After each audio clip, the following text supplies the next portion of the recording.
Hello, welcome back to Week in Review with the one and only Doovid. I'm your host, Jen, Church of Entropy. Happy to be here this Sunday, October 2nd, on the heels of my very exciting ghost debate.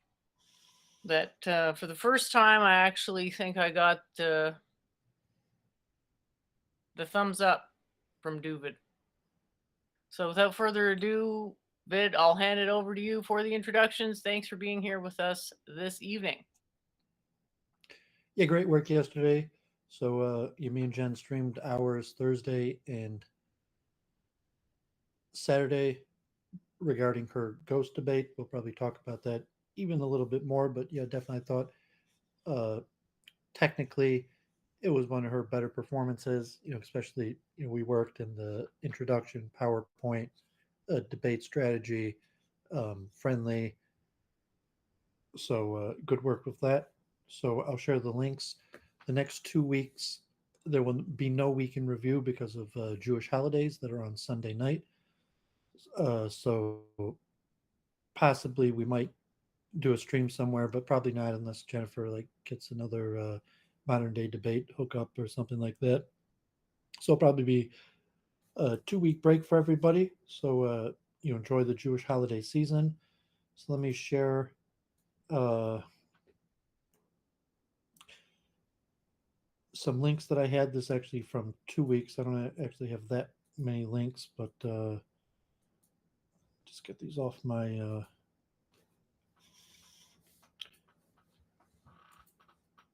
desktop. So I saw that Coolio had died, and so it was making me think of interesting song "Gangster's Paradise," which is an extremely popular song, one of the most famous songs according to Billboard. On YouTube, it has over 1 billion views. So Coolio passed away this week at 59. I remember 1995 when it came out, and there's a few interesting things about the song. Even the Weird Al Yankovic Amish Paradise has over 100 million views. One of Weird Al Yankovic's most It's really famous songs. catchy. Yeah, so it combines gospel, rhythm and blues, and it combines gospel, rhythm and blues, and rap. So from the probably the most popular method of the genre, and it does also something that a lot of the popular songs does. It takes the hook, the part been spending most of my life in a gangster's paradise, is the music of it is copied from a previous song of the 70s, Stevie Wonder's 1976 Pastime Paradise. And so interesting, the Pastime Paradise had in the choir Hari Krishnas. So at the end, they have a chorus similar to Gangster's Paradise. It includes like an interfaith choir with Hari Krishnas playing the kartal. So Gangster's Paradise was from this movie, um, Dangerous Minds, which was like a popular genre, like the principle of going into a tough school and trying to clean it up, and kind of like To Sir with Love. That actually got me started on examining the secular music. Was Godward's podcast on examining the degeneration of music with To Sir with Love, Sidney Poitier, who also died a few months ago. Like Blackboard Jungle, Lean on Me, a whole genre of movies. And this movie actually has a Hare Krishna devotee in it. Gauravani plays one of the students in it, who was raised as a Hare Krishna devotee and lived in Vrindavan.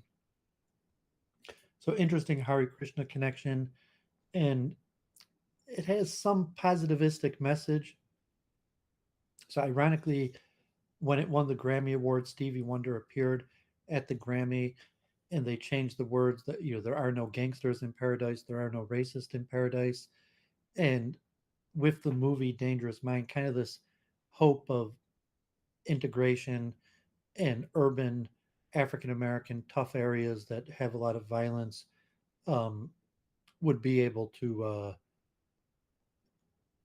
you have a better future, like in the movie Dangerous Mind, that woman could come in and be a serious teacher and help turn the lives around of students. So the Gangster's Paradise has that element to it. People don't remember, and it has like the gospel. So been spending most of my life living in a gangster's paradise, uh, which is just C minor. Uh, Tell me why are we so blind to see that the ones we hurt are you and me. So it's kind of the message that people wanted to hear. And it's in, because Coolio was like actually like a gangster rapper with the original rap coming out of Compton, California, and it was sort of this like positivistic message that people wanted to hear, and became one of the most popular rap songs. Also with the famous revised Stevie Wonder rhythm and blues hit with gospel that was like popular among little kids. So Coolio props. He also wrote a cooking book. So passed away this week. So I'm going to do a Hebrew chant also. I just thought I'd mention that. Um, Chess, still biggest story in the chess world is the Hans Niemann cheating. Yeah, it's just going to hang in the air like a bad fart in perpetuity, isn't it? It's never going to get resolved. Yeah, because it's very hard to show whether someone cheated or not. So actually, the U.S. Championship is starting this week, and um, Hans Niemann's going to be there. And so, like, is he cheating? Was he cheating? If he can't get away with cheating anymore, will he perform much worse? Does he have a method of cheating that even though everyone's trying to see if he's cheating, he's still going to be able to, like God forbid, like the anal beat theories, you'll never catch him. So, and also, I mean, chess is just kind of like a kid's game. Like, why do people care so much about the competition and like the cheating? So it's kind of turned it into a whole big joke. Well, Here, gambling. well, chess generally isn't a gambling game. I mean, some people What? gamble at it because chess doesn't involve luck. It's generally not a gambling game because the better Oh, party almost always wins. So there's not much interest to gamble when there's almost always wins. So you have tournaments and prize funds that aren't excessively high. Like world champion might make a few $1,000,000, but besides that, most tournaments have minimal prize fund. So I mean, it's basically a kids game. So like adults taking the competitive part so seriously. Even Hans Niemann's like a cheat. Like a, I mean, he's only like 19 years old, so like he could be the best chess player in the world, but he's only 19 years old because it's just a kid's game. here's the thing that sort of sticks on my mind is if he's been caught for cheating before, and I don't know the details there, but if it's like if you're that good, why do you have to cheat? Well, he cheated in the past, That's the and whole thing, is that a person like cheating and being good, like it's just too much. It's too hard to be good. Cheating is too hard. If you like, you're either a cheater or you do good generally. At least in my understanding. Maybe I just don't understand chess. well, I mean, it's hard to cheat and get away with it. Online, it's very easy to cheat because you could just use a computer It's and really easy to cheat and get away with it, but it's a different strategy for winning than going on skill. online like there's methods to cheat, but it's much more difficult. And saying that it's not just okay, like I'm a very good chess It's player, but I'm actually, wouldn't it be easier to cheat online because you could just yeah, screen it's much share? easier to cheat online than in person. Okay. Yeah, right, And of so course. he beat the world champion in person, and he's suspect that he cheated in person, and that's why like it was anal beads or like how do you do it? He had to have had some signal that was advising him on the best move. So there's many ways he could have done it, but it would be very difficult, or not necessarily very difficult, but it would have to do it without detection, to have devised a method. And saying like I'm a very good chess player, but I'm not competitive. I'm not even competitive for the best player in Detroit, let alone Michigan in the world. So Hans Niemann, he could be the best player in the world if he didn't cheat. He's only 19 years old. He beat the world champion. He could be the next world champion. So that's why it's interesting because like okay, he was good. He was from the top few hundred in the world, but so it's interesting. I wrote my essay on chess and people play basically out of the love of winning. What does it mean, chess? So just the pressure. I really want to win. That they cheated. So interesting here I was the love chess body. so much that I had to cheat. Bullshit. I wanted to win so bad that he cheated. Mhm. And he loved chess so much that he So just you wanted to win so much that you made the victory worthless? Awesome. um well, I mean, a win's is a win. So okay, you cheated, but a win's a win. So I mean, it's tough to know, but most of the Yeah, I body guess language. that would be the justification for cheating. Is it a good justification though? And I would say no. I mean, cheating is, you call it unethical, but the utility of cheating is to win. So it's like I Cheating can't makes the I can't win victory without hollow. cheating, so I really want to win, so I cheated. So I mean, it's pretty straightforward why people cheat, because they want to win. Well, And sure. you say, And well, I'm it's just not saying that really a win if you if you're cheated, but cheating, then your victory is empty and it's meaningless, and you just cheated yourself. And that's my argument against cheating. well, you could have fooled everybody else, so you didn't fool yourself. Maybe you could fool yourself, but you fooled everybody else that you won. I mean, he beat the world champion. It's a question. Maybe he cheated. A lot of people think he cheated, but fact is, he beat the world champion. And so there's a certain element of people that think he may be the best chess player in the world, and a certain element that think he cheated. But I mean, had the utility. If he did cheat, he beat the world champion, and a lot of people think that maybe he's the best player in the world now. A lot of the body language experts, um, Oh, is that what this is? A panel on body language? Wow. yeah, just pointing out, like, I mean, you can't tell from body language whether he cheated, but you could tell if there's discomfort or dishonesty or certain character. So most of the body language people have been pretty harsh on him. Yeah, so the Jewish holidays, next 2 weeks taking off. Uman, Jews were back in Uman, Rebbe Nachman. So here's a video of some chanting and dancing in the Ukraine, Rosh Hashanah. Um, this man, William Brianis, wrote a 25-page paper and even had it published. I mean, self-published, I guess, on academia. So I'm guessing, like, so talking about being a published author, and so he may not have got it in a journal, but he published refuting secular Quranism and had it published on academia. So Claire Kaw has an official article against her, and just to read. A paper trail. And then in 6,000 years, people can debate whether Claire Kaw was a historical figure or not.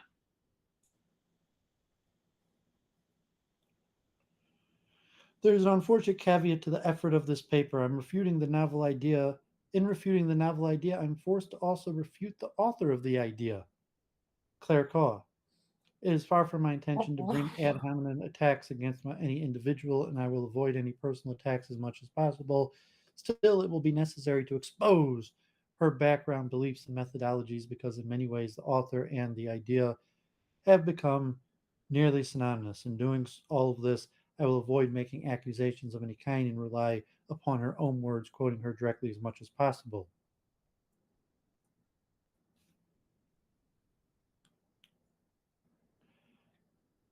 And so people could read that. So introduce kind of Claire, the origin of her thinking, um, an analysis of, like, her character and her motives and her background, and then the concept itself of secular Quranism. And this, I guess, is a Muslim scholar that refutes, from his perspective, the concept of secular Quranism. So people who follow that could check that out. Follow the chess scandals out there, mentioning Gary Kasparov, former world champion, um, now Russian dissident who was thrown in prison for ran for president against Putin, and he's from a school of new chronology, like historical revisionism, where he claims, or I mean, the claim is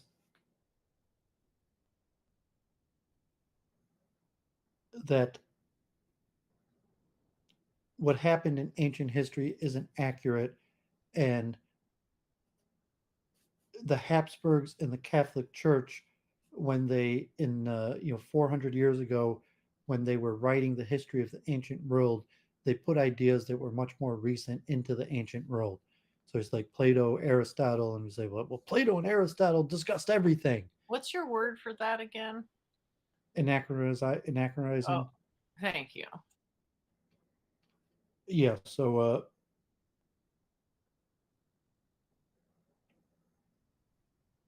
alternative chronology of history. Certain parts are about the history of the Russian Empire or Turks, and certain claims are about trying to establish ideas in the ancient world, which in reality, so I make a point like we call Plato and Aristotle, and we have books ascribed to them. A lot of those books, the first copies of them, already come from many hundred years after they were alive. Had the burning of the Library of Alexandria, and the translation into surviving through Arabic and coming into the Western world about 1,800 years ago through Arabic. Um, so the question: well, were those ideas really ancient, and or did was there concerted conspiracy or effort to anachronize ideas that were actually much more recent? And so Gary Kasparov happens to be from the school of the new chronology. So, interesting. Maybe we'll talk about that more. This was actually a pretty good video. Sabina Hassenfelder on what is nothing, and she develops levels of you basically 6 levels of what simplest level of nothing. Level 1 is no objects. Level 2, no objects, no air. A moronic distinction. Level 3, no adder, no matter. Another moronic distinction. Level 4, no radiation, no fields. Level 5, no vacuums. In level 6, no space, no time, no laws of nature. So you just, interesting. And I guess Samir was talking about that, like Big Bang theology and the beginning of time. What is this? Nothing does it mean. So to look at it in levels. So here, Elon Musk gave Jay Leno a tour of SpaceX facility, and so Elon Musk was mentioning Mars. So I guess Mars is closest to Earth once every 2 years. So if you were going to travel to Mars, Elon Musk was saying that during this window of opportunity that comes like once every 2 years, that presumably you would want to send like 200 or 300 ships right away. So he's testing, trying to get a model for a ship that he believes would be able to get all the way to Mars and carry equipment there, and then possibly mass produce it so that you would be able to send hundreds of them um, in every 2 years when the planets are aligned so that Mars is closest. So at that point, like Mars might only be, let me check.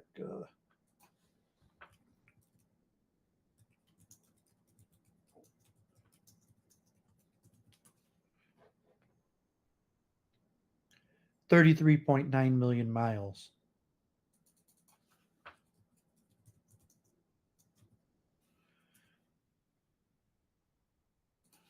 So the distance to the moon is only 250,000 miles. He's still, um, wow, you're like over 100 times further distance than the moon. But it would be every further when the rotation at its farthest point, so that if you had a spaceship that could go that far, that really you would want hundreds of them in order that you would be able to send enough people in an establishment um, to settle something on Mars, and so kind of interesting. Here, B1M talking about the buildings by the World Trade Center. No, I'm sorry. This was some. I didn't share that one. This was Europeans' new skyscraper capital isn't where you think. So Frankfurt, the place where the most skyscrapers in Europe are currently being built. So it's just interesting. We're showing the current constructions and some of the reasons why Frankfurt, Germany, is building a lot of Is sites. it? They mentioned the big airport there. Um, Honestly, it was almost 2 weeks ago I watched it. I think it was really to like economics and successful.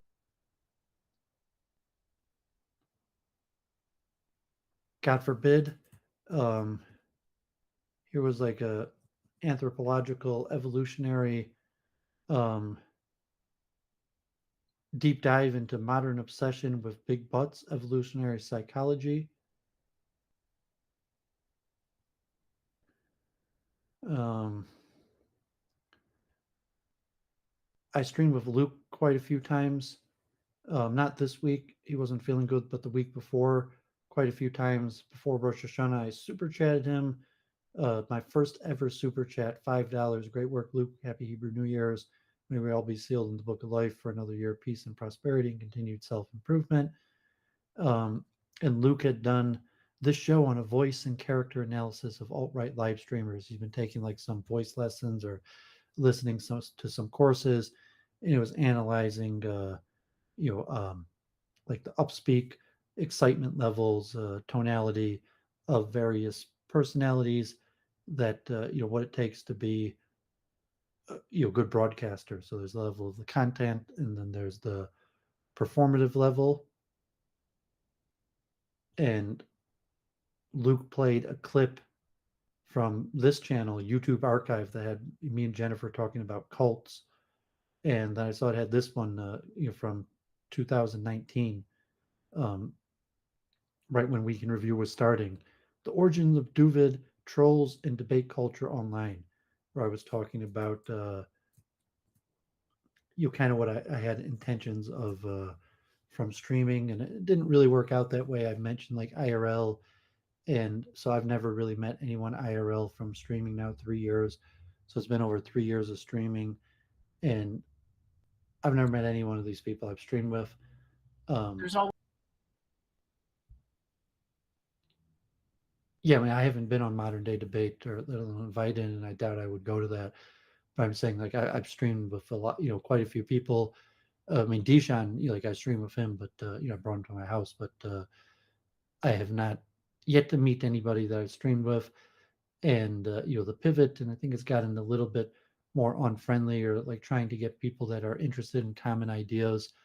So even me and Jennifer, whatever, our overlap is even somewhat minimal enough that we keep on streaming. But even that it's but Week in Review is going well, and we're advancing the research and um, pushing each other to advance in. So it's keeping us alive as YouTube personality and researchers, even though the circle hasn't expanded much more than that.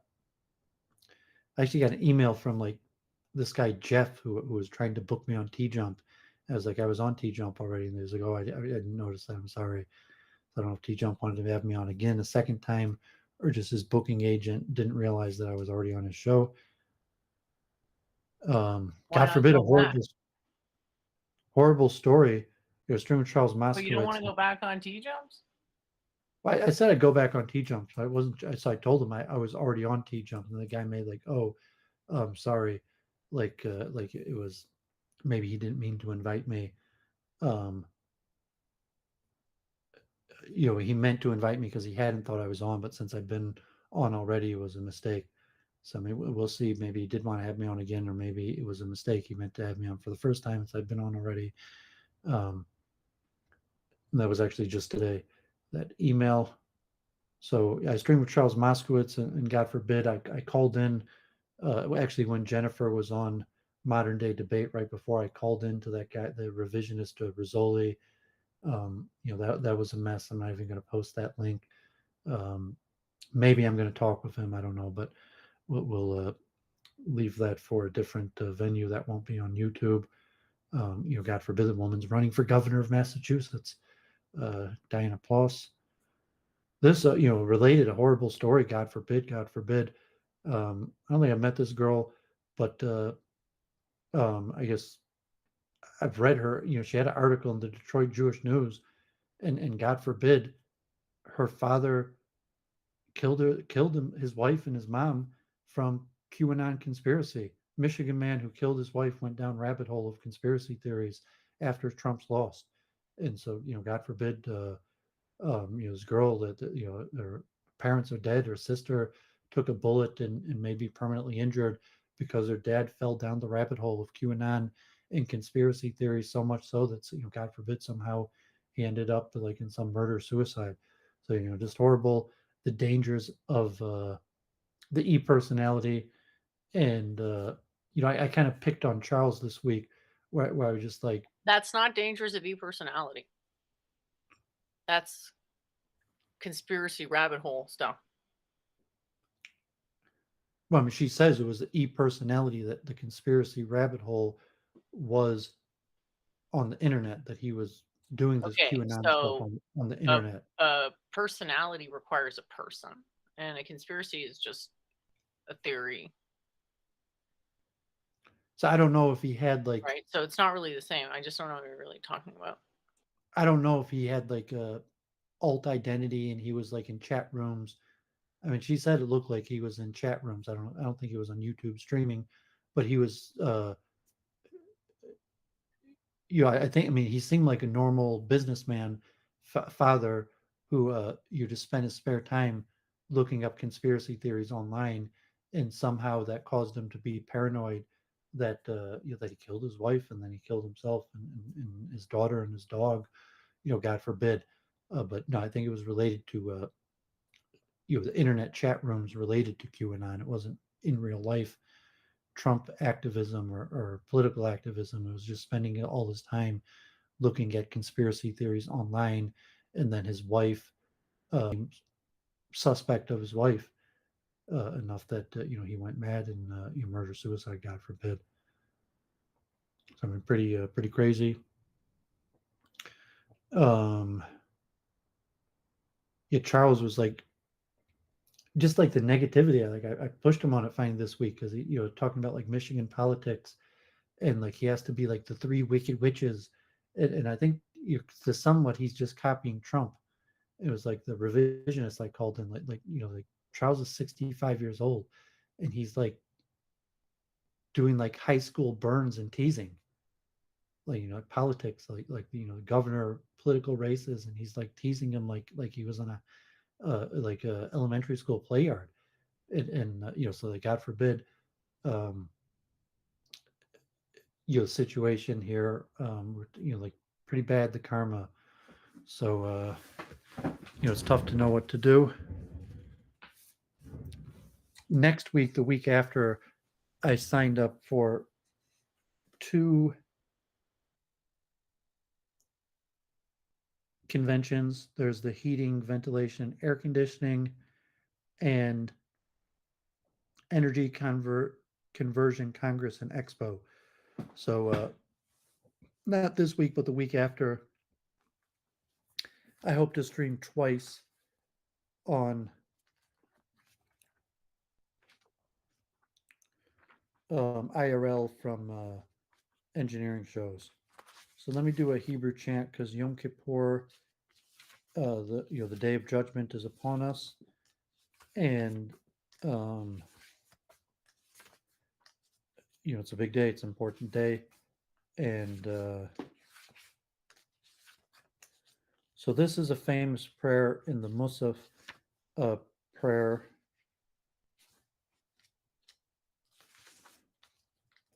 I'm sorry, I'm getting to it.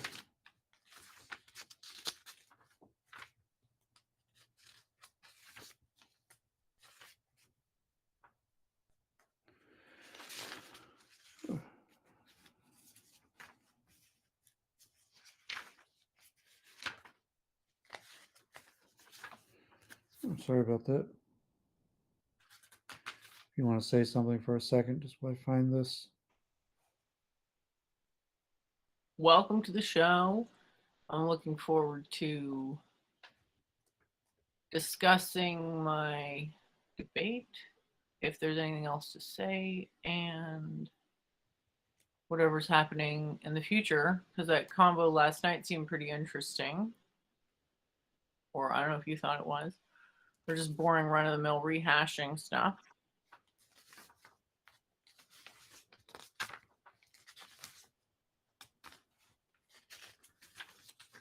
Are you just about ready? I can't seem to find it, but I think I have it memorized. Okay. So, Horatius Fusaini. So it could be it was in the Rosh Hashanah prayer service, not the Yom Kippur, um, when they blow the shofar. And Horatius Fusaini, Yera of the Feneku, and it's talking about the eventual service to be done in the temple. Uh, Kelram Benisu before the most exalted king, Maivinu Mabi Dimazi Mazim, referring to God forbid the slaughtering of the animals in the temple, um, in order to please God. And the last words, Iskabil Barakamim, accept with mercy, uh, Barotzon, and desire um, the order of our prayers. So it's a pretty popular prayer, and it's kind of just saying because we don't do this generally on the holiday. It was the sacrifice in the temple that was believed to cause the redemption for the sin.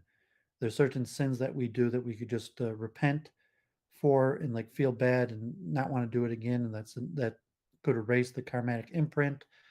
There's certain sins that the imprint of the sin lasts until the day of judgment, which will be this Wednesday. And then, if a person properly repents, the imprint of the sin will be erased um, on Yom Kippur. And part of that has to do with the animal sacrifices that were in the temple.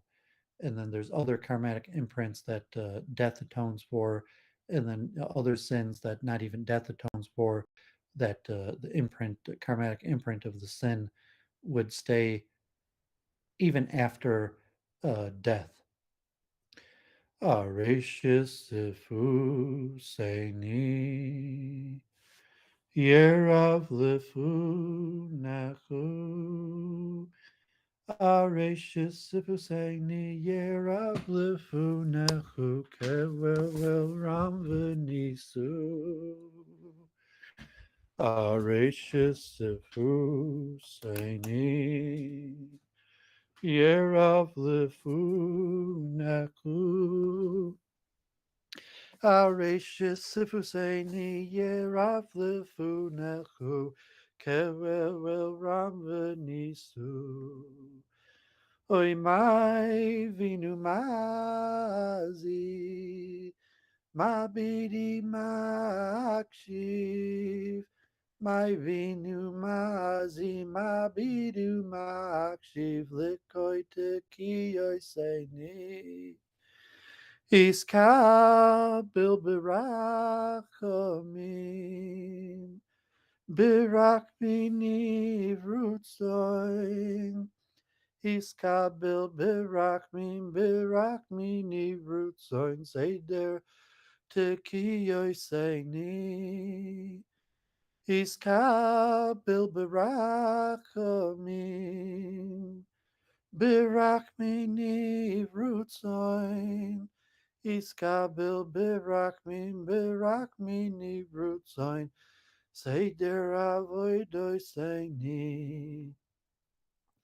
So yeah, I mean, with that, I see Samir's in the chat.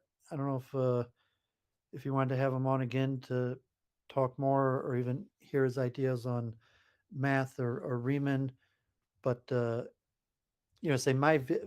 I think I mentioned that the few weeks ago.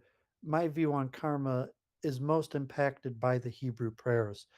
That the concept, not even so much the scripture, but the prayers. where there's a God that judges, and our deeds, our thoughts, our desires are all recorded. And so, Samir like the expression, the karmic imprint, that our actions have a karmic imprint. And so the Jewish theology of the new year and the day of judgment is that God, or prayer, uh, fasting, giving charity, doing good deeds, could reverse or minimize the impact of the karmic imprint of our sins. But the prayers make very clear that all of our deeds are recorded and have an action. And the theology is mostly dualistic. That is saying that could consider karma like a ghost, but the karmic imprint of our actions is not in the material realm.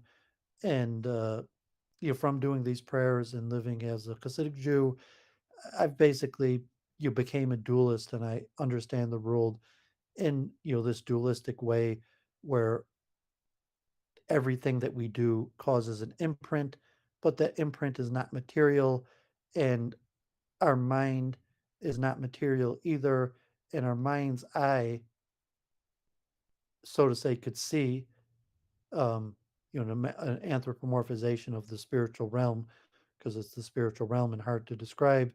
But our mind's eye sees the spiritual realm, and one of the things that our mind's eye sees is karma. So, with that, welcome to Week in Review, and I thought that's why the ghost debate was somewhat interesting, and just streamed last night, and I harped for like an hour, and hopefully Jennifer's getting there, because this concept of science being mind independent, and Jennifer's ideas are against mainstream science because she doesn't believe in mind independence. Um, and then from a dualistic nature, you say, well, there is mind, that the material realm is mind independent. Mind is part of the spiritual realm, so that's part of being a dualist, which allows for a mind independent material realm, because it's the spiritual realm that's mind dependent. So with that, I'll hand it back to Jennifer, and we could do a shorter show, or if you want to have Samir or anyone else on, whatever you want. It's up to you. I'm still feeling pretty good to go for a while. Like, honestly, I could probably go for 8 plus 5 hours. hours a day, as long as it didn't become too contentious. You got to create a community of people that you talk with. Well, if there's, well, I mean, sure. So do you talk to the people in your community on your 60 people on Discord? No, hardly ever. Okay. I'm saying the people that are successful streamers do. Like Hmm.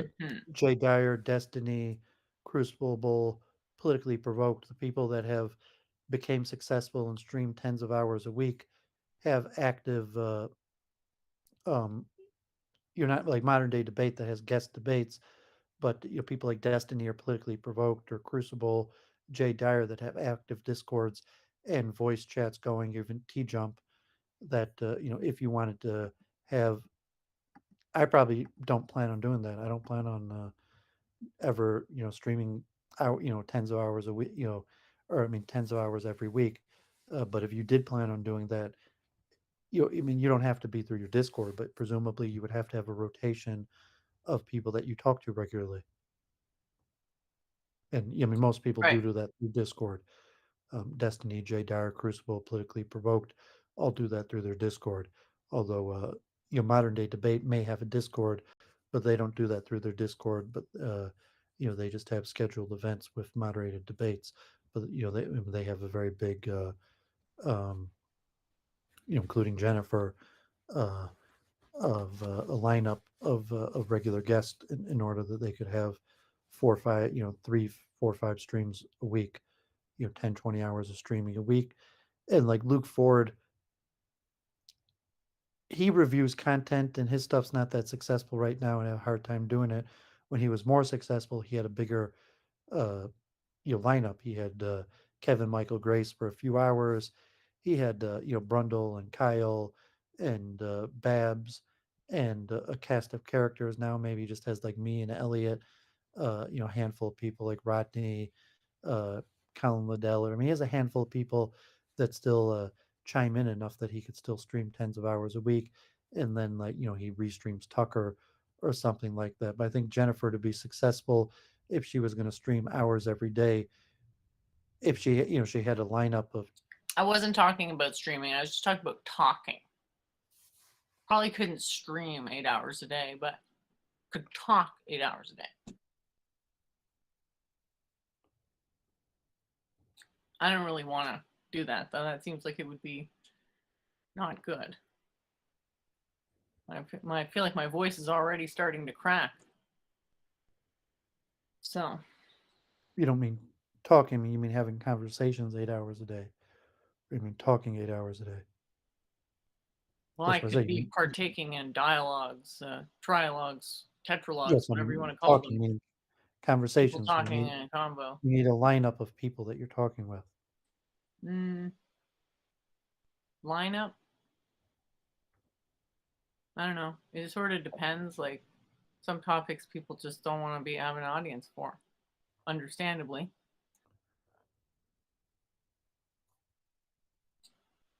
But yeah, whatever. I mean, I look at it as somewhere between a hobby and a passion and a duty to stream. I sort of want to do it once a week, so that's my goal for myself. And yeah, we can review facilitates that, so I appreciate that. And yeah, I don't know, what are we going to talk about now? The debate or We may something not have else? that much to talk about. We could just do a short show because we talk so much about the debate. But if you have more to say about the debate, I didn't have much more to say about Ghost. I thought um, maybe mind independence or multiple truth hypothesis related to understanding uncertain phenomenon.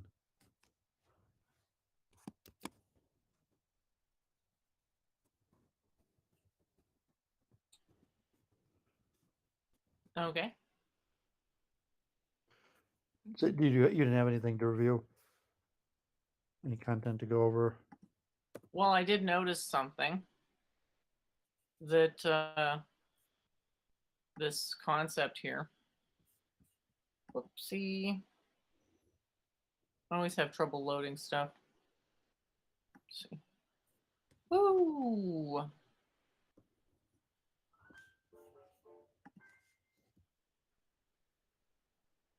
Um, thanks for saying that about the debate. I was definitely getting nervous because just seemed like I just wasn't on the same wavelength as the other debaters.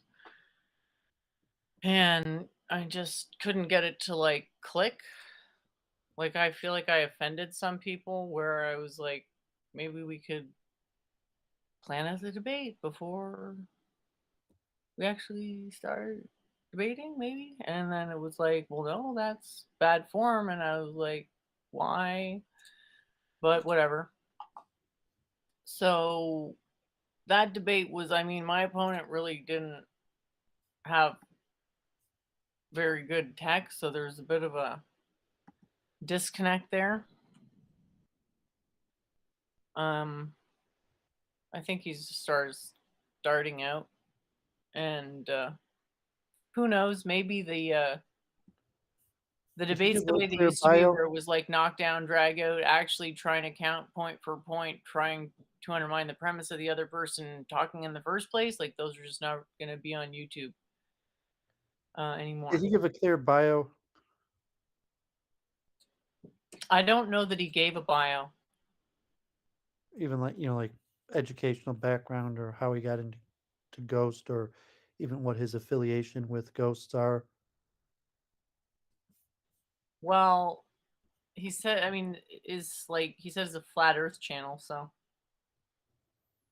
So he didn't say like what like he's been a ghost hunter for 10 years and he's been traveling around. Or he didn't really give any a clear No, I bio. think in his mind, flat Earth and ghosts. That's kind of. I guess it's like taking a break from flat Earth debates. Yeah, I'm It's saying, but weird. My husband was he listening could to have a given flat a Earth clear debate last bio. night when we were going to bed. I was like, "Why are we listening to this?" And he's like, "It's funny." And I'm like, I mean, I guess he didn't "What's even going give his on?" name.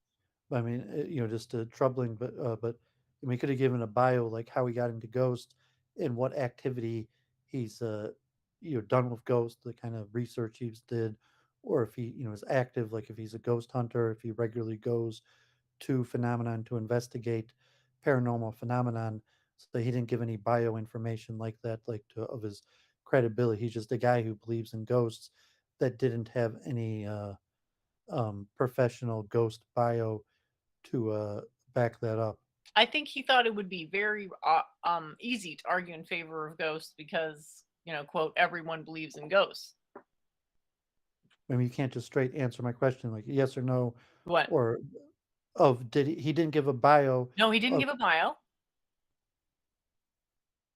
And anything else? yeah. I I mean, thought I so already someone's answered that. important, and it's like so it's hard to establish like so you were talking to like some random uh a non-internet ghost debater that may or may not have any expertise or special knowledge on the topic. Yes. And if he did, he didn't establish it. Accurate. On the basis of that, I was like, well, maybe I shouldn't even, because I was going back and forth, like waffling as to whether I should do my bio. And I was like, okay, he didn't do one. Maybe I shouldn't do one. But then I thought, nah, I'll do it. Just, you know, it's there. But I wasn't sure. You thought it was good though, right? To include that? Yeah, because I mean, establishes credibility.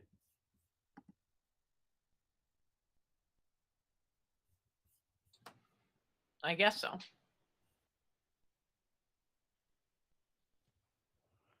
Search engine optimization. I'm not sure what that is. So thanks for the recommendation. Yeah. Yeah, I don't really have anything like hashtags. I'm not great at that. So anyway, I was noticing that this whole what was the concept of the ghost thing? We were talking about that and how it related to German concepts. And then I realized like that this Hegel stuff has all these concepts that are like words that are kind of German and kind of English. And I noticed this Aufheben, not sure how to say that, but yeah, Hegelianism is basically Christianity again. It's all about like you got to think this way, and it's all about well, am I thinking right? That's it is itself the fallacy.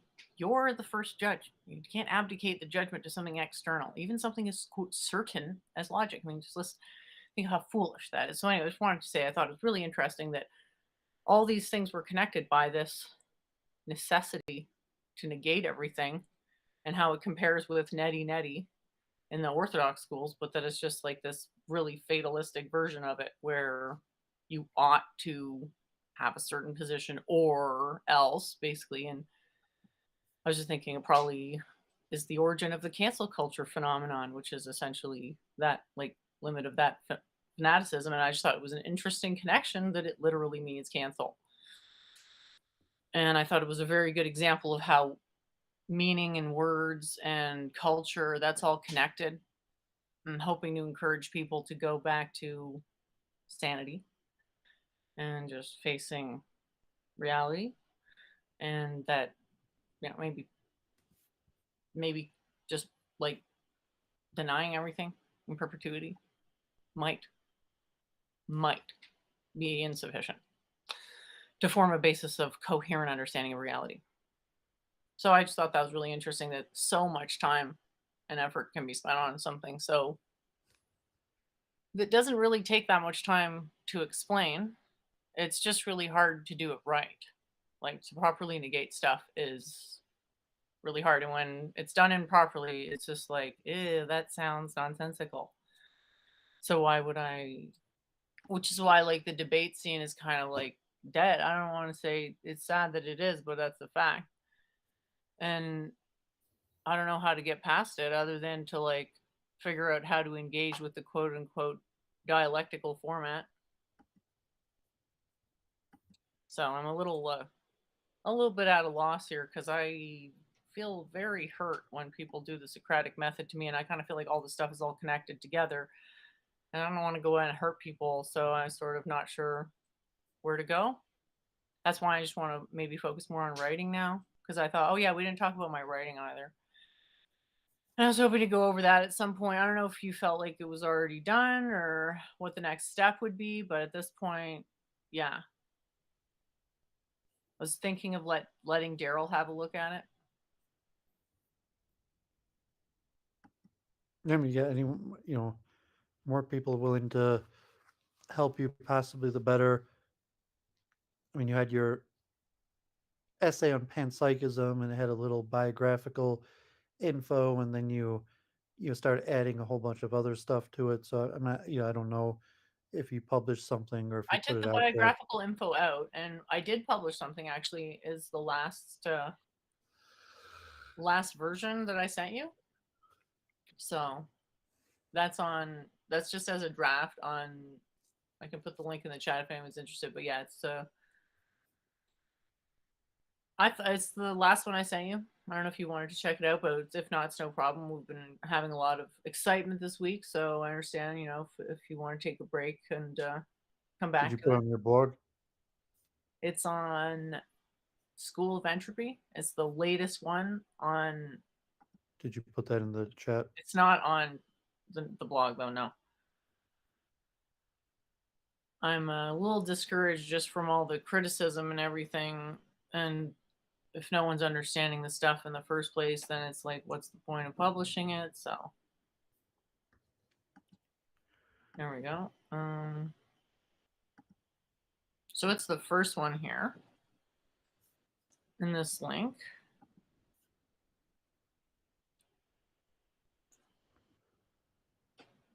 Yeah, I haven't made any progress on my writing, and I don't Yeah, know. I I'm was just just about to really, ask about that. Your thing on the self.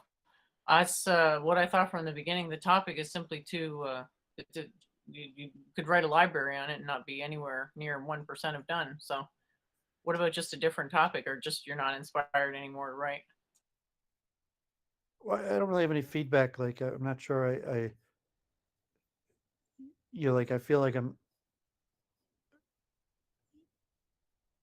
yeah, I don't have an audience really, so it's hard to know what I'm writing for, and to keep motivation, and so the research is important, but just to like comprehensive overview, it's a really big topic.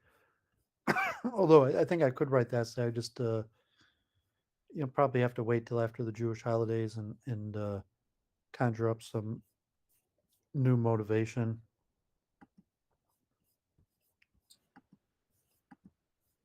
So you kind of had some motivation and then it fell off.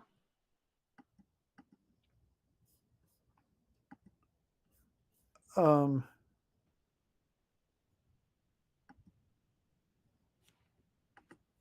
you could say that. Like, I had like a little motivation. I was writing the regular essays. I was getting some viewership on the chess server, but even with all the views I had on those, like the himps on the chess one, I didn't get that much feedback, and so it was just like, oh, I got a bunch of views, but then nothing came of it. It didn't really like speak to anybody, or get any interesting feedback. It didn't, like, no one, I haven't written for like a month. The last two ones that I wrote hardly got more than got like 200 views. Only like less than 10 hearts, likes, and like nobody besides you has like asked when my next essay is coming out. So I'd still like like to write a book and to forward research on the multiple truth hypothesis. But yeah, it's a substantial amount of work, and it's just kind of just like all work and no pay. Um, but I'm still doing the research and reading, and I probably will do I will do that essay and finish up on theories of self, probably just for myself to have comprehensive. And it's like to some, no one really cares. Even if I so it's kind of demoralizing, but I probably will do it, and I'm not even sure if I start. Like I do want to get to expertise, and I think getting to expertise that publishing on theories of self identity formation is necessary and important, and maybe my stuff on expertise will be interesting. I'm not sure, Are you thinking but you need to go through the stuff on the self before you can write about expertise?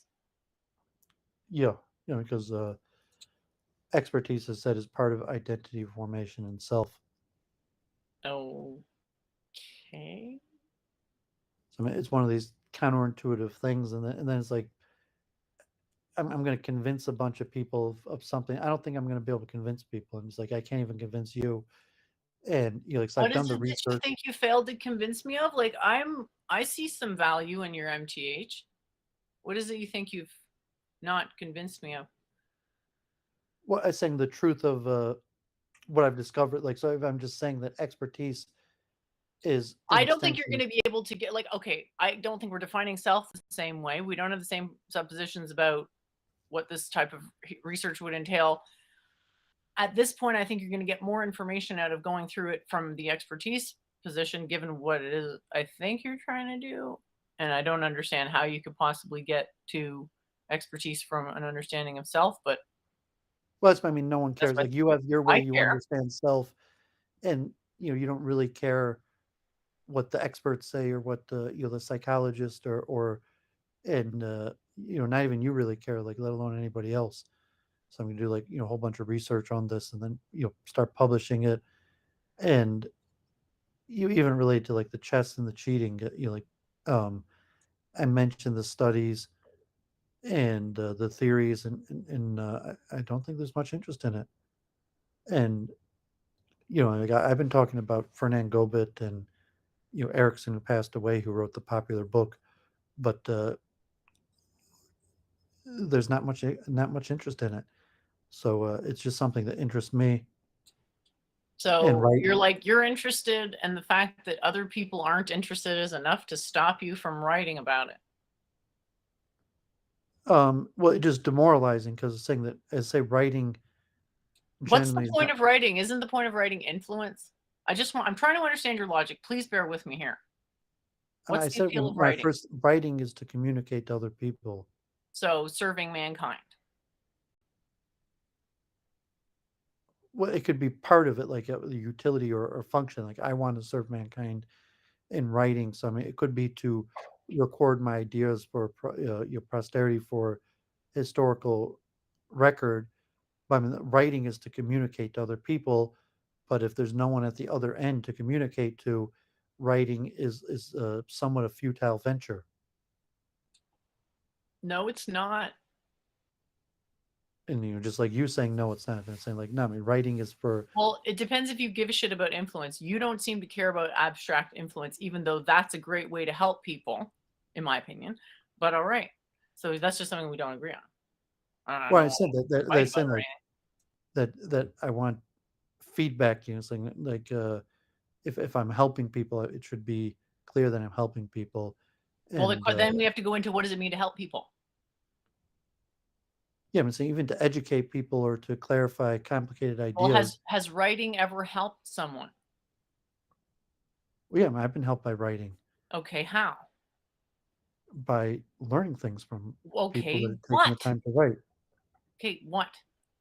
Well, like the thousands of books I had, like I all want to know what you learned out of a book that you thought was so important. almost everything I know. Can you give an example? Holy shit! How many times do I have to ask this question? It's insane. Yeah, I mean, saying like expertise, chunking theory. Okay, so you learned about expertise and chunking theory from books, and that's Yeah, super valuable. Okay. yeah. I mean, really, I mean, I should be So able you're to. hoping, okay, let me just write this down. So expertise and chunking theory is what you learn from books. I've And learned thousands those of things. those You were things saying are, like, I'm just trying to understand your motivation so like that I can, Hinduism, you know, Judaism, psychology, philosophy, politics. I'm always reading books. I'm always reading current affairs. Like I know a lot about a lot of things. Like God forbid, like the Holocaust revisionism, World War II, what's going on in Ukraine. Most of the information I know is from reading, and like someone went to the effort to write what I read, and so like I appreciate the people that wrote, and therefore I have this information and understanding because they went to the trouble to write something that I read.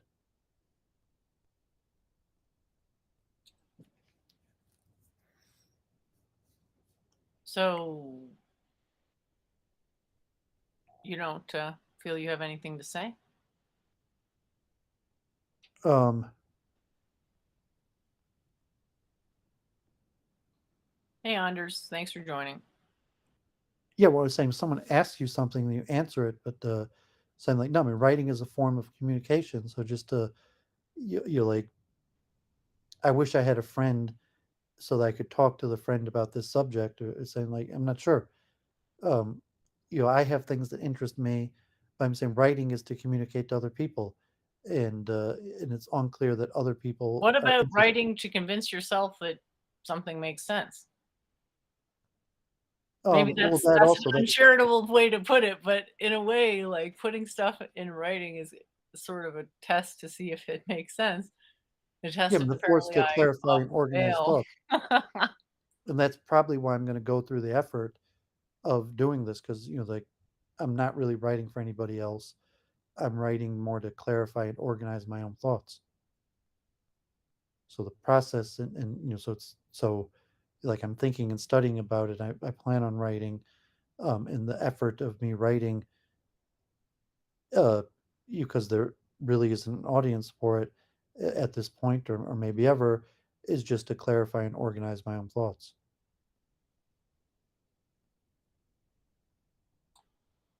Sure. Well, I wouldn't publish something that was written with the intention of organizing and clarifying my own thoughts, because I wouldn't necessarily expect that to be coherent. Well, the point is that your writing is only coherent when you've organized and clarified your own thoughts.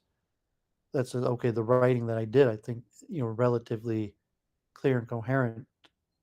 Some of it was well received, and even the ones that weren't that popular, I think were the few people, you and my mother, that read and gave me feedback, indicated that it was clear and coherent. And then from just talking about these subjects, that I think I have an organized understanding of development of expertise on these subjects, as could be seen by my ability to write an essay on it. So that's minimal. Like, okay, like I'm just going to establish my expertise by writing an essay, and establish it to myself and to others. And it's somewhat like a documentation. Like I speak to buddy, oh, read my essay. And I go, oh, this guy must know what he's talking about. Like, here's his essay, a clear, coherent um, overview description of a complicated topic. Hmm. And the fact that that didn't happen, you're upset. Who would be bestowing such a judgment? Like, you're thinking someone's going to come out and say, "Hey, what a great job summarizing 3D printers." Well, I mean, somewhat did happen. I got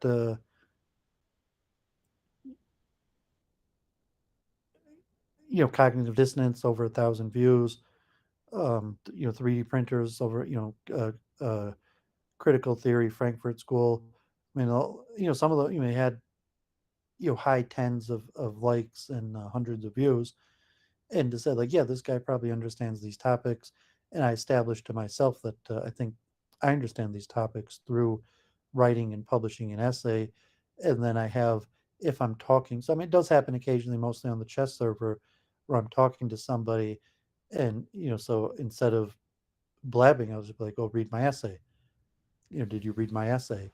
And then my essay is, if it's well organized, it's a good essay. I've clearly organized the data so that it's easily presentable to somebody else. And you thought someone would give you feedback on that? Or even like, um, yeah, I'm saying like, oh, when's your next essay coming out? And so it's been a month. No one's asked me when besides for you, when my next essay is coming out, and really even like a few months that I re-released those older, and even the one on music, the hero's journey. Um, so I put out a month ago the origins of the multiple truth hypothesis, 200 views, 4 hearts. The hero's journey in music and chanting got 1,400 views and 17 hearts. And the longer part one, psychological theories of self and identity formation, 6 hearts, 358 views. Um, the mystical approaches to the meanings of chess, 89 hearts, over 5,000 views. The Ahimsa principle, 7,840 views, 257 hearts. Critical theory, 14 hearts, 658 views. Even 3D printing, 600 views, 12 hearts. Kotov is at 1,050 now, 29 hearts. Cognitive dissonance, 23 hearts, 764 views. Science of consciousness, 220 views, 5 hearts. Memory techniques and chunking theory, 25 hearts, 382 views. So, that's the statistics on my blog on the chess server. You know, Uh-huh. um, so yeah, I have over 15,000 views, 500 likes. It's something, but like tens of comments. But in the last 2 months, nobody has messaged me or asked me about my essay or any of these topics, besides for you.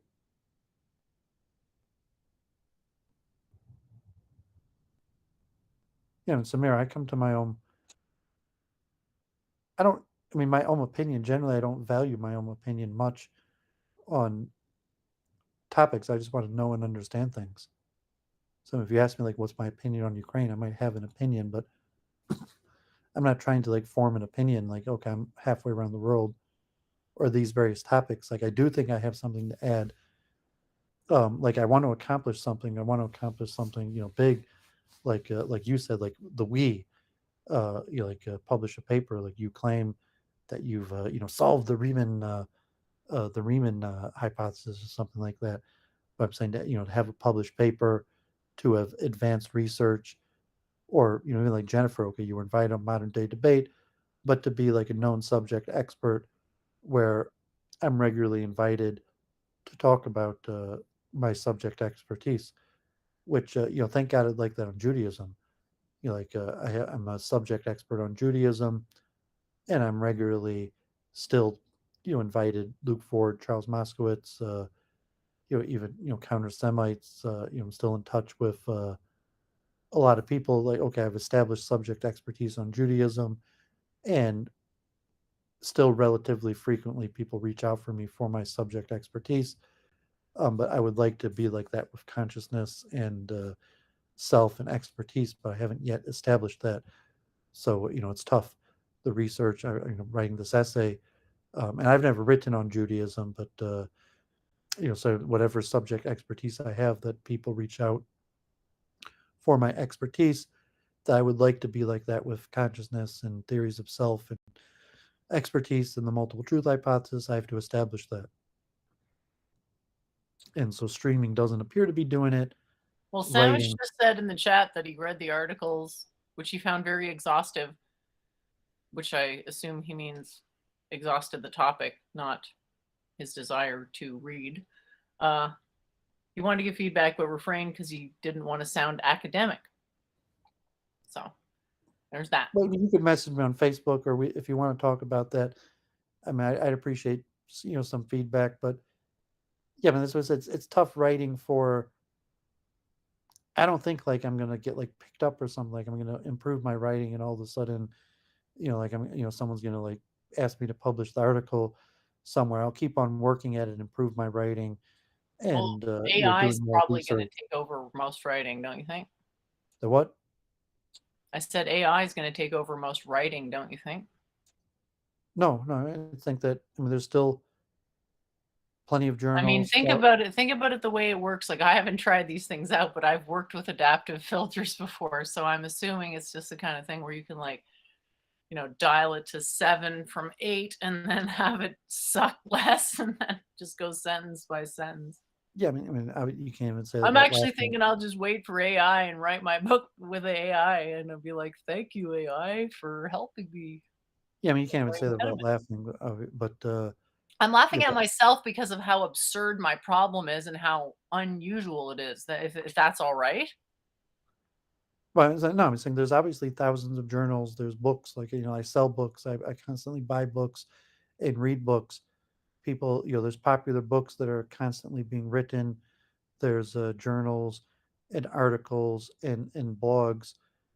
There's interest in the subject. There are bigger names in the subject. Uh,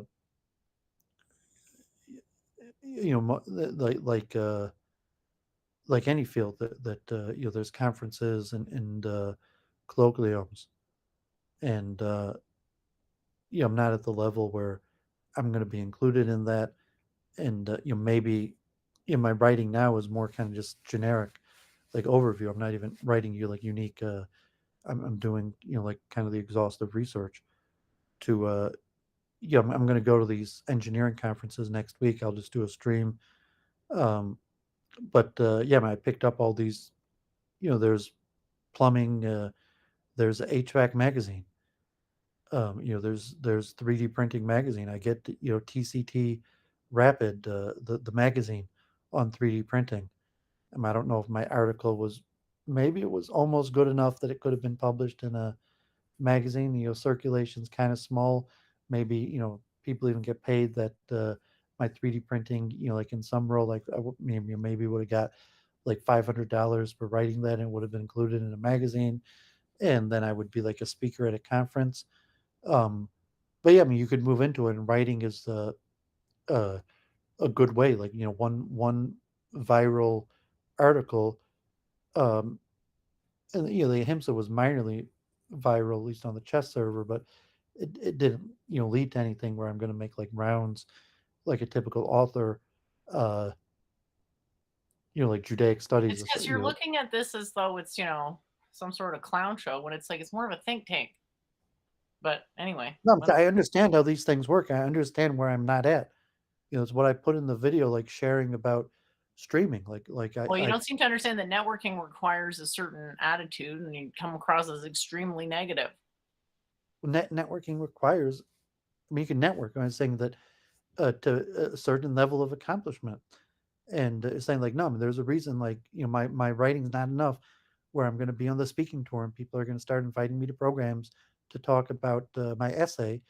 But it's possible that I could be there, like in the next year or two, and so just got to keep at it.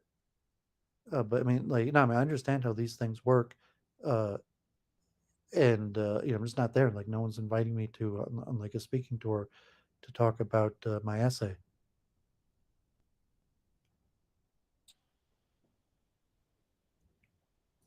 Has that ever happened though? Are people regularly going on speaking tours based on one essay, but something like a 3D printer? Well, not one essay, but yeah, there's 3D printing conferences, and they have keynote speeches, and there's a few organizations or huge YouTube page that interview people, and yes, occasionally they'll interview like an author, or a lot of times they're known authors because they write for the main periodicals for the field. So it's related to the conferences, the major.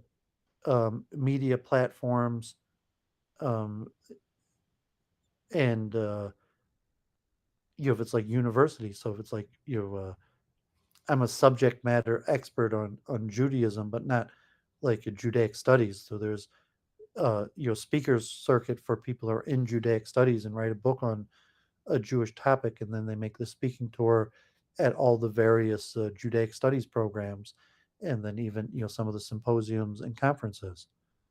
Like engineering or consciousness.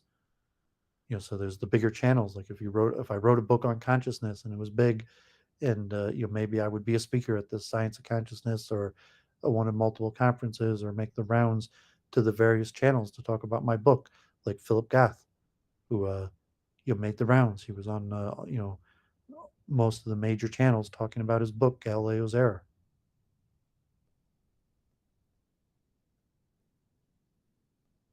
It's a And pretty you're just generic. wondering when you're going to get picked up on this. Uh, Well, no, I don't think. I mean, I don't have a product to be picked up. It's like I understand these things work, and I could see that if I had a book, I might get picked up. I mean, the chance to get picked up just off my blog is very minimal. It's remotely possible, but it's extremely minimal. I'd have to have a book, and the book would have to have some minor success.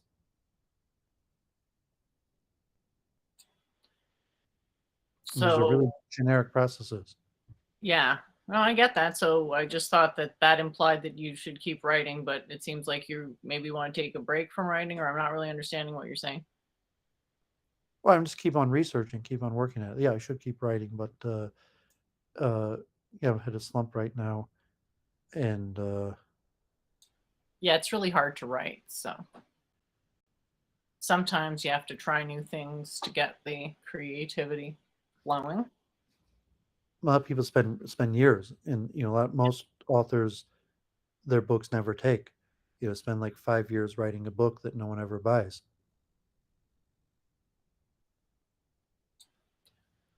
So I guess it's pretty realistic to expect no one to ever read a book someone writes, but then what's wrong with just writing it?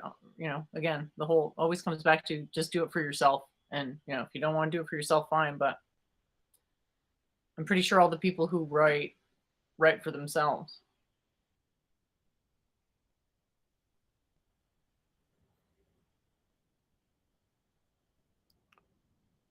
So, Well, it might how get started by saying once you're a popular author, or if you're a journalist, you write for other people. You have an audience, you have a request, you get paid. If you have a periodical, you have regular, uh, weekly, you might have discretion what you write about. But I said no. I think generally you write for other people. If you're published, you have no, you can write for yourself, and tons of you people write for can by themselves. saying no. I'm saying most writers write for other people. They don't write for themselves. I mean, you can say they're writing for this, but saying no, they write for an audience, and they know their audience, and they might have a publicist or a publisher or something that they discuss with, and they might even get paid, right? Or they usually get paid. But like I didn't go into journalism or writing, so just now like I'm trying to, like a form of accomplishment to write, and really, like the writing is indicative of accomplishment. Like you, like do you actually have an idea? And the way you demonstrate is by writing it. So it's like No, you don't need to so write something to be demonstrated good in it. Something. There's tons of ways to be good at something. There's reputation. There's or just expertise. maybe I'm just saying actually building have an something. Like idea. to be an expert in something like carpentry, it's like there's some stuff I built. That's an example. I'm saying you actually have an idea, and then that's when they're like, well, how come you don't publish? How come you don't write your paper? So it's pretty standard. So do I actually am I actually onto something? And so the assumption is like, no, I'm not actually onto something. And then, well, like, what are you onto? So like, well, read my book, and like, well, I read your book, and there's nothing there. So I mean, it's like you, like, does Jennifer actually have? Is she onto something? Does she her ideas actually mean something? And so it's like, well, read my article, and then like, well, I read your article, and you're either like, okay, you're onto something, or like, I read your article, there's nothing there.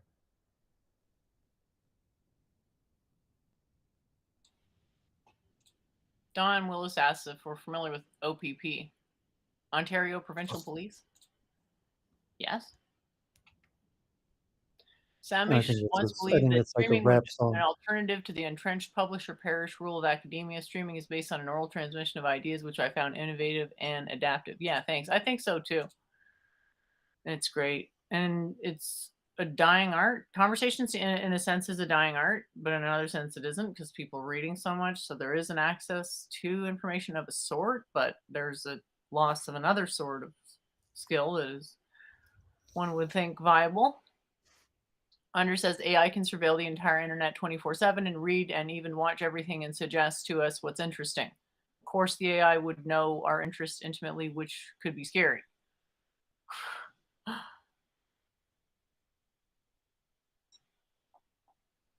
Samir says commenting on famous like people's posts on social media is a good venue for attracting the following of other like-minded readers. Sup, Bubbles? Thanks for joining. Yeah, the only thing I don't like about a small audience is you bitching about a small audience. And, the only thing I don't like about writing is you bitching about writing. But it's okay. I guess it's just part of the process. So let us know if there's any updates on that. Because it would be nice to have your writing to go through as well. And even if it's just notes or something, like it can be helpful. Like I showed you a diagram I was like half working on yesterday. You said it was no good, but I thought it was all right. The one that I was helping to organize my ideas for the there.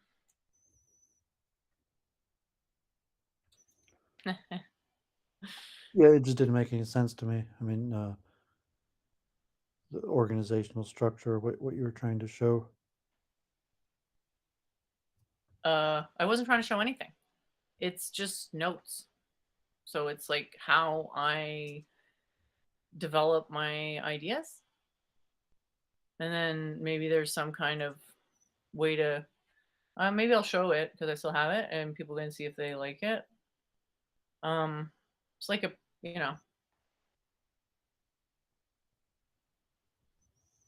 it's like a diagram, but it's not finished. And it doesn't really have the stuff that a diagram normally would have, which is like a title, and it's basically somewhere between a list, like, what did you call it? Like chunking a debate. It's my version of chunking a debate. It's like listing out maybe a word cloud. So I think it's pretty obvious what I've got here. And you said it didn't make sense, but I think the audience can see if they think it makes sense. But anyway, that helps for, it sort of depends what you're doing.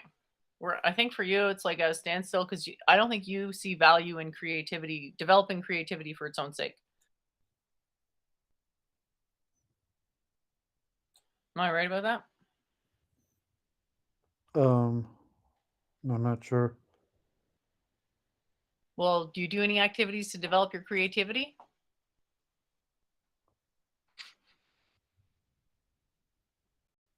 Well, yeah, I guess.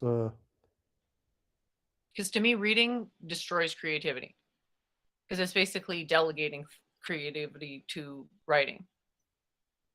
That's a funny thing that you put there. Dark matter, battle rap, metaphysical mycelium, maintaining meditative mindsets, melodically muttered mantras, moving monolithic mediums. Well, it might have to switch the word order a little bit to accord with a proper emergence, but very good first draft. Under says a small audience can be basically as important as a large audience due to the viral potential on the internet. So public publishing can always be worthful.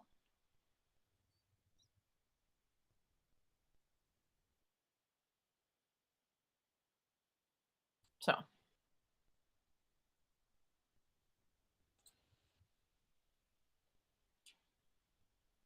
Bubblegum says, I take in other people's creativity to increase mine. Yeah, everyone enjoys stuff that was put together creatively, but that's not the same as making your own creativity through various activities and channeling creativity, which I don't think Doovid does, because I've never really seen him say anything that suggests he values that as a thing. Example of creativity, it's not super creative, it's still a list, but when I do lists like that, I feel creative because it's like, okay, there's some sort of thing going on here? What's the best way to put it all together? Well, I mean, say maybe it just seemed inaccurate. That maybe it was creative, but it just seemed inaccurate. Well, it wasn't, it was, there was no judgment. It was a list of concepts that were connected. So I don't know how that can be accurate or inaccurate. That the chunking of it, like it didn't make sense. The chunking of it, like if it wasn't chronological or like a progression, that like it was a chart that didn't make sense. Hmm. So if you were attempting to do something, whatever you were attempting to do, it didn't. Well, I just said what I did. I hadn't done anything with it. It was a list. You know that a list isn't actually a thing. It's, to me anyway, a list is something you do before you do a thing. Do you see the Yeah, I mean, if you difference? just put a whole bunch of words on a page. So I mean, if yeah, I mean, charts and lists are helpful. I'm like, yeah, I mean, definitely, like list charts are very helpful, but like it has to be a good chart. So that like that chart just didn't make sense. It wasn't a well organized chart that made It sense. wasn't a chart, it was a list, okay? And it was an unfinished list because a list would have a title in theory, and this didn't have a title. So this is really just floating Yeah, I mean, so you around. showed it to me. I was like, what the hell is that? I mean, I understood all the words on it, but it didn't make sense as a I chart. So was like, saying that it's part of my process, which involves creativity, which perhaps if you saw the value of creativity, you'd have more of it and have less of a hard time writing. How can clouds be so heavy and still stay afloat? Well, the cloud's not really that heavy, is it? You kind of, what do we mean by heavy? You gotta think in terms of density. Cloud's really not that dense, and it's not the cloud. The cloud is the effect of, the way to look at, I look at it is that clouds are the effect of wind moving. So it's like, oh, if a certain cloud has like stretching marks on it or whatever, it's because it crystallized along. It's sort of indicative of two slightly different chunks of air that ran into each other. So is there the some way to cloud's so big. suspend aircraft? It would be like, how dense is the cloud, really? Think about it. You know, Is it clouds are really made that up of dense? mostly water vapor, but they're huge. So if you're saying they're heavy, the weight per like square foot or square meter is not that big. But if a cloud could be like a square mile or like a huge amount, the amount of water vapor in it is gonna be quite a bit. It could many tons. Like if you think rain, just like the rain that uh, just random. So I think I'm gonna wrap up. Like we talked a lot Thursday, and then last night. I'm not sure. Do you have anything else you want to say? I mean, you could keep on going after I go. It doesn't matter. No, it's cool. I mean, I'm not sure if the audience wants to chat. Did we go over my writing, or are we not going to do that? Well, I mean, we went over it offline. I'm not sure if it's complete or you're putting it out or it's still a draft. I don't know if it pays to work on it No, on the we don't have weekend to work review. on it, but we, you said we were going to talk about it on the show. We don't have to if you don't feel like it. You know, if you're tired from all the excitement from the week. Yeah, I mean, we could keep on working on it, but yeah, I don't know if it. Um, I mean, it's the same product that we've been working on a few weeks now and worked offline a few times, and whatever current state it's holding in, like I guess eh,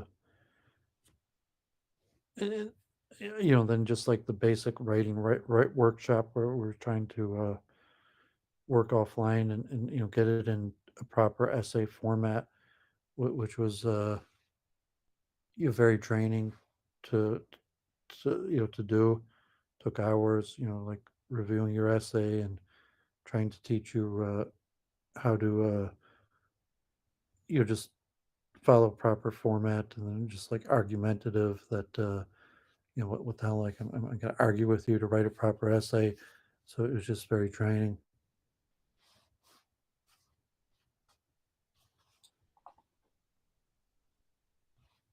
Okay. But yeah, man, I encourage you to keep at it. And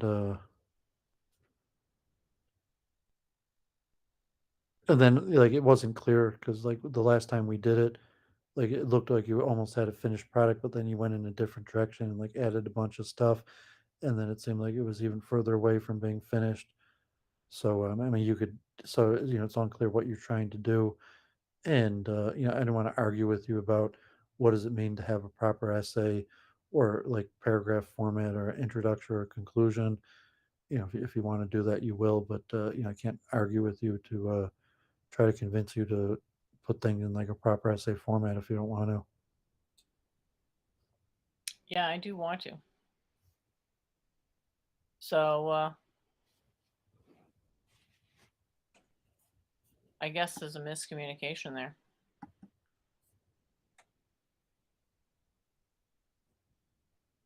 But yeah, I mean, I encourage you, go over if you want to read through it, talk about, if people here want to help you publicly with your essay, you want to read through it, and but you might have to wait 2.5 weeks to get back to editing it. I'm not sure how much time I'll have over the next few weeks to look at your essay, but you'll need it editing, and but yeah, I mean, so you keep at it, and hopefully, we'll get you writing proper essays. And I think it was the we worked on the grammar, the sentence structure. Like there were a lot of things. Like I mean, it was extremely draining.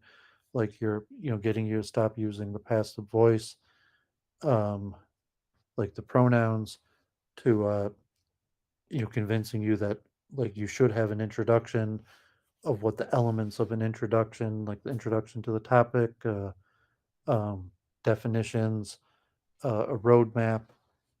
Um, I'm not sure we got to the conclusion point yet. To so I mean, I look at your essay to say the conclusion, and I'm not sure we were quite there on paragraph form. But I mean, we definitely made a lot of progress. Like you were y- you know not using the run-on sentences or the passive voice, um, recognizing when you had unsignified pronouns, starting to use paragraph forms, and have clear introduction and roadmaps in your essay. So that like and that showed in your debate also, with your PowerPoint that had like introduction and a roadmap, and in your debate performance that you had kind of like the roadmap there, and but to be an essay, it has to be completely in paragraph form, and then have a conclusion. So I think what happened was we did a whole bunch of work, and it was almost ready. Like it was almost something publishable, and then you added a bunch of stuff in, and the stuff that you added in like wasn't in paragraph form.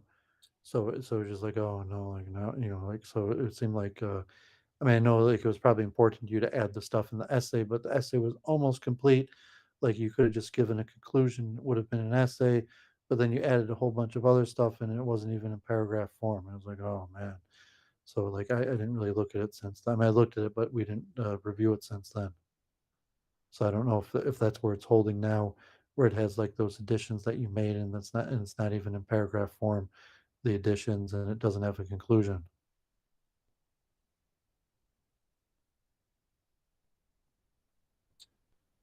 Is that where it's at now? Um, well, well, I guess it's whatever you think about the last. I don't know if you can hear that, but it's raining really loudly here all of a sudden. Um, I've got the intro as far as whether there's a conclusion. Yep. A conclusion which just basically is a summary. So it's not great as a conclusion, but I thought it was actually at the very least it made sense. So Yeah, there's some lists in it. I guess it was the list that you didn't like.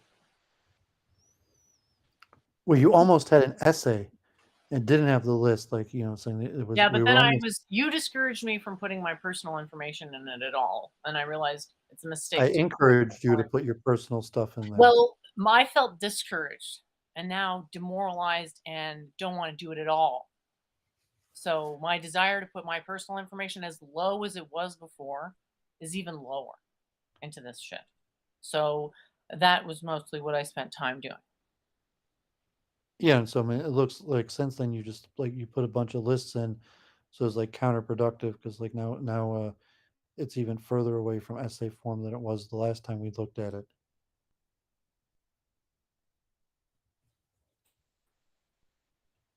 Sure.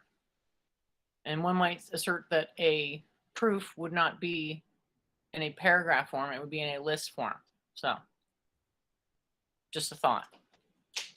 Well, I mean, it could be, but then, so, I mean, if you were gonna do an essay in a proper essay form, like, it didn't need the proof, or, if you wanted to put it all in one, or how you're gonna structure that, but it was just, so, once you added that other stuff into it, it now it's probably it'd be too difficult to, just really draining working on it and trying to put it, to talk you through putting it in, like, proper format.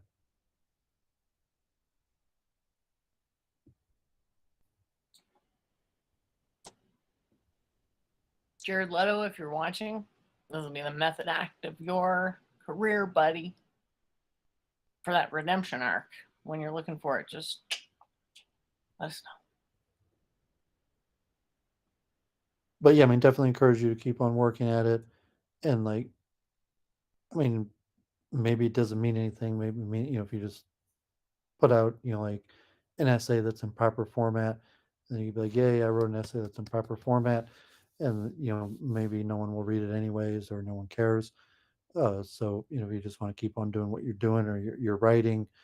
Um, but yeah, I mean, reviewing stuff is really draining, and then, just these concepts, like everything's an argument, and just saying, like, I just, I don't want, like, if you're not interested, you're not interested, and it's like, I don't want, like, there's no benefit to me to, like, try to convince you to, use, like, proper essay form, or, like, your paragraphs or the structure, unless you want to do it.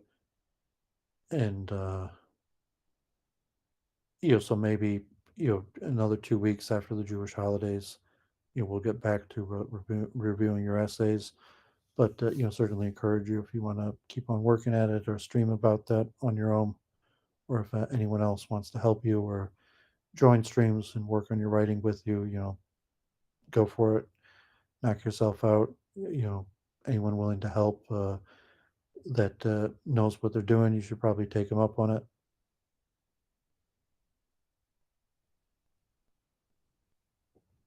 Well, what does it mean for somebody to know what they're doing, right? What makes sense at this point is to wait for the AI to do it for me and just get a consumer grade AI and just keep Yeah. changing the filter settings until it puts out what I want. So why wouldn't I do that now? Yeah, I don't think that's going to happen. So, I Oh, mean, okay. So now there are limits to what computers can do. yeah, it's not going to happen. I mean, I don't see that happening any of the next few years, and I doubt that.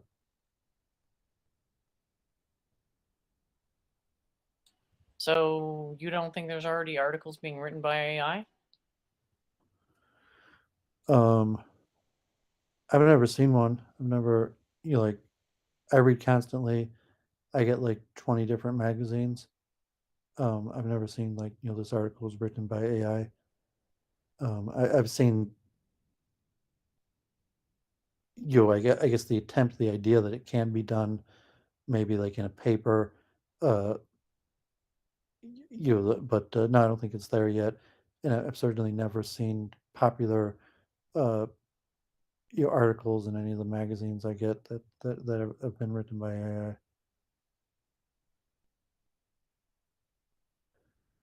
It might be a few years away and even what's a few years away isn't going to replace authorship. And yes, no, I don't think so. But and I don't think that that's going to work for you. I don't think, even if it's a few years away, in a few years, I don't think you're going to be able to like add in your writing, and then the AI is going to put it in some sort of proper format.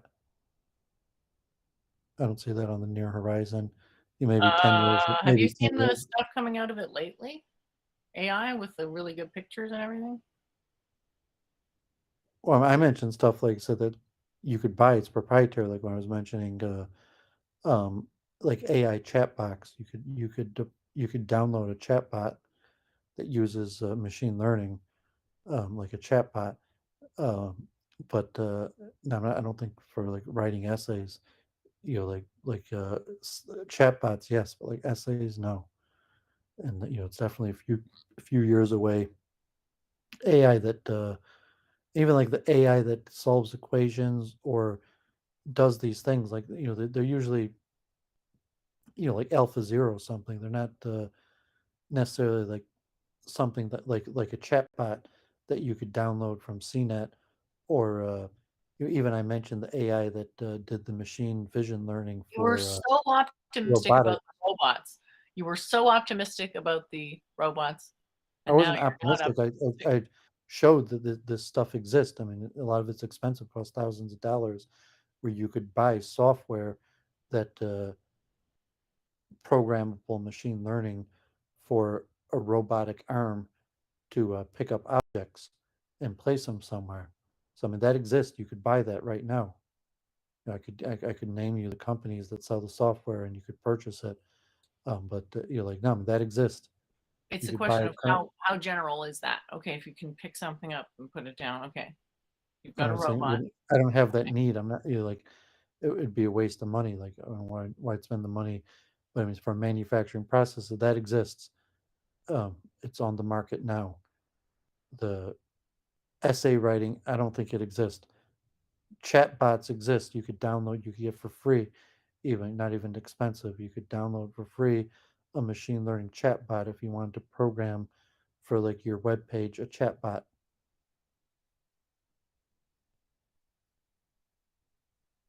That didn't interest me enough to make like a chat bot for myself, but that's something that someone could probably do now.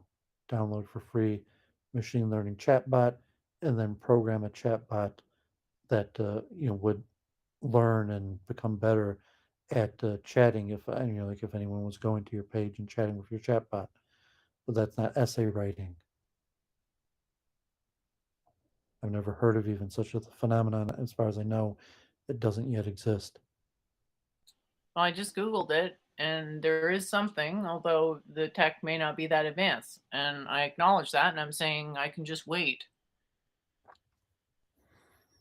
presuming the information on how to write is out there. Why can't an AI be trained on that information and then just put it out?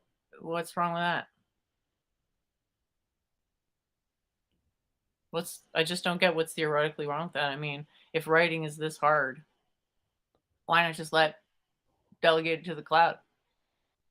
Because it's too complicated. They can't do it. Doesn't matter. Yes, it can. They will be able to because we don't know how to do it, but we brute force it, and the AI knows how to do it because of the brute forcing. No, I mean it's like so if it's a chat bot and you're talking like a sentence or two, and but if you're talking an essay, uh it's almost infinite. You're Chatbots saying are shit, but an essay would actually be easier than a chatbot because you're assuming meaning is held in words, whereas I know meaning is held. The closest thing that holds meaning is the entire set of words, and that doesn't even hold meaning. So, yeah, it should be theoretically much easier to make essays automatically than chatbots. Chatbots are one of the hardest things to make because it got to be plausibly that you're talking to a person. That level of emulation is exceedingly difficult because questions people ask have context that is subtle that isn't conveyed in words. yeah, but it's in just the math. The chatbot usually does a few words or Chatbots sucking isn't indicative of the capacity of AI. The I mean, current stuff chatbot is coming just a out of few the words. Stable Diffusion is indicative of the capacity of AI once it's Yeah, correctly I mean, understood. you're just not thinking reasonably. It's like a chatbot is just a few words at most, a sentence. Chatbots usually don't even do full sentences, like as opposed to an essay, you're talking hundreds or thousands of words. And you're only So, seeming so it if you're seems like talking it's more brute force, information, but it isn't because the information isn't held on the level of the word. The information is structural. So the more structural information, there's tons of structural information on how to write because there's tons of writing. no, I mean, like 1,000 word Well, essay. that's what the point is that that's what the AI is being trained on. So if there's a bunch of If you're filters that I talking can about, adjust, if you're if I talking have a about, sass filter, I can sassify my writing if where you're it's talking like about a phrase, if you're talking about a phrase that, okay, there might be a few thousand words in the lexicon, and you're just looking for a phrase like 2 to 10 words, even exponential of, even if there's thousands, millions of options. If you're talking about 1,000 word essay, it's going to be near infinite, the amount of options. It can't be brute force like that. you are supposing meanings held on the level of a word, which it's not. To presume that actually F's up your results, which is why chatbots blow C's. So Well, that's why chatbots you have blow, to you're saying train it essay. on a different, you have to change it, the level on which you're training it, which is like a filter size thing. So obviously a word sized filter size would be not working. Well, I mean, you keep on fantasizing about that. I don't think it's going to happen. Um, like you should probably just keep on working on your writing. I will, but I ultimately don't think I'll need to. Okay, well, we'll see. Okay, so I'm going to sign off. Have a great week, and we'll see everybody in 3 weeks from now. So, anyone needs to reach out, you can message me, and just the holidays, but you happen to be next, Yom Kippur, the next 2 weeks, Sunday through Tuesday. But if anyone reaches out to me, I'll respond. But so hopefully we'll see you in 3 weeks, and like encourage Jennifer if she wants to go over essay or read, or people in the chat want to help her with it or give her advice, and or if you want to do more streams working on that. And then maybe after the Jewish holidays we'll try to get back to editing your essays, and try to get, like, at least one essay in proper format. So have a great night. Awesome. Yeah, thanks, Dark Matter and Battle Rap. I'm not really big on writing a lot. Like, I don't mind, uh, the way a teacher writes on a blackboard, and then it's like you erase it at the end of the class, and there's an understanding that it's not meant to be taken as super serious. It's meant to be, uh, you know, one example for one student and stuff. Yeah, thanks for joining, Doovid. Always awesome to have you. You know, there's always this thing where stuff that gets put in writing ends up being taken more seriously than it should. That's why I like to focus a lot on diagrams and images because it's less ambiguous. Sure, it's more ambiguous in the sense of like, what is this even talking about? But it's less ambiguous in the sense that there's no words to misinterpret. So if there's words there, then there's a chance of misinterpretation. If not, less chance. Then there's a chance of not communicating any information at all. So Anders says he learned recently that there's a difference between panpsychism and idealism, but similar. It's hard for me to know what it is that the idealism people are talking about because the unit, like, is it the universe as one mind kind of thing? Because if the basic idea of idealism is that well, I think it's mind dependence, or if that's interpreted to mean that there's a universal mind, and that's like an understanding of the universe as one thing, and the one thing that we're understanding the universe as, we're calling that a mind. Why? Well, it's partly because that's what we are individually, and other things, but fundamentally it's that. So panpsychism is something to do with consciousness being fundamental, but because there's consciousness, awareness, etc., etc., there's just so many different definitions associated with what can really only be one thing. It's the thermodynamic concept. So we've got light, we've got motion, we've got just the absence of a thing, but still the potential for there to be a thing. So there's some type of volume. And there would be different interpretations of panpsychism. So panpsychism is a class of these models. And so you can say, if you just say you accept panpsychism, all that's saying is that consciousness, I don't want to say that the hard problem of consciousness doesn't exist for you. The hard problem of consciousness becomes reframed from, how did consciousness come out of my brain randomly? How did that happen? No, it becomes reframed as, how does what's intrinsic give rise to what I'm calling myself, my brain, my mind, blah blah blah. It's basically conceding the point that it's one conceding one of the major points in non-dualism, which is like boundaries are tricky. You can make great approximations using boundaries, but if you start to think that they have a certain type of existence that they don't, well, then you're sort of undermining their very purpose as these intrinsically variable concepts. So Daryl says, what's the goal of writing? It is to convey understanding and information. Yep, that's right. So hopefully that is what happens with my writing, and with all the help, hopefully all the help I get, quote unquote, if it's actually help remains to be seen, but we'll see. And that'll be great. And if not, I can just lean on the AI stuff when it comes around. The cool thing about capitalism is that there's this competition that sort of puts pressure on putting out a better product for free. So, yay.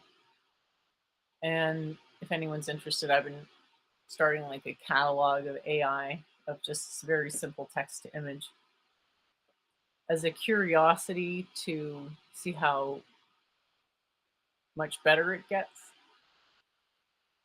I don't know. I'm just curious. That's really all it is. So anyway, Dark Matter Battle Rap says we could do a poetry jam next weekend. We'll write poems and Jen can jam them out loud. Daryl, are you in? Yeah, I'm up for reading poems. It can be fun, just very expressive and exciting. And yeah. So coming back to panpsychism, like all you're doing, like, I don't know, at the very least, you don't have the problem of why does consciousness come from the brain? Because the brain isn't the consciousness boundary. So there's essentially in panpsychism, you're just saying, well, there's no boundary in the domain of consciousness. You're not even saying non-dualism. Non-dualism is saying there's no boundary anywhere. Panpsychism, so you say that's like a type of non-dualism where there's no distinction in the axis of consciousness along anything. And what that means exactly, well, there's problems, like I always come back to this, that language it's the Platonic cave, okay? So language can get us as close to meaning as the Platonic cave can get us to representing the forms outside. Like, for example, imagine it's real, okay, and you're trying to explain to people in the cave what a sailboat is, okay? You can't really explain the feeling of going on a sailboat, going in the water, and all that stuff in a cave, but you can make a coherent, simplified version that has the substance of the cave, okay, but the content of the idea, if that helps. Boundaries are tricky. The boundary is the third thing, which in turn needs even further boundaries and so on indefinitely. No, that's not how it works. You have emergence. So it doesn't break down indefinitely because there's nothing below vibration on the level of matter. So vibration is, you could say it's one thing.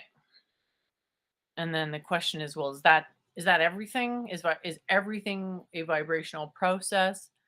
And then it's a question of, well, what does it mean for something to be vibrating? So you're looking at a simple harmonic oscillator model, but it's a formless oscillator. It's more akin to the idea of oscillation than an actual fixed string with two fixed ends going in an 8 shape.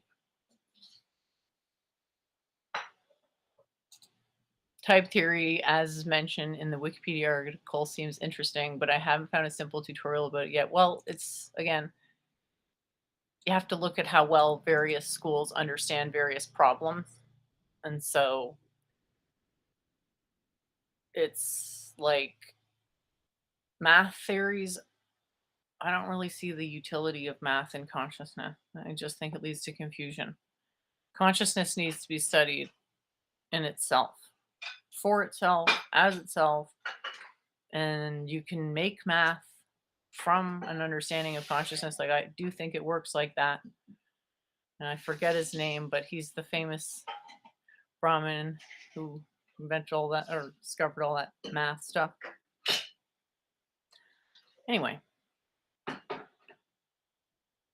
Daryl says you can explain what a sailboat is and what it does and how it does it and why, even if you can't convey how it feels. And that's the whole thing, is that what are you even saying about it to say its shape on a wall?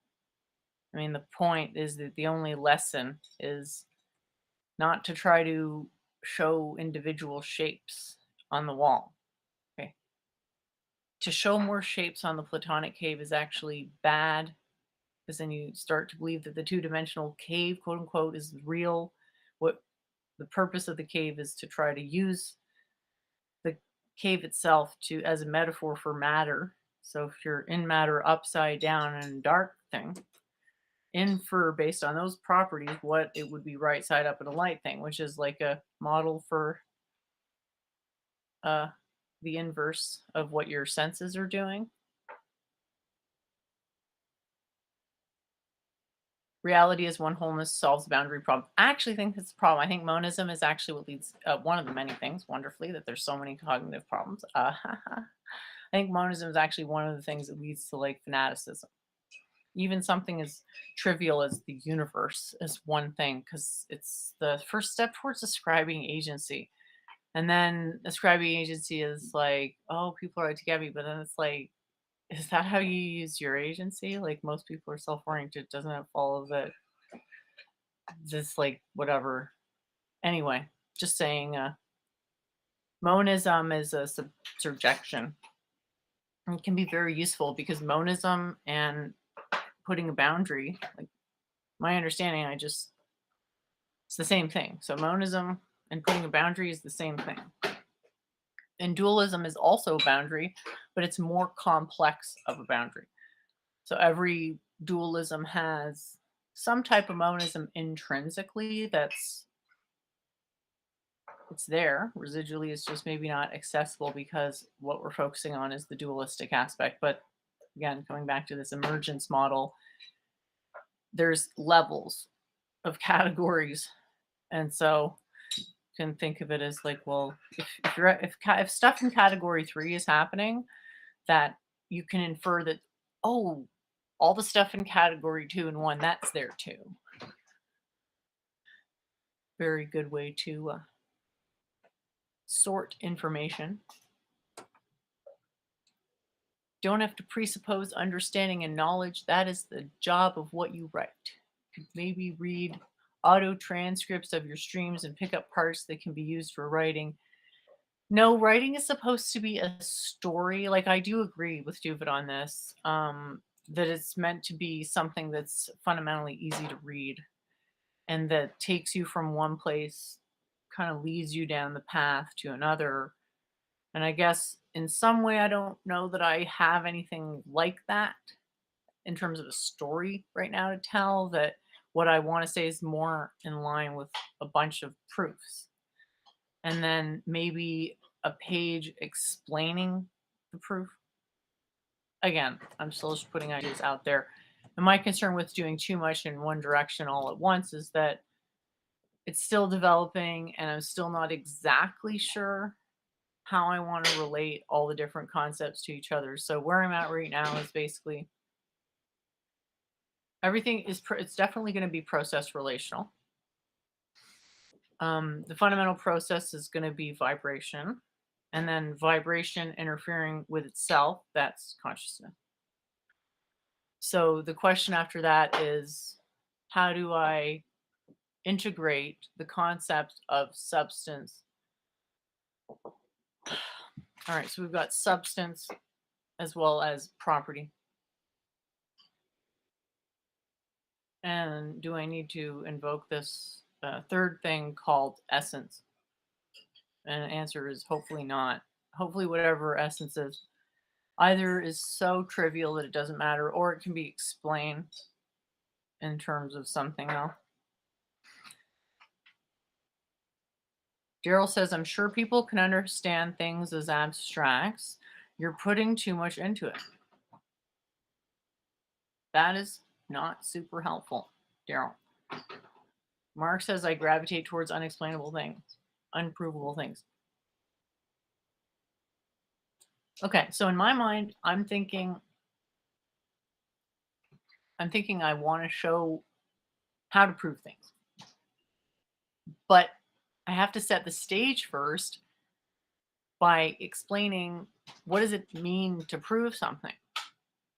And I don't want to spend infinity time talking about proof and giving even a short historical review of proof, because that's pretty big job. I'm talking about proving in an abstract sense that there's sort of two ideas there.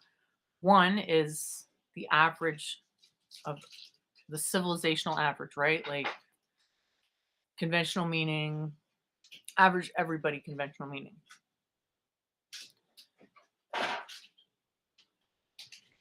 Definitions do sort of get pulled in different directions. Maybe it happens too slowly to really be noticed, but anyway, so that's one. So a proof is like, you could say something's proven in that sense when it's the majority view. Like Christmas is proven conventionally. And the proof of Christmas is that, it's holidays acknowledged and so on and so forth. So that's maybe a bad example, but the proving something in a informal, quote unquote, colloquial way would be along the lines of establishing something like Christmas existed. Does that matter? Like Christmas existing is actually not the thing that philosophy, in my view, at least really would, not that class of things that philosophy really gives a shit about. That makes sense. So the idea is that, yes, you can prove things conventionally because there is access, like something logic-like in informal setting, like just conventionally. And the proof, something is proven when it's something like Christmas, where it's like basically, there's not really any holdouts that are denying something like Christmas. And then there's the other side of it where the people who give a shit about this kind of thing, those experts in the field would look at what you say and basically say, yeah, that's basically fair enough. That, like, the more technical proof. I suppose you could even say there's another or even more abstract level of just an academic proof where, whatever you put it in a syllogism, who knows? Under says the Newtonian view separates space and matter, which seemingly solves the boundary problem, but doesn't. No, it just creates problems because it tries to make it like I was just thinking about that the other day. Like, if you're existing in space and time is flowing and then you have mass, that's actually misunderstanding because the mass, in some sense, causes the space and the time. And if you're modeling them as separate, that seems like it would. I guess maybe there's some necessity that if you model things as separate that aren't separate, that it creates something. What's the word? There's a word for it in signal processing anyway. It's not, I don't want to say interference, but something like that. Whoa. Daryl says he's got Reddit talks about my interpretation of relativity and space and time. It doesn't presuppose anything. It takes you from the first principles, the start, to an evaluation of what I think. Yeah, but we're talking about first we have to just present the axiomatic framework in the first place. So there's a couple things. There's two types of proofs. Okay. Those both have to be acknowledged because I'm writing in a conventional thing about a formal thing. So there's that. And then talking about reasoning from first principles. Because there's different first principles. But fundamentally, the point is to sell the value of being able to think in first principles abstractly, implementation independent. Hey, Mean, it's nice to see you. Thanks for coming by. Maybe you could do a separate page that says all the disclaimers and definitions that you want to say. Definitions don't solve the problem. Definitions only give us a starting point where we can spend time talking about the definitions anytime, but once we agree that that's how we're going to refer to them, then we can proceed with what is implied by that. And then when you're modeling an interference problem, where does it make sense to, given that boundaries don't exist, but we still have boundaries as a necessity for coherence, where do we model it as having a boundary, and so on and so forth. Gerald says not so much about the formal format, but about information and ideas. Right. So again, you can't tell me the difference between memory and reason. So I don't care, basically, about what you think about the content. Because I just basically think it's a stall tactic to waste my time. No offense. So I do care, in a sense, about very particular implementations along lines of ideas, but I don't validate that someone's going to come and undermine the premise that what I'm saying has meaning, because then I'm just going to say, you point me to something that actually does have meaning or that actually does have a fucking sufficient definition or whatever. Because I'm just saying, my position right now is that this is a game, a language game by bad faith actors who are just perpetually shifting goalposts. So I'm interested in content and format.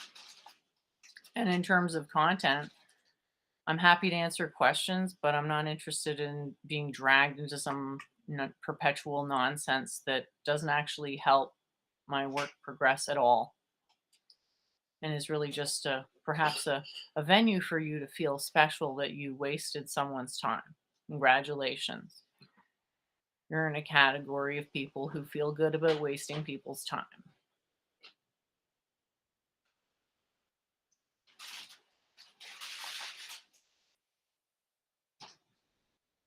Separating space and matter is a huge duality, and reality can't be two totally separate things. Yeah, exactly. So any type of separation is a de facto boundary. So just getting to that point, it's like, if you can't accept that, show me a counterexample. Okay. I accept your counterexample if you have one, which I don't think you can find one, because I'm pretty sure I could boundarize anything. Not saying for sure, but again, I don't care about the latter day stuff because it's just way too long and too heavy on language, which I'm basically presupposing doesn't bear the same type of meaning as math. So yeah, I would like to see that and then systematize it and put that idea out there. So there's two ideas, and this kind of combo really helps me, like the people in the chat who are actually good faith. It is very helpful. So like, don't think because I don't agree instantly with something that I'm not taking it under consideration. So here are the facts. Here are the facts. The alternate stuff, it's all boundaries. It's all closed. It's not just boundaries, it's closed systems. And then it's saying that the closed system generalizes to some type of universal set, which I'm going to say the universe isn't a closed set. And closure is a prerequisite to observation, and observation biases the result. And so some doctrines that doesn't acknowledge that means I have to acknowledge it for the doctrine. Why would I do that? It's hard enough to get something that just makes sense that I'm even trying to put it in language that maybe I'm just trying to do too many things at once. And just I should focus, either an academic thing or I don't want to say a Deepak Chopra thing, but people say that I sound like Deepak Chopra all the time. Like, honestly, I don't get it. Memes asks, what if we assume the definition of a manifold is true? An object minus its boundary. And Daryl says matter needs space to exist in. Again, if you are going to never let that go, like some sort of thing that you're, I don't know, some principle that you've taken a vow to be married to in perpetuity, that space is, here's how I would push back on that. I'd say, look, I'm a monkey-esque entity. I experience space. So I don't really think that I have any reason to think that space is something external to me. Time either. And that's just because of how very complex the apparatus generating my senses must be.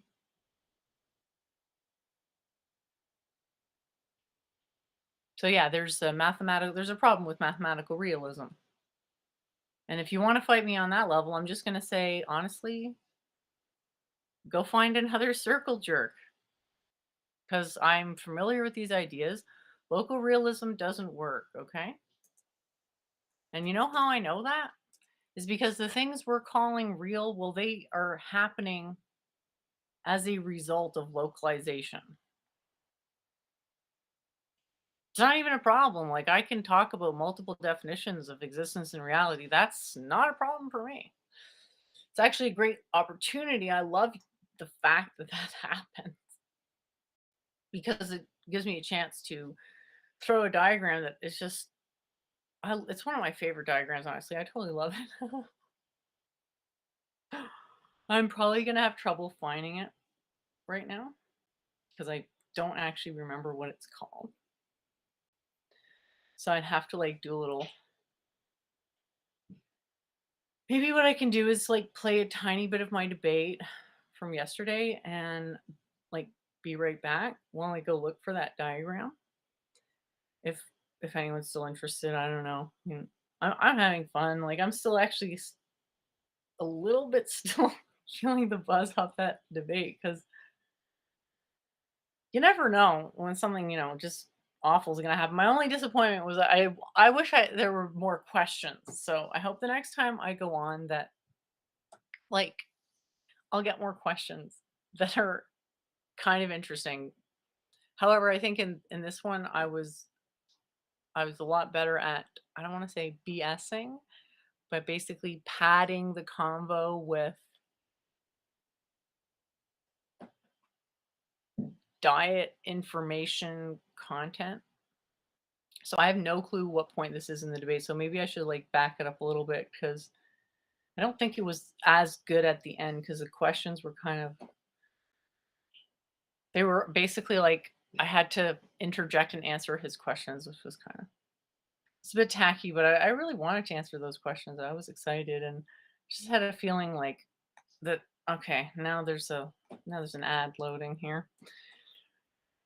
I guess at some point I had a feeling, well, no one's going to ask me any questions because it's all about the person bringing the affirmative. And yeah, I guess we'll see what the next debate is. Maybe if I can go on there, like, I don't know what a good amount or rate to go on MDD is. Because it always seems to, like, not always, but it always brings me the most, like, fucking unforeseen personal problems. So I guess the solution is just don't even tell anyone next time. There you go. Don't let mom know. Or not, it's not mom. I meant mom type people. Anyway, I've got it up now. Let's see here. Oh, there we go. Awesome. So I can unmute it here. Part of it would be physical evidence. Like, I looked up some videos, and they had a machine that was, I guess they were asking it questions, and it was putting a little blip on the screen. Right. I'm not even necessarily. I mean, we can refer to that. They do pick up differences in electromagnetic fields, and some of them, though, of course, are completely fake. I was very careful about not mentioning certain ghost tracking apps and whatnot, because it is very possible that they can just go into your phone AI and have it generate a conversation with you to make you think that you're conversating with a spirit. But what I do think is cool is when we have scenarios where we have different types of equipment, for example, a temperature reader that's picking up a dip in temperature at the same time as an electromagnetic an EMS going off at the same time as something weird and unexplainable happening. Does that make sense? Sure. I guess we might differ as to definition of what that means, something unusual, because people acting weird for attention, to me, that's pretty normal. And that's basically what I expect with my whole skepticism vibe. But I agree with you with what you said about existence being hard to define. And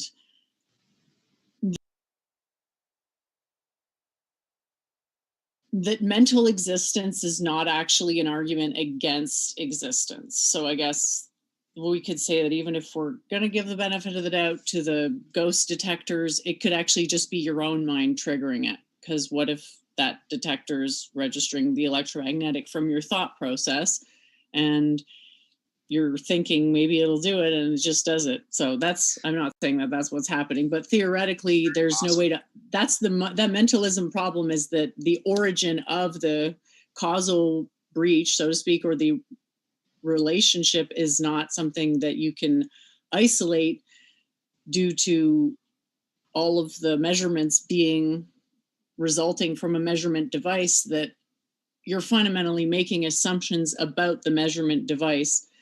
And it sounds like you've made some assumptions about the recording devices for these ghosts that maybe aren't justified. Because this is actually the field that I used to work in, like interpreting video evidence. And you have to be so careful with just stuff like chain of custody. And I'm not saying they're all artifacting effects, but like in your introduction, what you were scrolling through that article, it did seem like one of them, the kernel, it kind of seemed like it was a mirror effect, almost like a hologram. So I would ask you how, and I might just be completely ignorant on that particular subject, but I would ask you how exactly they would have faked that back in the 1800s. How can you fake a lens effect? Well, you just have to generate a hologram using lenses. So you can look that up in an optics textbook from physics. It's something that is hard to do and it doesn't always work, but if you set up a series of correct lenses, correctly arrayed lenses, you can generate a hologram. So basically, I'm sorry, I just want to make sure I understand. So basically what you're saying is that using nothing more than 1800s equipment, you... Hey, okay. I don't know what part of the debate that was, but hopefully it was interesting. Carol says, I'm leaping into the deepest end of the pool before explaining how to fundamentally tread water. Yeah. Sorry. the whole point is that I'm not the only person working here in this domain, and that it's okay for somebody to write something advanced. And oh my gosh, God forbid, actually a good thing. I admit, fine, my writing blows, but let's be real here. My belief system literally, I don't want to say is nominalism, but there's a heavy, heavy element of that when it comes to language. And the point of that is not nihilism, but rather contextualism and understanding that every quote language information treatment system has this flaw. Language has it, math has it, but there's also this extra thing that it's actually, there is something slightly different, orthogonality, if you will, and that interpolation is non-trivial between these various quote languages. And so it's setting that balance to say the two. Okay, I like the ideas I got so far was about the proof, that maybe two, maybe even three versions of proof. And then the idea that, oh yeah, also try to figure out basically how many, like that, plus explaining what it means to build up a concept from axiom. Because I don't think that's self-evident. Some experts believe our universe is a computer simulation, but I see time as only existing now. There's no time for a computer simulation to be created. What about thinking about time as something that is in the same category of things as temperature? So, is there a beginning in temperature? Not really. There isn't really a beginning of temperature. So if you wanted, like, let's say we lived in a universe where the only thing we had access to is temperature. So everything is just a story we tell ourselves about temperature, and stories tend to have beginnings. So it's objective, surjection, time perhaps is more like temperature. And then we have this other thing that we like, almost not phenomenal time, but like phenomenal abstract time, which is like how physics understands time now, which is that it can be mapped on a plane perpendicular to space. So I don't want to have a debate about whether that's valid. I feel that there's a claim. There's no basis for the claim. It hasn't been validated.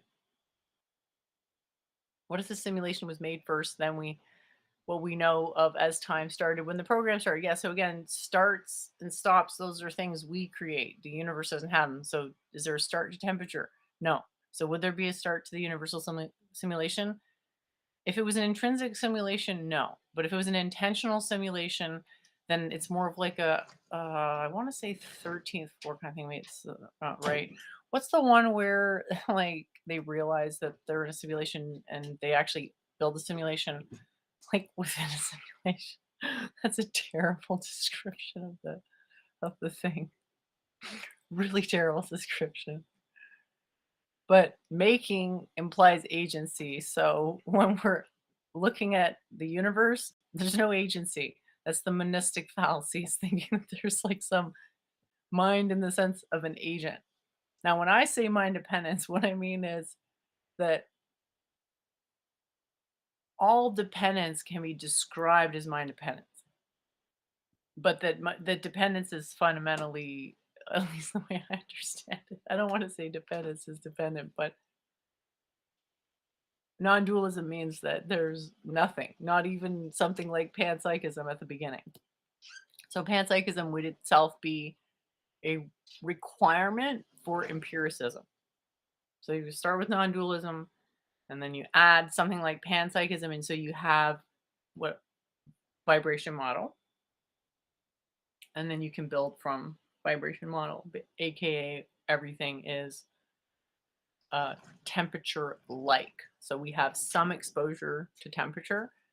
We can understand that there are temperature fluctuations that are local, that don't actually correspond to a more global kind of distribution. So they can be these pockets. Anders says then the computer simulation has to be like a platonic form and not really like a computer simulation created by someone. Exactly. So the question is just reframed to like, are we talking about temperature like things or things that are maybe more concept like things? So not actually the permutations of the effects of the temperaturality, but that which then allows, the temperaturality to understand its own self arrangement.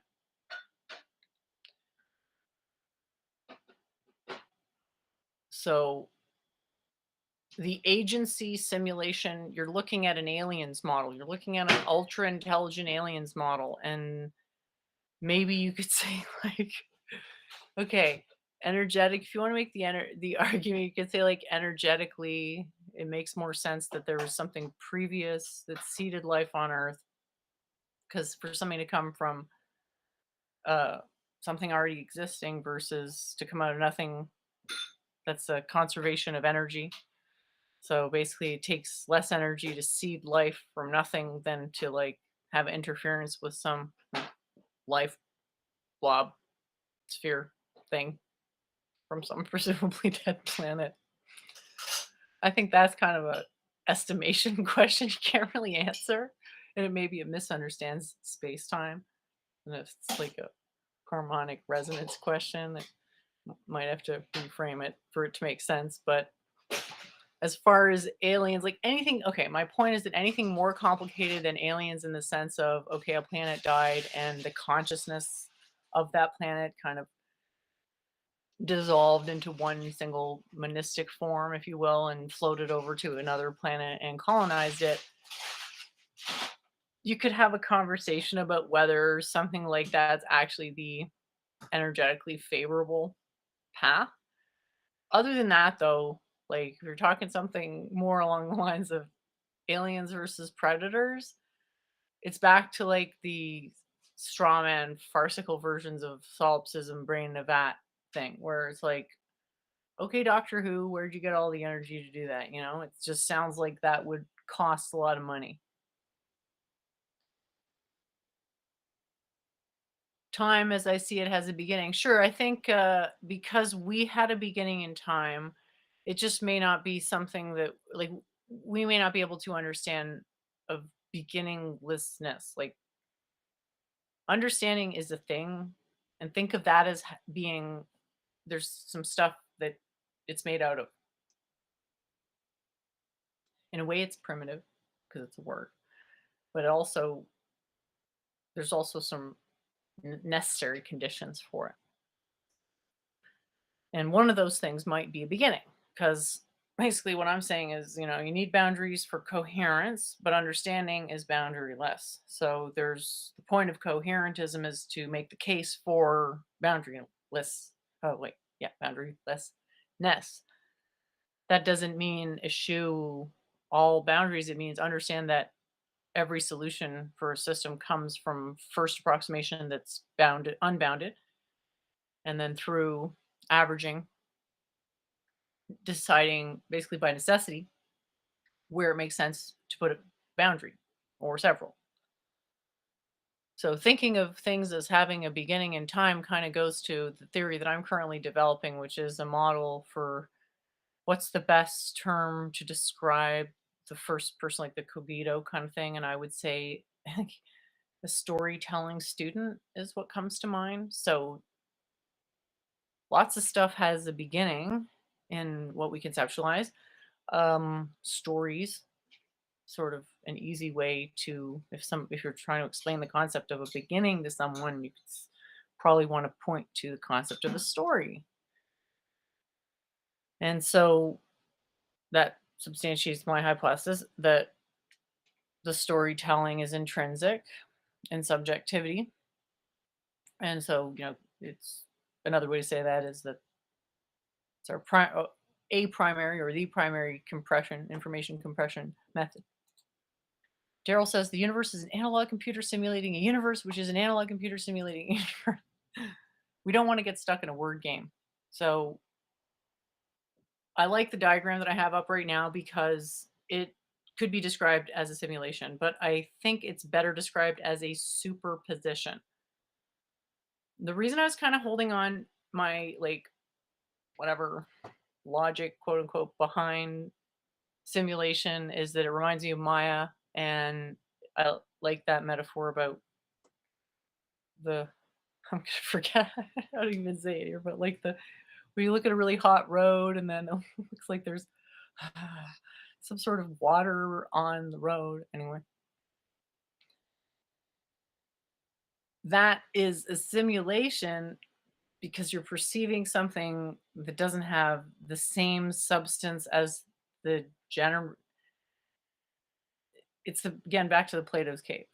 It's generating something like a property, but the property is not intrinsic to the substance generating it. It's essentially an optical effect. It's still something. It's still something, but it's not the same type of something. Dark Matter Battle Rap says Jen was bodying him while inserting her credentials and right back to bodying him. He would fight back. Her rebuttal would leave him devolved. It was awesome to see live. Thanks. I was just thinking about what my shortcomings have been so far, and not being perfect maybe, but just going slightly in the direction of improvement. So thank you very much for the feedback. I appreciate it. Under says time and temperature are ultimately one, or would there be duality? Well, if Thad, I was going to say Thad Thadderson, but if Thad Roberts is right, and if that form, which is the complement of the 888,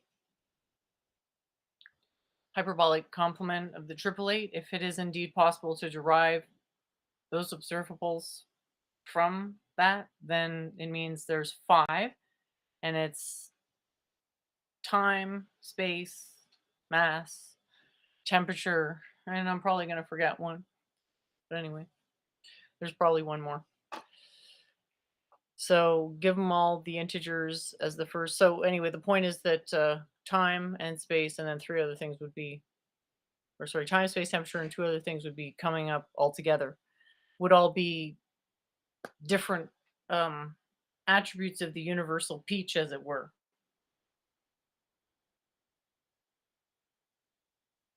I don't know if people are familiar with that idea. I can grab a diagram for it. Keep my fingers crossed that it works out.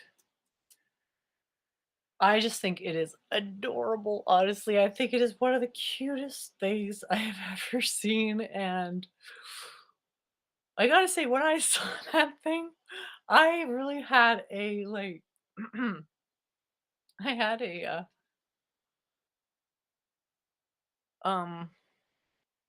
words kind of fall short, but I felt an enormous amount of hope in that moment when I saw that it was possible for a computer to do that. So I'm gonna pause myself again and just go back to the debate real quick while I look up this image and then go into that. You can arrange the glass or mirror in a certain way that makes it appear that there's a person. Conceivably, I'm not saying that that's what happened. I'm saying that, let's say I'm trying to steelman that position, I would be coming with a barrage of evidence to make it that in every direction you turned, there was some new evidence, piece of evidence coming, like pew, pew, pew, coming in, like, some incredibly powerful weapon. Whereas this is just like, I have to strain just to see what the evidence even is, and it's all shaky, and it's not the original source. It's somebody making a video with the original source that's all shaky. And so that tells me, well, it's a little bit, it comes across as obscurantism. And if you're trying to make a point, don't you kind of want to be super clear as to what the point it is that you're actually saying and remove that emotional element. That's where I would say it doesn't meet that burden, even the lowest evidentiary burden, which I don't know if you want to talk about that, what it means for something to exist, balance of probabilities at all, but I don't even think it rises to that point. But right back Sure. over. I mean, I definitely would disagree with you on that point, simply because, or at least the balance of the probabilities, simply because we're talking about something that 80% of Americans claim to have personally experienced. And I know that you could make the argument for mass hysteria, but again, I don't think that it matters. I'm not making the assertion, the cause specifically as to what causes the spiritual phenomena or what we perceive as a spiritual phenomena. I don't think that matters in the least bit. But again, we're talking about something that most people have experienced. I think it was, I'm trying to remember the exact statistics. I can't pull up anything anymore because I don't want it to ruin the quality. But it was a majority of people had reported some sort of experience, and slightly smaller, you probably have them up for me that you could tell me. But a smaller percentage of people actually have something that has personally happened. Now, as far as establishing the premise for a spirit could be the passed on soul of another person, we really only, again, need to look at the fact that our own government has actually studied out of body phenomena and has determined that it is a thing, it is possible. And so really we just need to make the extra step that once the body dies, that's still possible. And with as much anecdotal evidence as there is on near-death experience and what happens with that, and their striking similarities, I think that it's a pretty safe bet. Well, in a lot of ways, I agree, but I don't know how a near-death experience. Can you talk a little more about how we go from near-death experience to Sure. ghosts? So, yeah, absolutely. So a ghost essentially is a person existing outside of their body, right? So in near-death experiences, I'm actually not sure if I would accept that definition. I think it goes a little bit farther than that, but sure, that's acceptable. That's a definition, right? It's an acceptable definition. Sure. And again, I know that I'm kind of going back and forth because you can go either way with it. It can be something that we're mentally generating. But it like, can be does that mean if somebody, like, sorry to interrupt you, but like, does that mean hypothetically if somebody does astral projection that they're a ghost if they're leaving their body to do astral projection? Are they a ghost in that time? Yep. Or does your body have to die before you're a ghost? I think that's a matter of opinion, right? But I think that the effects are exactly the same. I think that you can act, and I know that I'm kind of going off in Wooville here because, we're talking about the stuff that I couldn't exactly present the evidence to you guys for, but astral projection is a real thing according to the United States government. You can actually like leave your body by, doing conscious exercises. And with that being said, it's actually something that I have personally experienced as well. And I'd never want to rely on personal, experience for my evidence, but it's just a fact of the matter. So with that being said, you asked, would that be the same thing, astral projection and a ghost? And I would say it is. I would say that there would basically be no difference. I guess I would chalk up something like astral projection to a non-localized consciousness effect, whereas a ghost is sort of more than that. Okay, thanks for your patience. I'm back. So I wanted to grab that diagram there. If this ends up, being the case, then, and I think it's pretty good to go, then sort of the one on the top right, the blue and the silver one, it's got intrinsically the potential to observe all 5 of those observables in Thad's thing. But observing one of them will have an effect on the others.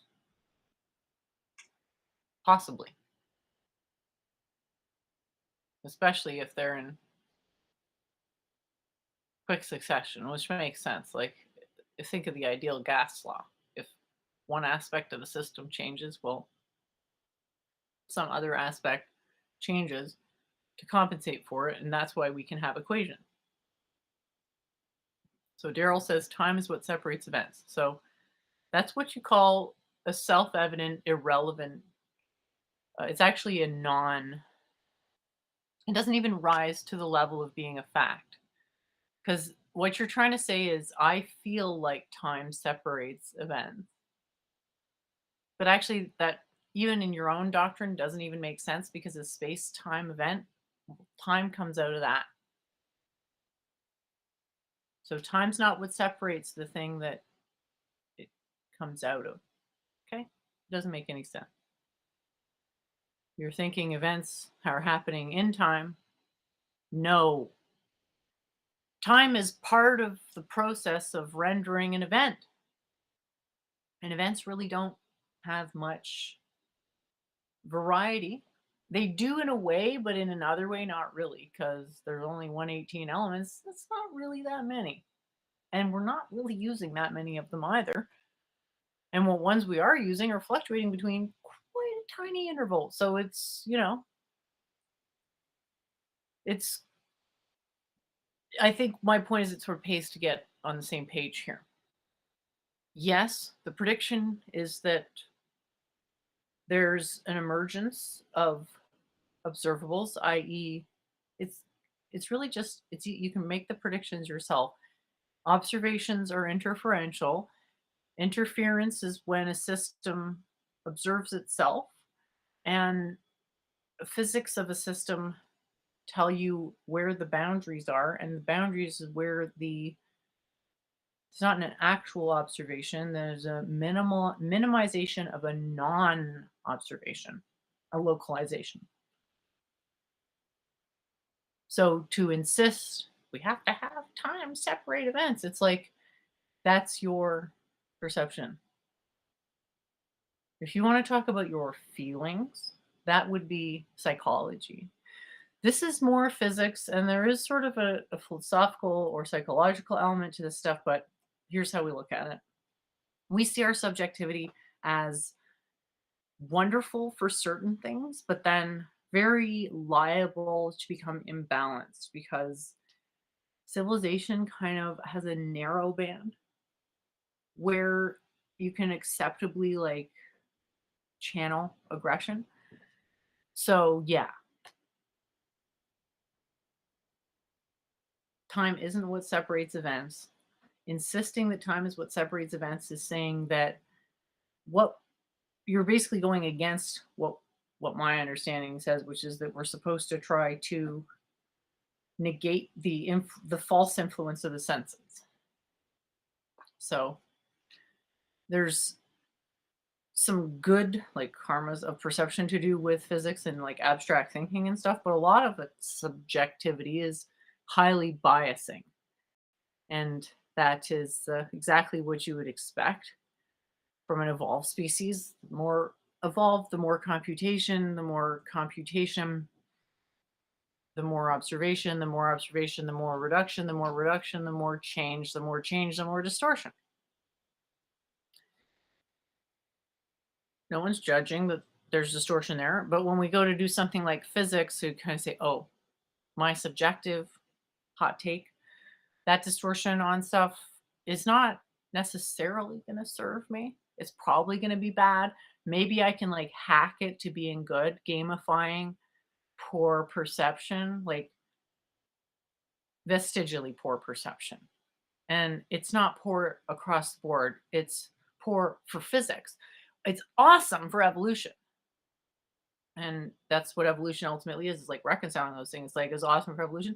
And now I can go and, because it's just sheer cognitive power, I just turn it around on something else and hack it to do something that it couldn't do before out of necessity, but can do now because I have the rational capacity to actually see value in it. So if you're saying it has to be space and it has to be time and those have to be the primitives, and I'm actually going to even deny the basis of the primitives, that's not useful to me because I've already heard all those arguments. I'm familiar with them. What I'm telling you is There's none of any of that stuff. There's an emergence of five-sided emergence between space-time, yada yada, and it only appears that time goes at a constant rate because of the regularity and normality and order of the universe, which would appear to itself be predicted by several doctrines of relativity. So I don't even feel like what I'm saying in a way is contrary to that. Like, I'm just saying that the space-time event is based off something that isn't just it's not just like a blur, a meaningless blur that is gray and forever bereft of meaningful information. It was actually like that's where all the information comes from. All of it comes from this abstract thing that has a form, but we can't reach the form and da da da da. But we need double dualism before we can even get to anything coherent. So it's not just one set of axioms where we can throw it on the thing and it works and we have an obvious proof and a conclusion. It's define a language and then define the axioms within the language that establish, well, fundamentally, part of what is established is the limitations of that language itself to describe abstract categoricals. And so the more quickly you can get to that idea, the better, but you also, have to be pretty careful not to mislead. So that's why I really like these conversations, because it just helps me clarify my intention so much, at least put it into words. Past exists as I see it. It's just that all the past is compressed information in the now. So there's like sort of classes of conversations, and I think you're kind of coming up to one where Anders, where you can appreciate that like these different existential definitions are fundamentally at odds with each other. Like we can have correspondence to reality, like that's a flower. Okay, that could be existence, but then we have this other definition where existence is a model that predicts the future, like science. Like scientific realism kind of is, they're maybe not explicitly saying that, but it definitely seems to imply it in its formalism. So again, coming back, the point I'm trying to make is that regardless of the words, to make an assertion of a certain certainty requires suppositions that not are impossible to justify, just that there will come a point where the justifications won't make sense anymore because you're not a domain expert. So you're going to have to defer to some other person who is an alleged domain expert. So it pays to have some type of an intuition about confidence, which can go to expertise. Confidence is not the perfect predictor of expertise. It's more like strategic confidence, more like what is the person like if they're applying it strategically, what is the common thread of application? Is there any theory where we could be in some type of futuristic petri dish or something that contains our universe? I guess that would be some version of a simulation theory with aliens. There's hyper intelligent aliens. And I just don't really think about that because I feel like other than the I was going to say Mars Attacks, but no, that's wrong. The Starship Troopers Tier 1, where it's basically ejaculation tier or something of the like. Anything other than that, anything more complex civilizationally than that is just, it's not energetically favored. Like, look how much trouble we just have with ourselves and just stuff burning up and how flimsy everything is. Like, fundamentally, I'm saying, I'm talking entropy here. Like, stuff does not hold together. To like, space is hostile and scary. Daryl says temperature doesn't exist unless there's something to have a temperature. That's true. Matter pre-exists all that stuff. So that's what the point is that matter has the structure. That's a part of it anyway. And that temperature and time and all that and stuff, that is emergent from the structure. And so matter has properties that arise all at once because even the thing that we think separates things meaningfully, time, is actually co-emergent with these four other properties probably, and it's just nonsensical to do that. So we got to acknowledge everything as a model, acknowledge that the models that are going to be the simplest are emergent models. That means that you have some fundamental principle that is just that same principle over all the different layers. Looking at 3-4 layers that decompose your property relation symmetrically. That means per layer you have about the same number of properties, and they're actually emergent. Like, for example, temperature, time, space, math, blah, blah, that's all on the same level. And then there's stuff on other levels of emergence, like things like particles. So the photon, electron, proton, neutron, well, that's 4, and that's on a different level of emergence. So that's where it's unclear. Like, they sound like they're actually the same. What does that tell us? Oh, they're actually different emergent structures. And so we'd have things extending sort of differently in different ways for different purposes.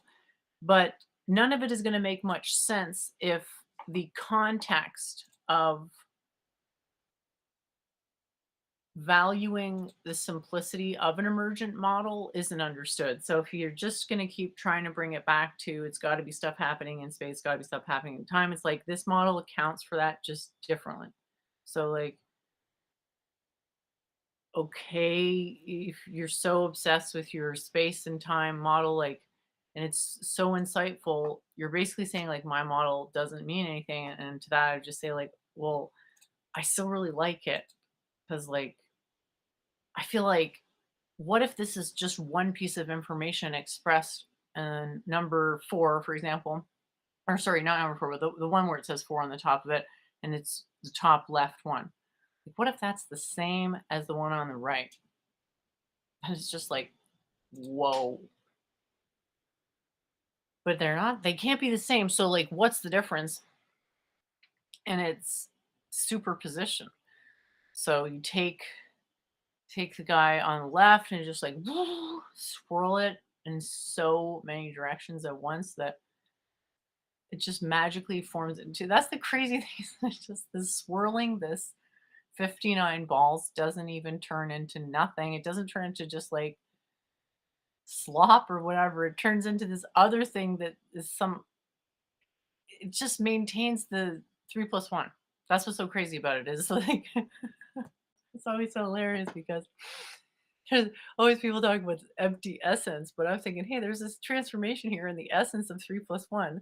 It was maintained, but then I realized, oh, that maybe that is what emptiness is this like volume of 3 plus 1 without anything in it.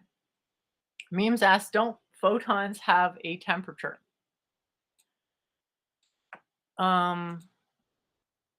Again, you're misunderstanding. The point is that science can only tell us so much because it presupposes its own conclusions. Okay, so I'm saying we can't look at the results. We have to meta-analyze the results and realize that the interference like the devices for observation have to be understood as interferential, and a particular type of interferential to negate any possible artifacting effects. And that's dangerous because when you have an artifacted signal, it seems like there's a bunch of stuff that's not actually there. And when everything is based off of vibration, you don't want to have tons of measurement error. So what I'm telling you, Daryl, is what you're saying has intrinsic measurement error. And I'm saying that I'm not going to use something with intrinsic measurement error. Mark Smith says infinite space is scary. Yeah. For a while, I was really scared of thinking about it, like going just like super far away and then just falling off into infinity. And then I sort of evolved towards enjoying the solitude of it. And I don't know, I guess I realized it's kind of not what I thought it was. And then I'm going on a maybe deeper level of exploration into the concept. But in terms of what's scary, like fear is totally natural to have. And what I try to do is just, put it to good use. There's some stuff that's good to be scared of. And so just redirect it towards something that you can control rather than agonizing about what you can't. If I had to guess how long till Earth becomes extremely hot or cold, like in an ice age or something, I have no idea. I haven't looked at that stuff enough. What my model predicts is over time, you're going to get a very, very, very slow heating effect. And that's because the net effect of the atmosphere is actually total neutralization. But then there's like a slight amount of improvement. It's basically perpetually improving the quality of absorption that the atmosphere is performing. So historically, it does look like there have been cycles. I'm just haven't researched enough to know what would be like a major factor in the cycle. But first place to look is the sun and to understand those cycles. I like standing waves on circles, whatever they represent. I believe that's similar to atoms. Well, it's a few things. Let's see where it was. So this is meant to show, first of all, that, let me just make sure I've got it in the right place. Awesome.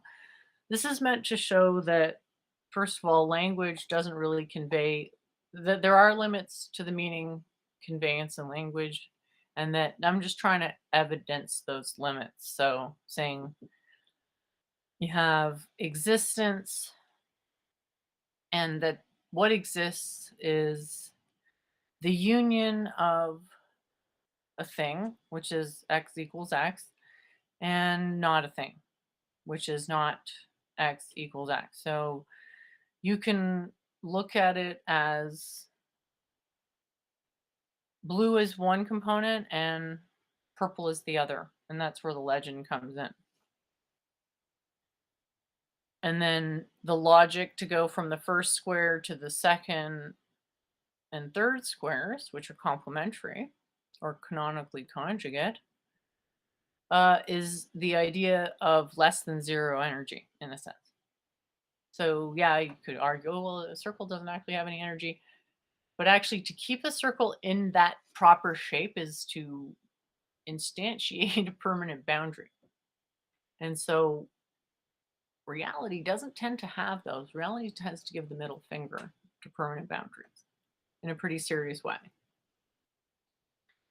So a circle would be something that materiality would apparently abhor because it is inconsistent with that nature, which is incidentally the power of math, because we, in our subject of stupidity, are very attracted to the appearance of a constant boundary as it gives a feeling of certainty. Ha ha ha. Dang. So to have an even lower energy state relative to a circle would be something that has an average size of a circle, but that its boundary fluctuates. And well, how much does its boundary fluctuate? Well, the answer is in accordance with least action principle.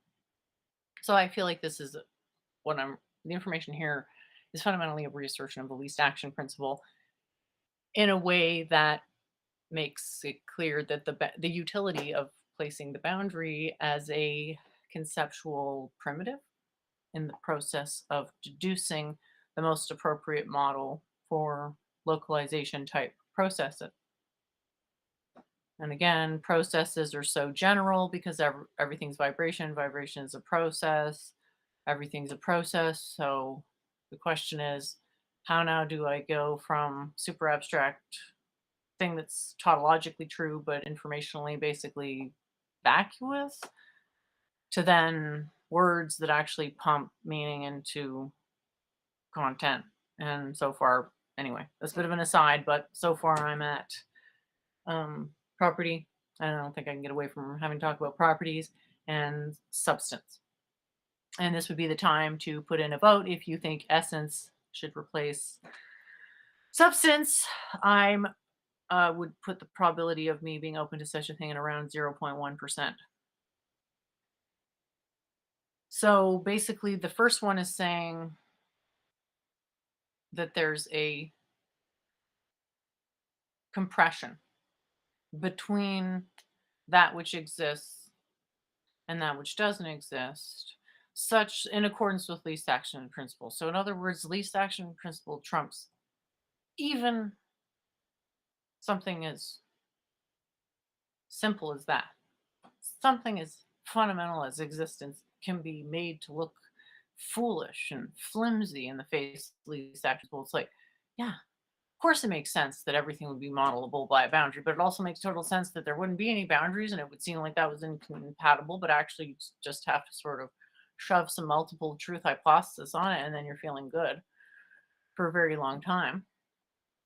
Mark Smith says, Daryl, there's no end. And the funny thing is there's actually multiple ways in which there's no end. So part of becoming a student, because ultimately we're all students on, if we're learning at the school of the universe, is getting a sense of compressing certain lessons that you've already learned about the no-endedness of certain conversations. Because just because there's like circularity problems and blah blah blah, doesn't mean all conversations are pointless. Of course not.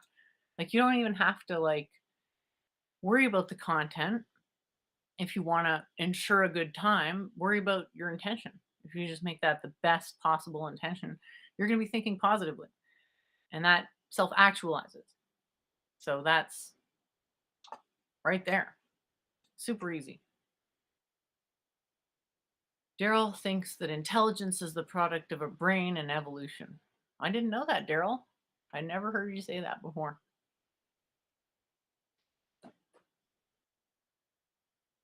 Daryl says that I should have picked up on, I'm assuming you're talking, you said something with the US government here, Daryl, but are you talking about my debate? I didn't want to talk about his claims about some documents that were allegedly put out by the CIA about astral projection. If that's what you're talking about, as in I should have acknowledged that point, well, agree to disagree.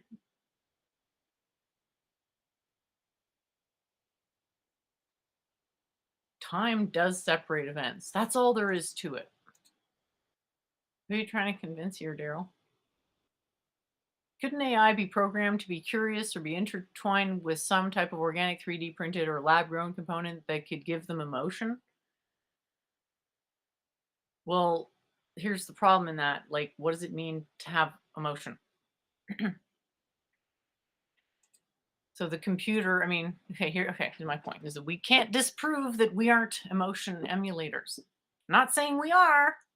It's just that definitionally, it's not disprovable. So you're saying, like, how do we imbue a computer with emotion? Well, how are we ourselves imbued with emotion? You're going to find that that also has binding problems.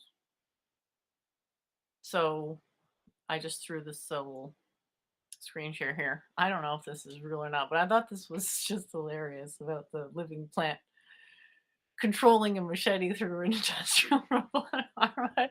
I feel like there's probably a 75% chance that this is totally bullshit. I just thought it was so funny that I couldn't help myself. I couldn't help myself because it was like, you really look like, I watched the video, okay, and honestly the plant seemed like really he wanted to chop something up. Like I would not want to get anywhere close. That plant seemed like scary. You want to talk about scary stuff? Like this plant was not fucking around. That's why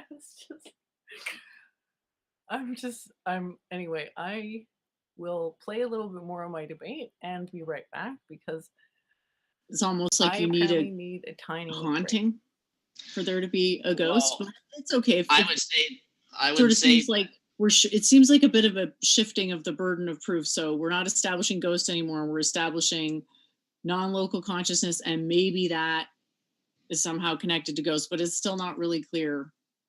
Well, let me ask you, what would be the difference between effectively a ghost and non-local perception?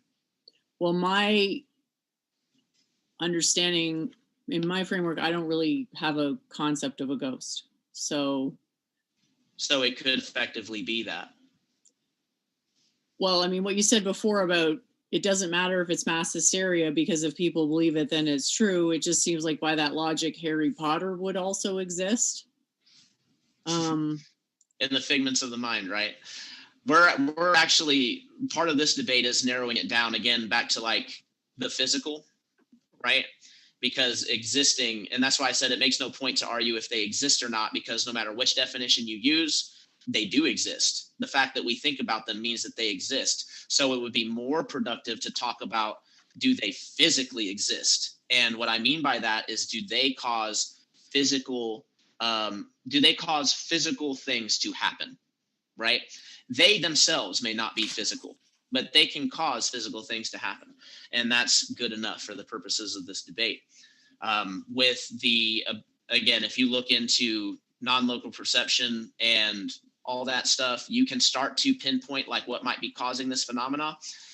But again, I really don't think it matters. The fact is that there is phenomena that we experience and that people experience in the real world that doesn't fit the regular everyday. And there is always some, I won't say always, but a lot of times there is some really, really crazy coincidences that happen with this sort of stuff. For example, on the little random devices that give the words or the white noise, sometimes they'll even say the name of a dead person or a person who has passed in that area, which seems to me that if it was just something random, that it wouldn't that wouldn't happen very often, if ever. You would have to push it into the, well, that has to be faked. And if you're going to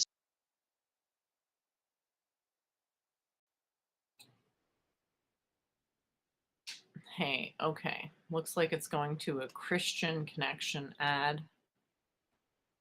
So probably a good time to stop. Yeah, okay, so like I was thinking about this, about the emotion, like if we look past the whole, we can't really talk about that stuff, etc., because we don't know enough about our own whatever essence or whatever to like systematize it in computer language. Okay. Putting that aside, I do think it would require, it could be done, but it would require someone of a very high degree of practical intelligence in the domain to train it. And probably not just one person, a bunch of people who were highly specialized in domains that I think it would be really hard to recruit subject matter experts because they'd already be working. So I think there's problems with that, but definitely the concept of an AI girlfriend or boyfriend seems pretty realistic from what I've seen. Like I'm just looking at the stable diffusion. Not any particular image, it's the caliber of the images compared to the last generation before it, which used to be Dolly, now it's called Crayon, I think. So you're talking about, we're not just talking about quality of boundary detection and absolute quality of image fidelity. We're talking about more abstract things like more integral components like cogency and whatever, some type of an overall aesthetic and so on. So it's getting tighter, which tells me that it's adapting more fully. Because as something converges, it's not like it gets good in a linear fashion. It tends to be shit for a while and then have a click where it goes to one implementation really clickishly, super fast, and then the precedent has a deluge of other things. So I'm just sort of thinking this stable diffusion thing is pivotal. in that in a short time, it's gone from pretty shit, barely recognizable stuff for like, now granted, I was doing it from a particular perspective. Like, sure, I could put a couple of jokey ones in, like my universal ruler one, and I did think that was really hilarious. But most of it is stuff like hyper Taurus type of thing where I can do a long-term study and say, oh, well, look what happened in 2022. It's or around this time, sort of went from being meh to being, even if you weren't even trying that hard, like now I think basically you can get it to be kind of good, but you have to still try. And then once it's down to the point where a user, it's like, let me think of what's the site. Once it has the functionality of something like Photomosh, Photomosh, something that easy to use. Yeah, it's basically like, oh, here we go. Look at that. So here's one example of using AI to make a meme. And this is sort of goes to what I think, or how I think AI is going to be used, is basically not to replace artists, but to help artists. And I know that sounds super condescending, but frankly, I feel like I'm one of those artists that it helps. Like, I don't know. I definitely don't, I can't do everything. I don't think anyone can. And it's great to be able to collaborate. Nothing against collaboration, but you can't always find someone to collaborate with. So if you can delegate it to a computer, like, maybe sounds crazy, but to me, the stable diffusion stuff, if it is what it purports to be, is sort of a harbinger for something that could go in many different directions. Because think about any system could have 100% information, okay? A system has information. You model that information under, okay, and like the area under the curve is 100%, okay? That's my point. Sorry for sounding stupid. The question is, what does that distribution look like? Well, it actually ends up being like end heavy, because the training phase, like if it's not end heavy, like if there isn't a click at the end, then basically it's almost guaranteed to be incoherent because it's progressing essentially too quickly. But anyway, I do so much appreciate the chance to have a wonderful conversations. I know like probably so few people in the world actually care to go into this level of technical detail, but I quite like it. So I'm going to laugh if it ends up being that like in 10 years, we all have AI significant others that are ran by plants. That would be like really funny. Could humans figure out how to give emotion to AI robots? So to come back to that, we could do whatever, but it's like, what is there an actual market for this? Are people actually enough people actually gonna want that for it to happen? Like, I don't think the chatbots are great, because like I said, if you want to use a chatbot, you can use a chatbot, but then you have to train the user to use the chatbot. Because let's just think of a chatbot. What would it mean for a chatbot to actually not be a piece of shit? It would mean that basically you're doing some type of a click down menu thing, but avoiding the risks typically associated with a click down menu, like not understanding what a click down menu is, not knowing what a mouse is, and not having hands. So it's a question of like, what's it doing? So if it's nothing more than a drop down menu, then the user's going to figure that out. So the point of talking in a chat box is that the user can't figure it out. But a chat box sort of, I mean, ask any salesperson, anybody who's customer facing, and they'll tell you, you can ask them, is it possible to speak to everybody the same? And they say no. I guarantee you. They can probably pretty it up and say, well, of course I have respect for everybody as a customer, blah, blah, blah. But through their own experience, they're going to find that some stuff works with some people, some stuff works with other people, and that's just how it is. So that's the fallacy of the chatbot, is that there's something missing, is the profile that the salesperson is normally working on. And then we say, well, couldn't it just be a person on the other end of the chatbot? Wouldn't that be cheaper? And the answer is maybe it would. So is engineering the chatbot more expensive than just getting somebody who is cheap enough to just sit there and answer it for you? So I'm not sure how that shakes out. But what I will say for sure is that the future is human plus AI together. Because AI on its own, it quickly reaches what I think they call barren plateaus.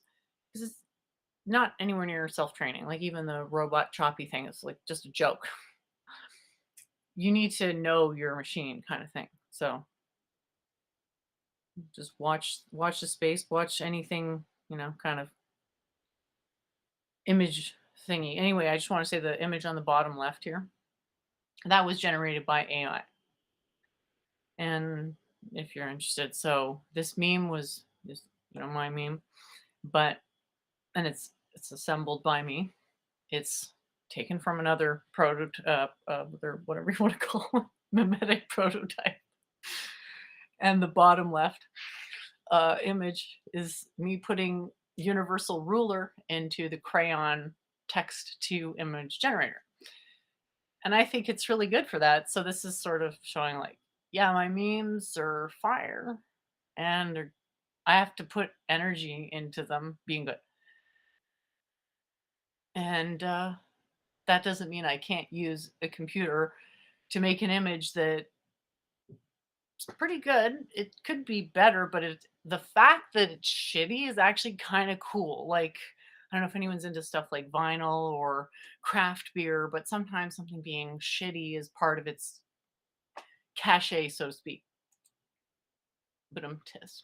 So basically, the most advanced supercomputer would have to be born like a human with a soul. No, it's just that you have to have two aspects to your machine, because it's like it has to categorize people predictively.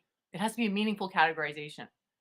So if you just pick some random classifier, no, it's a classifier that may not even have a representation in language. It's just what the computer decided is the predictive classifier. Like that's how the voice ID stuff works. It's not like what's the it's this portion of the distribution. It's like it's not that. No, it's like some aspect that the computer through its brute forcing of all the possible computations is able to detect some attribute of the variation that has the highest I'm not sure exactly how it's called, but this pretty much whatever makes the likelihood of a match highest over the entire training set. And that's where the issue comes in, is that at a certain point a training set has diminishing return. So the real, like, I think one of the big developments forward for like self-driving AI is when it can meaningfully identify its own diminishing returns. So it sounds like a ritual. That's hilarious.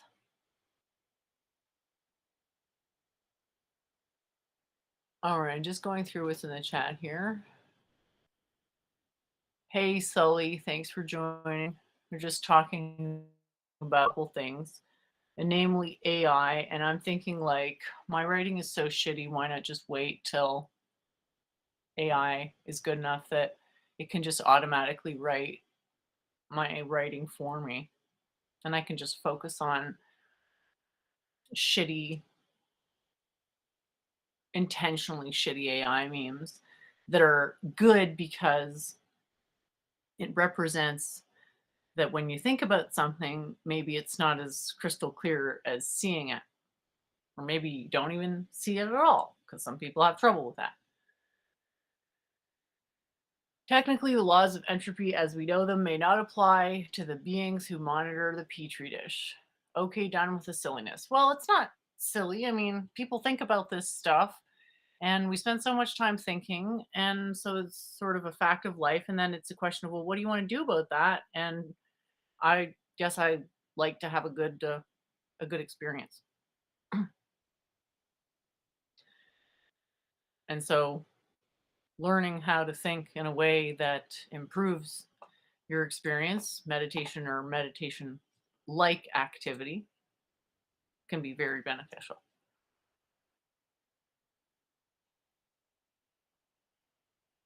An anamorphs of the dimension hump and the 3D periodic table. Well, thanks for saying that. It's whoops, I'm not sure if I would describe it like that, but that is apt. And it's just a theory. I'm not even sure if it's the case. I just thought, like, wouldn't that be crazy if it was? And I think it is, because I'm going on an informational basis. Like, it's just a hunch basically, because we both know I didn't do any math proof for this, but if this is basically my like pseudo logic, is like, if if the only thing that exists is information like, and both of these things fundamentally do contain the same information, just compressed maybe differently, that there could be something, some type of a transformation from one to the other. But I want to go even more specific than that and say it's like these transformations actually represent changes in energy. And so the HF8 complement, the one on the top right, that's the prototype for life, whereas the QMPT is the prototype for material. So the material's always there, but life's not always there. And it's just so crazy because in a way, it seems like there's less structure or less information on the one on the top right. And that's what I love so much about this thought experience is, or thought, whatever the word is, experiment, is to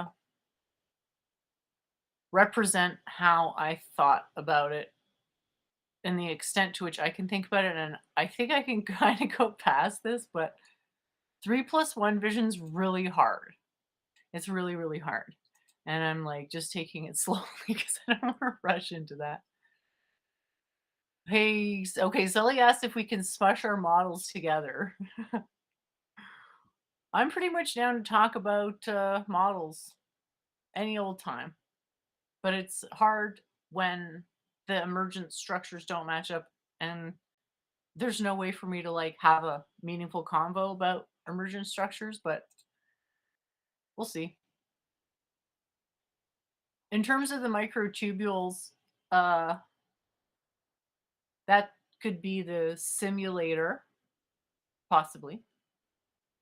I think it's actually a very good contender for the simulator. So it's that, and then it makes a fountain of entangled light, which can think of it as emanating from the microtubules, even though they don't have a top. You model them or like approximate them as having a top, popping out, curling back around, and then connecting in the body adjacent, but not in the same place. So it comes out of the microtubules and goes into maybe blood, the DNA, maybe even the central nervous system.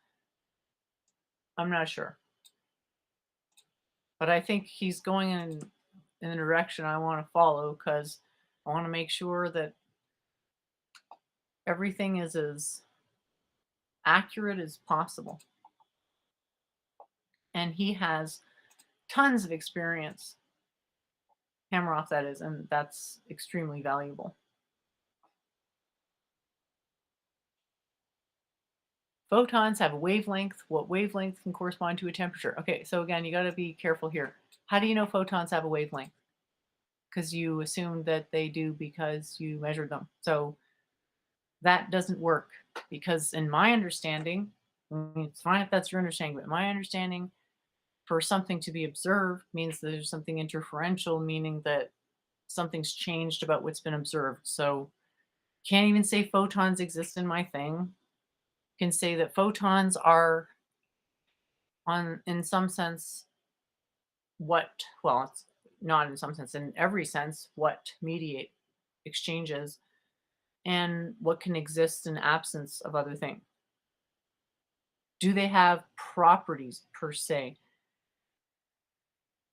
Not quite, because you can't establish that the properties don't arise uniquely from the measurement device, which is why I have this diagram that I keep coming back to about the thermometer is not the temperature. So thermometer connecting to temperature, we're like a thermometer, but we have experiences that are in a way like temperature. Not a very romantic metaphor, is it? I'm going to have to probably think that one over. But the point is that logically in my system, there would be no way to attribute any property to a photon as such, in the sense that the materialists understand it, as in it has an existence apart from observational devices. It's like, no, the photon is like a residual, something residual and interferential process. And you can't establish that the effect didn't completely itself localize merely at the receiver. And I know that seems incredibly counterintuitive, but it only seems right now because you're thinking of things that happening in space flowing through time. Fine. You want to do that? You can't be a physicist, just saying, because the computer is eventually going to figure out that that's not what's happening. And then it's kind of like you're down to that same combo, well, where it's like, are we gonna take our senses seriously for interpreting physics?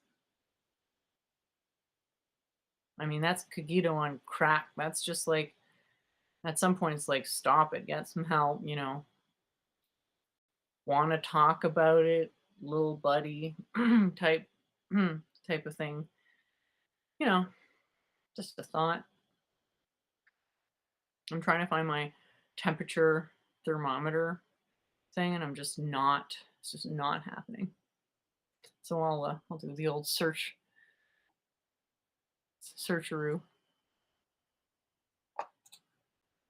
Think the physicists who propose our universe being a white hole of a black hole and a parent universe are correct, so our universe is finite. Well, there's at least 4 different definitions of infinity. So if we're talking about massively infinity, I'd say the answer is we don't know, and we can't know because we're too small.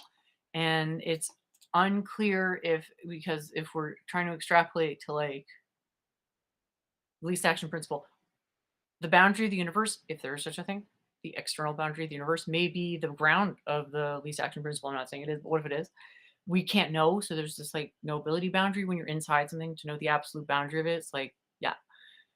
In other words, universe might be materially finite, which is so freaking big that like we can't even tell. Just like the ant on the planet thinking the planet's infinite type of deal. So we consider, my understanding, like that this actually a solved problem, and that the solution is that it's unknowable, but it's unknowable in a degree. It's unknowable because, well, in a way, it seems like a finite mass. If mass has to be created somehow, has to be sustained, that, well, isn't finite lower energy than infinite? But then there's also the argument like, well, a boundary is a finitude. A finitude is a boundary, and a boundary has energy. So we can try to extrapolate that same logic that we're using. Well, oh, there is a boundary, but it's flexible. But then we're back to the whole, what the heck does that even mean for there to be a flexible boundary to the universe?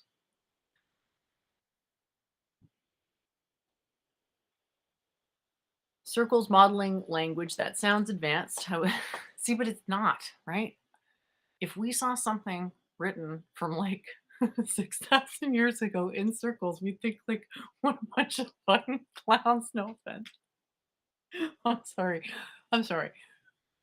I don't think circles is enough to say that. But definitely, if you want a practical emergence model, that is a model that functions on emergence that you can implement in a way that serves you, yeah, it's pretty hard. But it's not complicated. It's more hard in the sense that like, oh, I don't want to have to like go jogging again. Even though I know it's good for me. Asterisk, I don't jog. I think it's bad for your knees. Let's just say that it was good. That kind of thing. It's discipline. And it can be learned. It's just exceedingly hard.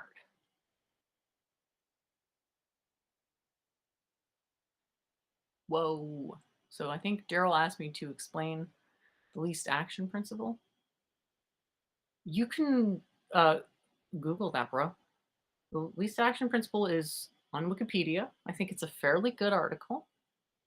And what you have to understand is that I'm going further and I'm saying, okay, let's solve this boundary problem as much as we can. Let's say, because in non-dualism, there's no boundaries, but we still want to be able to work with boundaries. But there's a problem with a rigid boundary because it has too much energy for our universe. So everything's going to be minimally fluctuating boundaries, but every system has a different interval over which that boundary fluctuates because minimization is system specific.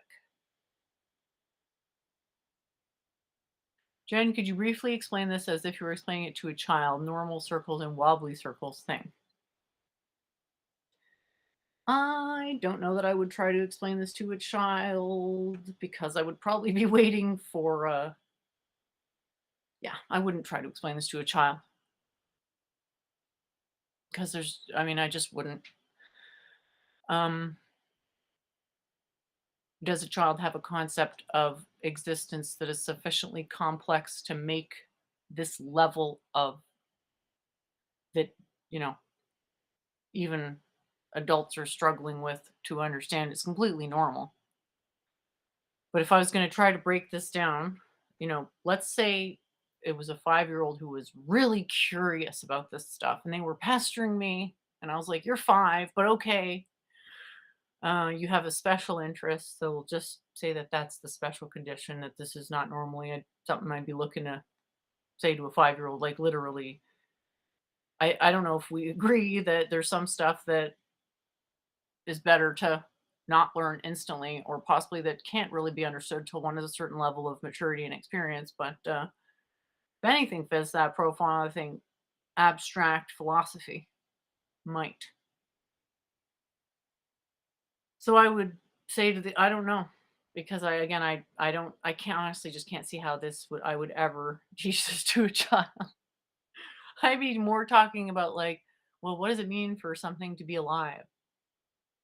And then talk with different ideas, and then I would ask something along the lines of, where is the sun alive? Is the ocean alive? And then boundary questions like that. And then over time, maybe go into something like this. But this, if you don't understand the concept of that, when you're talking about logic in general, there's some way to do okay, I know naive set theory is not really well defined. I get that. It's the induction problem, but you have to have something, not naive set theory like, to sort of explain your thing. So if the person has never seen a Venn diagram, has no clue what it means to categorize things or for there to be an intersection or complement, it's not just understanding intersection and complements, it's saying we got to tweak your understanding of those things. So it's got to be contextual. And I just don't see anything in this diagram that a 5-year-old can necessarily understand, other than to say that, is there anything simpler than a circle? And then play around with that idea and then try to say that a circle, somehow try to argue that a circle spontaneously would cave in on itself because it can't keep its shape, much like a cake might melt. But that would be a very terrible metaphor, but childlike. But frankly, if I'm laying down something like this, it is to make the point that language has limitations on something as fundamental as existence, that it would seem like, yeah, that's obvious, unlike consciousness, but it's actually the obvious stuff. That the only thing obvious with that stuff is that you can show the holes in the language. And when you're a kid, you don't even necessarily fully, even adults, a lot of them don't really think about what language is doing. And a lot of mental training techniques has to do with, in some level, untraining your mind from the bad effects that language has had on it. So someone kind of has to accept, maybe not the premise that language and beliefs can negatively affect the mind, but something like that, something on that level of complexity. And so, like, I guess, personally, my pedagogy is that there's, it's better to show someone stuff. If you're trying to teach them something, you show them the thing they're most likely to understand, not something that would be completely abstract. So this would be a point.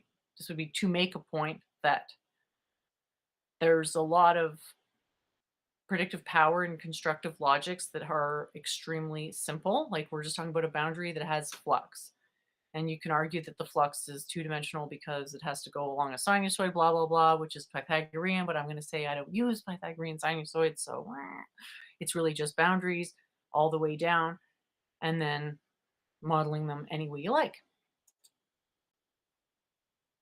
How do I define in between that which exists and that which does not exist?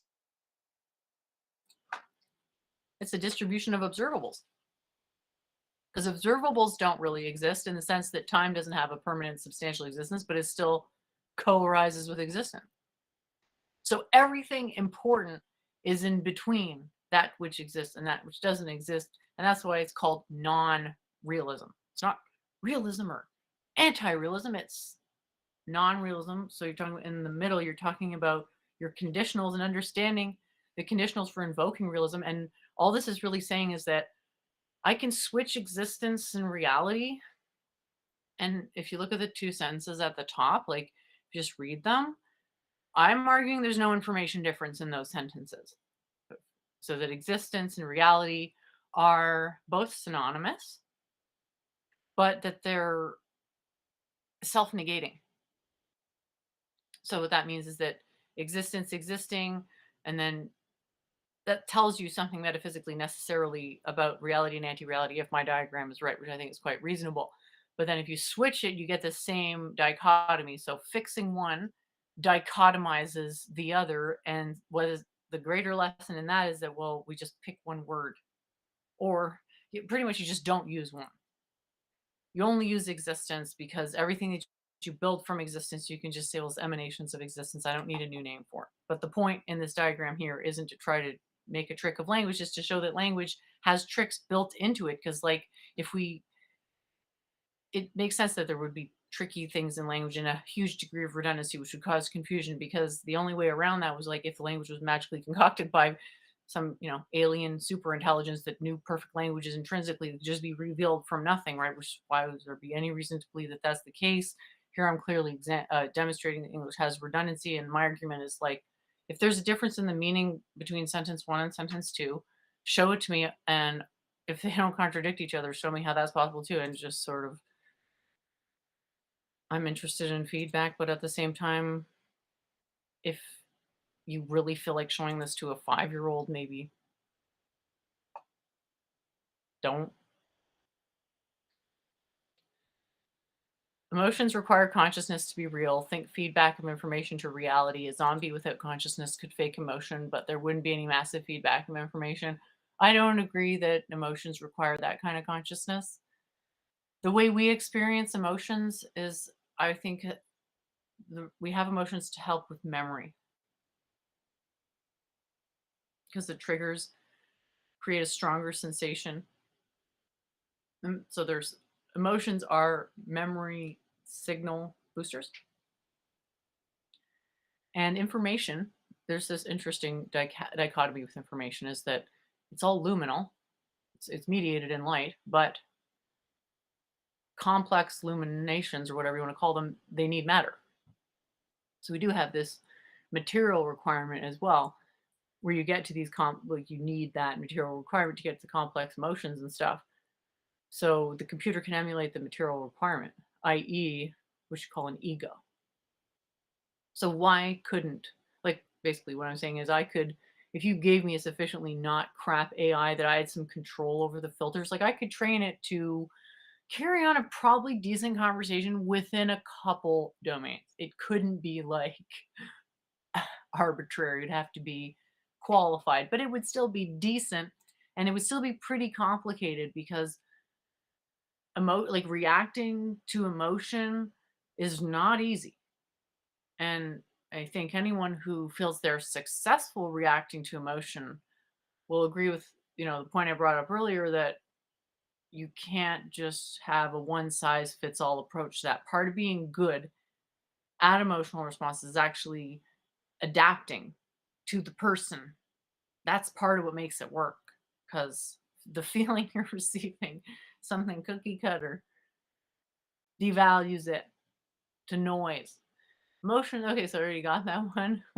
Gerald says he once had to design a system that measured the moisture content of dirt to control a machine that put water on the dirt to plant. That's cool. The dirt was controlling a robot. Well, see, that's not what I mean. It's not what is meant by control. Okay, so what's important in what you're describing with regards to my system is where a boundary is approximately. So there'd be a boundary between the measurement of the moisture. So that means that there's interference happening at where the moisture is being measured. And so my system would say whatever interference that's having, you should know what it is so that it doesn't bias your measurement. The robot would be controlled by its programming, and the information from the soil would just be a datum in the much more complex control loop of its overall functioning. AI for designing, for example, video games, I believe will become huge. What I would love to see is like creativity becomes the bottleneck.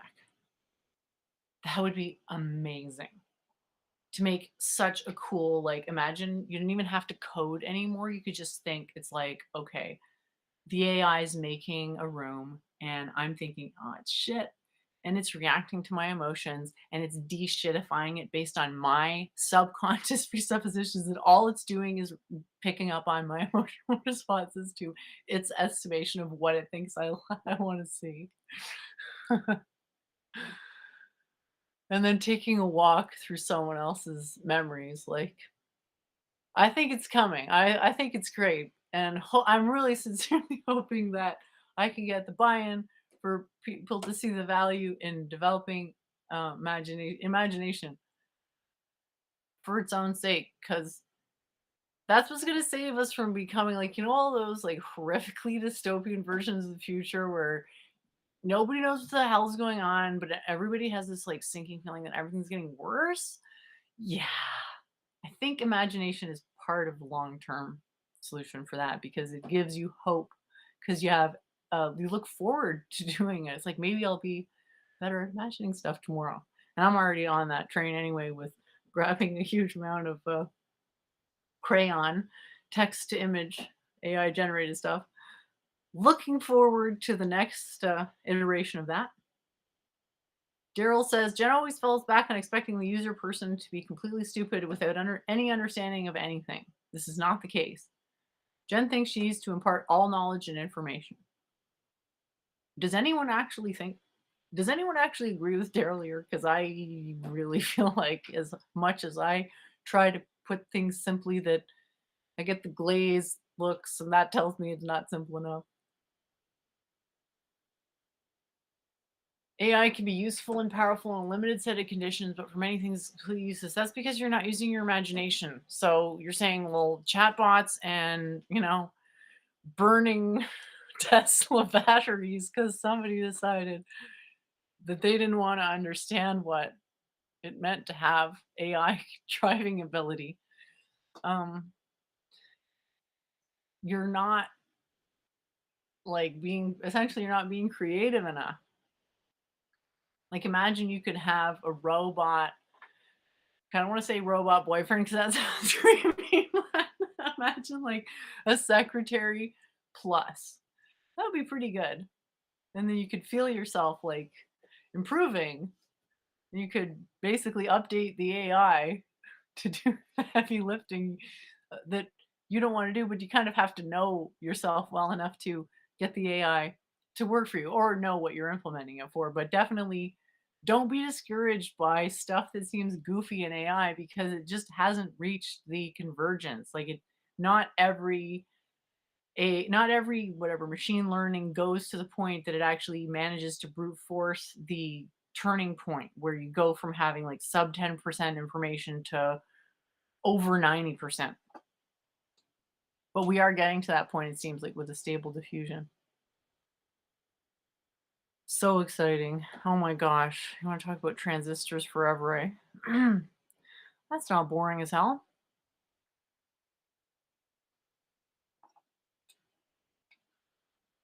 Under says that his new take is that nothing manifested can be infinite. With the definition, infinity is an inexhaustible potential. Yeah.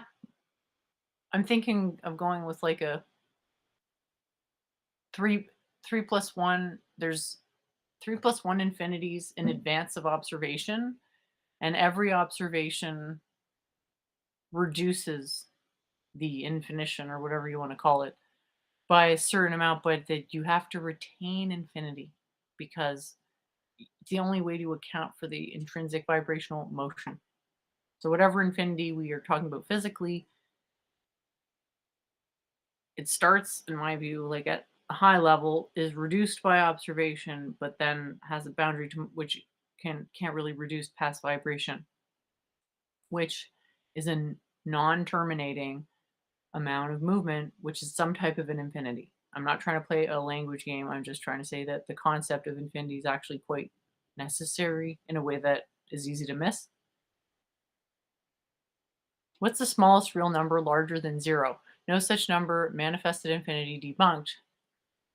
So we want to move away from asking these absolute type questions. We want to say what models exist for the smallest real number larger than 0. So calculus gives us the model, right? dx. That's the definition. So we can say calculus is a model to work with something kind of impossible, which is a infinitely small thing. So is 0 infinitely small, or is dx infinitely small? Or is some hypothetical other limit number in the reals? So it's all about domains of relevance. And a lot of these computational principles, their domain of relevance is interferometry. So understanding measurement devices as interference machines, fundamentally interfering with the system that they're observing, and then figuring out using boundary approximations where it makes sense to say that the energy corresponding to the interference is transmuting. What does it mean that something is alive? Yeah, exactly. It's like, it seems obvious, but it actually has an easy answer though. Like you can probably trick people because they won't know, but I think you can pretty easily say that life has a non-trivial photon waveform, whereas non-life doesn't. Daryl says no circle is simpler than a circle. That's true. That's what non-dualism is. So you start with no circle, and then you say the second, in math, we're going to go with a form for the concepts that we're going to discuss. We're going to say that the next to no form geometrically is a circle. Oh, well, we don't have to say that. It could be a point, but it turns out forms need things that points just don't encompass. So always a bit of a language game as well as an exploration of meaning. And the trick is sort of learn not to get frustrated by that, but to enjoy the process of very slowly getting good at identifying. It's not quite meaning, but it's the negation of non-meaning, which, trust me, in the end, you'll see why that's actually way better. Someone on YouTube recently said there's no objects. Well, you can see why someone might say that. Because let's just to be charitable, if an object exists, what is it? What object exists?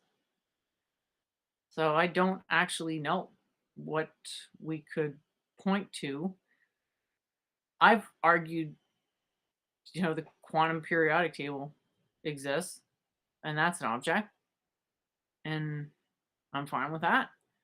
But it's not fundamental, it's not metaphysically primitive, and so that's okay. Like, if my system objects aren't metaphysically primitive, that's good, because you don't want something as complex as an object to be primitive in your system.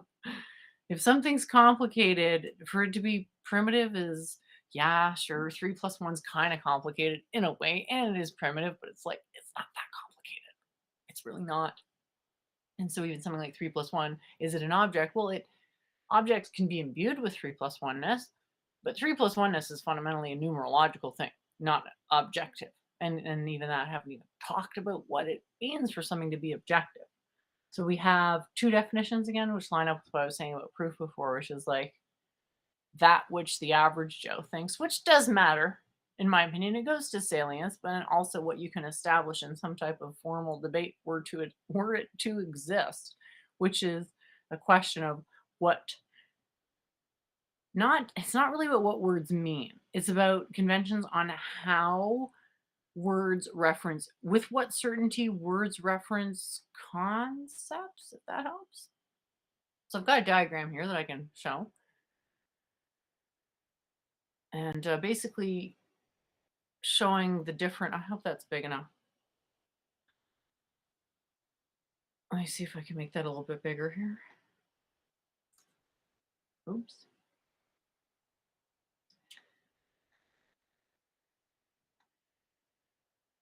Let's see if I can get this here.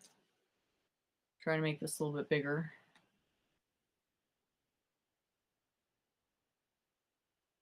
So these are terms that, like, I'm basically committed to using these as much as possible, because I understand that language sucks for this stuff, and that to do this stuff correctly, you have to have access to every word that you can. Obviously, if there's a sort of self-negation going on in the level of language, very rare, but you couldn't include them. But any sensical concept ought to have representation in your system, but your system isn't necessarily going to represent every term. So this is basically saying, like, what's the minimum number of words that I can use that, from starting from them, as one might imagine a basis in linear algebra, how can I get from no ideas to not any idea, because that sort of presupposes that ideas have an end. It's more like go in whatever develop an idea in whatever direction one might want. So let's say, okay, so I'm going to just say that I'm using a definition of objective probably most people would disagree with. And but I'm going to say what I think that definition is objective is something concrete and permanent or real. So concrete and real would be an object. And so you could say math is objective in the sense that it deals with concrete, real things, in the sense that concretization is modeled through forms. Math has the forms of geometry. So again, an object, the way I define it is, you've got a boundary, and that boundary has a property. Yes, it's possible for a boundary not to have properties in my system. Why? Because everything's process relational. That means that a process can exist without properties. And then you layer some properties on. Woo-hoo. So an object is a thing that has properties. It has the property of a boundary, and it actually has a little bit more than just a boundary. It has to have what you might call contrast, which is something a boundary can do, which is why I had all those pictures, like the water, the water bubbles with black, like super dark area, even though it was light. So objects require boundaries. So let's use the approximation of the circle boundary and generate like an object from that. So we have this circle that's abstract, that doesn't have materiological correspondence. But we do know that 5 rings has some connection to materiological correspondence, and that rings are kind of like circles. So you just start with a single circle and you spin it along its central axis to create a superposition that's spherical. So from a concept, which is a circle, which can't be an object, remember, because objects are material and material is 3 plus 1. And a circle is only 2. So get to, we move it, and that's the +1, and it goes into 3, get the circle, boom, you got an object. So in my system, an object is something that requires not just a boundary, but for that boundary to be in a superposition. Oh, and not just in a superposition, in a particular superposition that is developed enough in its motion that it has a correspondence to the flux that we can observe. So it's very easy to, anyway, coming back to your point, super easy to argue against objects. Because what's the basis of an existing object? And I've argued, well, the periodic table exists as an object, and people are like, well, no, it's something else. And it's like, well, okay, you're just playing a language game. But if that's not an object, and we're not going to argue, and people aren't going to accept the whole spheres are objects because objects resemble spheres argument, yeah, sure. There's no argument for objects at that point. But that's sort of missing the point, because at that point, if you want to take that, you can sort of clownify that and say, like, you're basically making an argument against math. Like, why doesn't it make sense to argue against math? Kind of undermining, the whole idea is the argument's being made with logic. And part of the selling point of logic is that it's good for math. And then you're saying, well, actually math is shit because there's no objects. And if that's all you're saying, it's kind of like, well, okay, well, square that circle for me. But tis. Consciousness is a feedback of information for all of our experiences. It's not about that. It's not about any individual word. It's about what makes sense to put at the bottom of the tree, so to speak, of blossoming happenings that make sense such that it's coherent. It's causally coherent, which means it's not incoherent, which means that the properties emerge in a manner that isn't inconsistent with how they actually emerge on the fundamental level.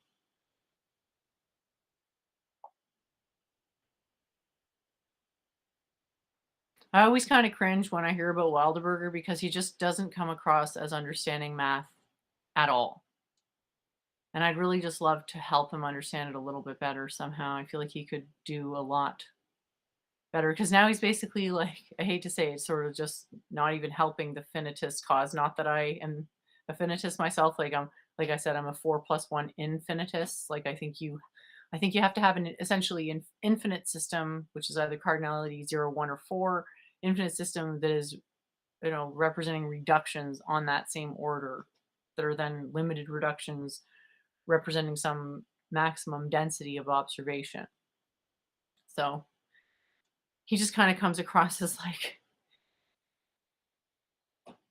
he's not making a compelling argument. So it's like, how are you making an argument if you, and I guess, he kind of, to his credit, I think he admits that he's not that great at math, but it's just like,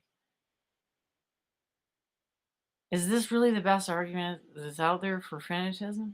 I mean, let's maybe, might be better to reframe, like, columns like pros and cons. Like, what are the pros of finitism?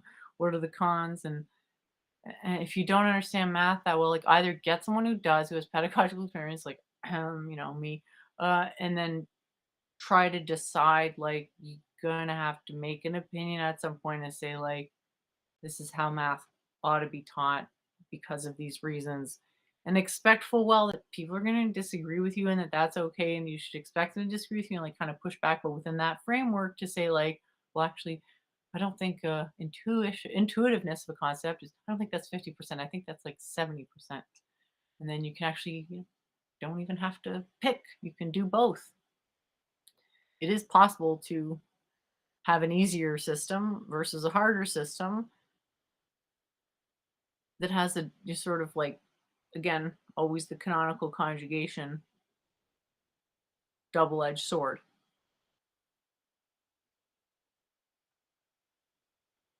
Dx may be a hack, because how can an infinite number of points be something finite larger than 0?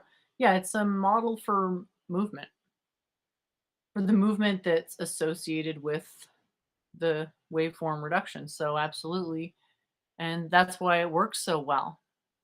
Because I mean, pretty, pretty magical. For some reason, I just still, after all this time, can't get over how amazing it is that the, even just the polynomial, or sorry, even just the power rule, like x to the power of 4, the derivative of that is 4x cubed. And it's like every single function. All you have to do, if it's x to the n, it's nx to the n minus 1. It's like, how?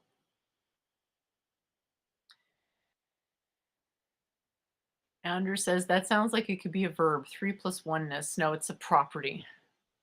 So again, not again, I think, I'm sorry, I don't think I mentioned this too much, but the models, the cosmological models are still, like they're still models and they're designed that sort of acknowledging it's a complex concept. So we're making it as easy as possible to understand. So since we understand things in terms of properties and substances, we can ascribe those things to things that really don't have them, but it helps us use the formalism associated with them to, and this is sort of the problem of realism that comes up, that like you can't learn something unless it's coherent, and something can't be coherent unless it's sort of wrong in some sense. So I guess it's nice to have that perpetual mystery built into stuff.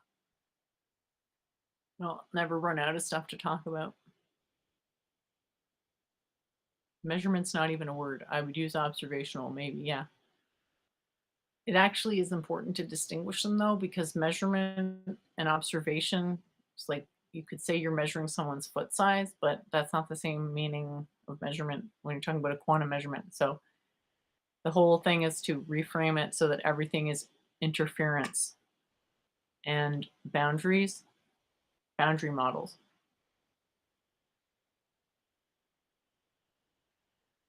I've heard others criticizing Wildberger as being a finitist, and most mathematicians will probably disagree with Wildberger, but they have to defend their dogma, I suspect. Well, I think if you're being honest, like you could say he makes some good points, but he doesn't make his point. And I'm like, I don't know. It would be nice to see alternative finitist proofs if they can exist just as a proof of concept.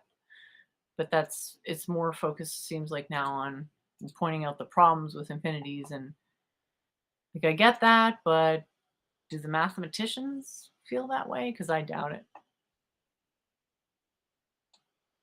So 3 plus oneness is like emptiness, basically. It's an incredibly, like, it's a really informationally potent shorthand that has like a self-evidence. It's kind of like time. It's like, yeah, obviously everyone knows what time is, kind of thing, but then it has this other more subtle thing where 3 plus 1 is 3 plus 1, but it's also 118, and it also corresponds to this hyperbolic figure 8 shape that may have some connection to super important stuff like temperature and time and all that. So 3 plus oneness is, I mean, just go back to emptiness and reason it out yourself. Can we prove that anything other than emptiness is causal? And so you just want to go through anything and determine any existence at all that can't be described as empty. So you want to look at the opposite of empty, and that's full. And then what does it mean for something to be full? Okay, Daryl, I didn't say 3 plus 1. I did actually say 3 plus 1 was evident. It's evident in a certain way. You just have to ask someone, how many spatial dimensions do you experience? And the answer is 3. And how many temporal dimensions do you experience? And the answer is 1. So you experience 3 plus 1 space temporal dimensions. That's self-evident. But there's other things about 3 plus 1 that aren't, which is like the periodic table. There's a way in which that shape represents 3 plus 1. That's not self-evident. It's obvious once you can see it, but it's certainly not self-evident. So That's why 3+1 is loaded with information, because if you know it well enough for what it is and what it is apart from just the standard subjective thing, which is part of it, but it's not the sole part. Soul element's a very sort of tiny part of it. If you know that non-self-evident 3+1-ness, well, you know a process that is basically pan-procedural, because every single process is taking place in 3+1, and then there's all this stuff that you can know procedurally about 3+1, and call it emanations and so forth. So what of it is that to have a term like ness, something abstract with ness at the end, you're substantiating something that is unsubstantial. And the point of doing that is that desubstantiating, like we simulate substance, so desubstantiating is bringing us more in line with what it's like tearing, T-A-R-E. You're trying to weigh something and you want to put it back to zero kind of thing. So there is value in that. But it's exceedingly hard to have any type of applied knowledge of 3+1. So there you go. There's going to have to be some sort of intermediary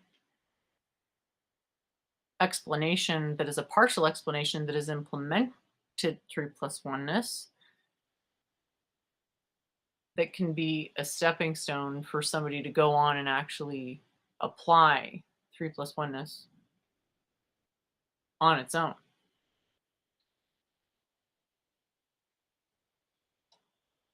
So, step one,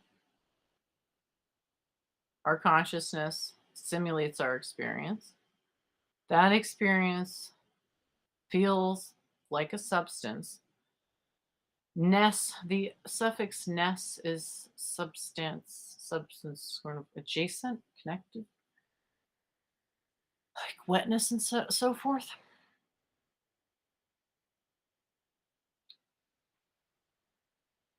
Therefore, a concept of something that is the root of concepts will remove the aspects of other concepts that aren't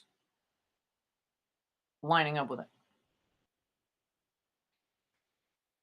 So that's probably not obvious until you actually do it yourself. That's why my work is really only limited to a very small range of application, because the sort of presupposition is that it's meaningless unless you're practicing it. So think of it like substance is something that clouds your understanding. So I guess you need to believe, first of all, that it's worthwhile to invert or reverse the effects of your subjectivity. And I don't want to try to make that argument. And I don't want to have to argue about the basis of my claims. I can try to explain them, but if you think you can understand anything past the superficial level, unless you're actually practicing yourself to some extent, the whole point is that 3+1-ness can be relatable to a person at the beginning and advanced, but that doesn't mean that somehow the advanced knowledge is then ported in for the non-practicing person. No, you have to be practicing, or at least, yeah, I think probably practicing, but also accepting. I mean, before you can really practice, you have to accept the precept, which would be subjectivity is biased. There is value in trying to counteract that bias and understanding reality objectively, quote unquote, i.e. apart from yourself, mind independently, quote unquote, apart from your subjectivity, is the way to do that, because it calibrates it. And the way to do that is by really going super deep into, quote unquote, the substance of reality. And then there's this irony that, oh, there's no substance, it's just a process, and that process is vibration. Okay, well, what does that mean? Got to experience it somehow. Well, I can't unless I declog my current perceptual apparatus, which is just, rife with stuff that doesn't really accord with what would be necessary to access, which is consciousness that hasn't been deformed by subjectivity yet. And it's still got all of its computational potential. That's what we're after. So really, I don't want to be the one making the argument that it's worthwhile to reverse your subjective bias in the interest of better perceptual ability. I'm just going to say it's for physics. It's for physics. So Daryl, again, I don't want to have to keep repeating myself. The quantum periodic table is 3 plus 1. And if you can't, like, if you're going to play stupid to the point where, like, when you can't look at a diagram that obviously shows where it's 3 plus 1 and how it's 3 plus 1, and I've gone over this a million times, maybe this isn't for you, is my point. Like, you do have to kind of really honestly think about distinguishing. What does it mean if you can't tell the difference between memory and reason? It means that everything you think you know is just something you fucking memorized. So again, get it together, or this isn't going to be a good collaboration, because you're still trying to take the position that, oh, you know how I ought to put things forward, and it's just me who's got to catch up to what you know. No, I'm not changing it. I might change the presentation, but the quote unquote logic or whatever, the underlying quote substance, no. I don't mind explaining, but no. I don't want I want this essay or any of my writing to be me trying to sell any kind of subjective technology on the basis of necessity. No, it's necessary for physics. And if you want to talk about it, it's presupposing that you accept that your own subjectivity biases your ability to do physics. So if I can't get an agreement on that level, we're basically speaking different language, because you're saying, I want to reify my senses, and I need time and space to exist, and I need everything to be happening within my pre-existing definitions. And I'm going to say, okay, that just doesn't accord with my understanding, which is that subjectivity really restricts the limit of the range of understanding, and that most of the value is in trying to undo that effect to get a wider scope of potential measurement. And one way to do that is to have an understanding of 3 plus 1 that goes beyond mere direct experience. So let's have a look at this diagram. Okay, how is it 3 plus 1? Well, if you look at the triangles, okay, you've got one red dot, and then on the next level out, you've got 2, and then 3, and then 4. But the whole shape has 59 balls, and the periodic table has 118 elements. So the logic behind that is 3 plus 1 is more fundamental than the periodic table, because the shape has 3 plus 1 recognizable in its structure in multiple ways. So I think I've explained this probably close to 200 times now. And I don't mind re-explaining it over and over and over and over and over again, but I honestly think Daryl is just a shell. But I'll still give him a chance. But at this point, I mean, frankly, your unwillingness to concede something as obvious as 3 plus 1, well, I mean, why wouldn't I chalk that up to bad faith?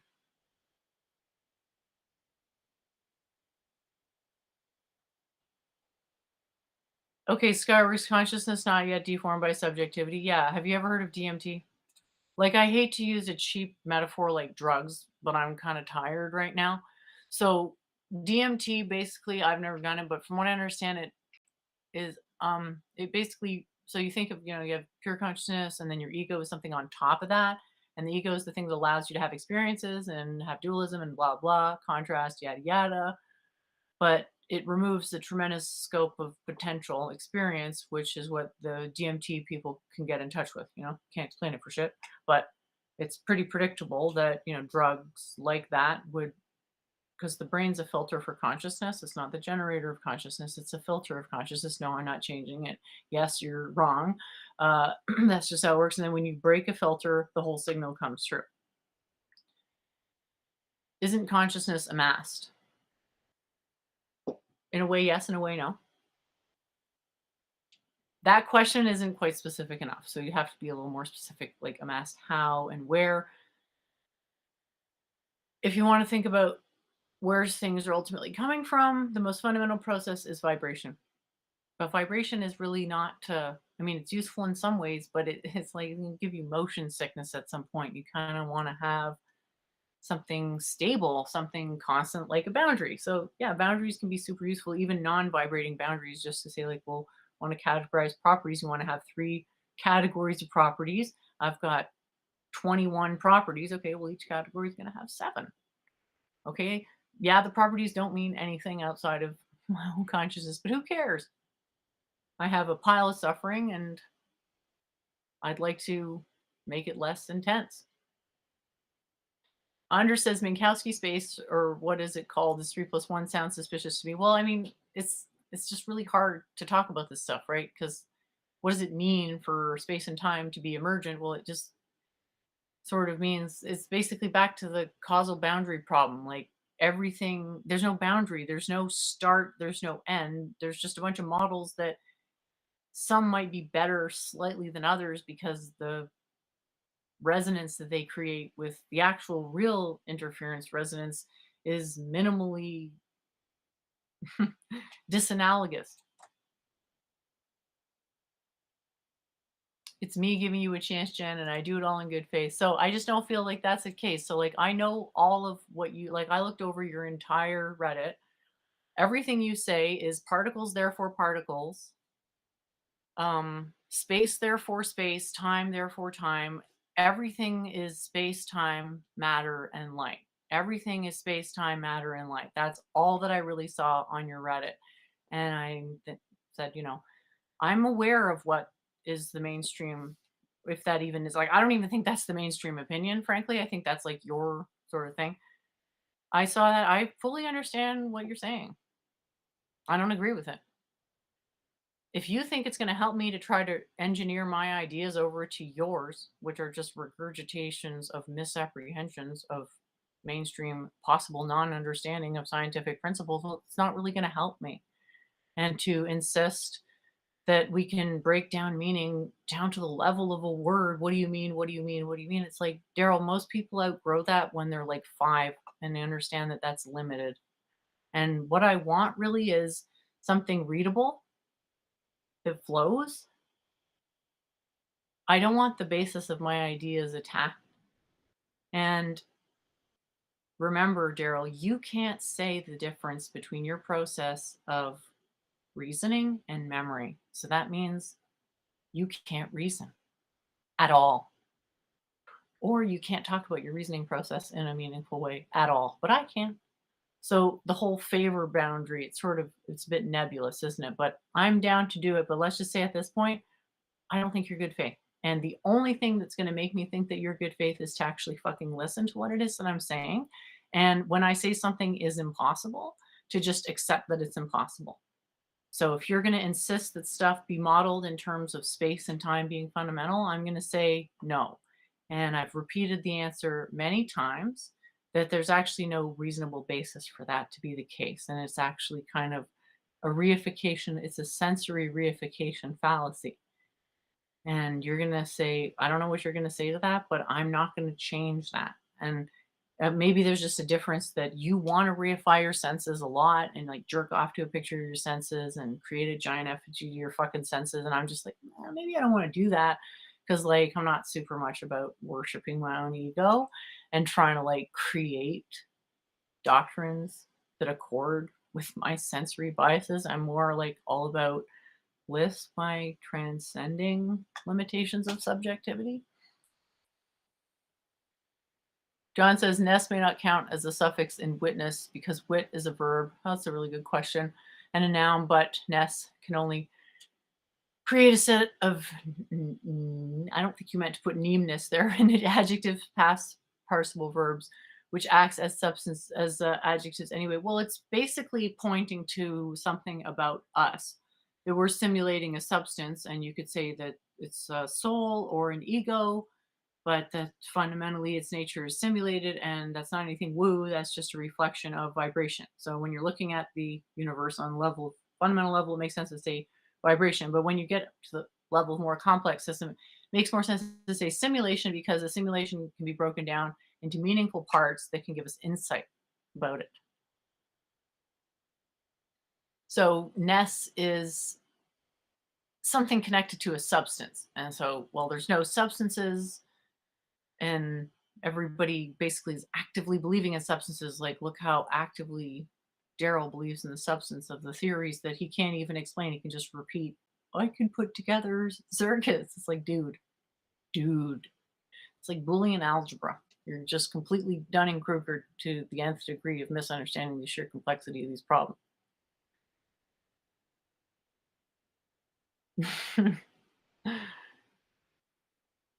Daryl suggests everyone reads his Reddit and can see if Jen is telling the truth here. Well, it's my opinion. But yeah, the substance thing is super complicated, but essentially comes down to, yes, it's worthwhile to reduce the effect of subjectivity on consciousness. And yes, there's a way to do that. And by mapping non-substance to a substance, like 3 plus oneness or emptiness or even consciousness. It's like consciousness is the non-substance of vibration. It's like vibration devibrationalizing itself kind of thing. So you're sort of hacking your subjective love for substances by porting in a concept that's actually anti-substance as a substance. And it even has, and that's why it's so useful, both emptiness and 3 plus oneness, because emptiness, you can just say, well, look, pretty much everything around you is empty. There's some stuff, but even that's mostly just atoms, or 3 plus 1. Well, there's this abstract 3 space like and 1 time like thing that appear to be flowing and existing, but if we presuppose that in the math, we're not going to get any insight by just saying cogito, therefore cogito, which is, sorry to say, what your math kind of comes across at. Yeah, 3 plus 1 is different from 4. So 3 plus 1, you can think of it as a super abstract cosmological principle that pre-exists everything. And then 4 would be one of the manifestations of 3 plus 1.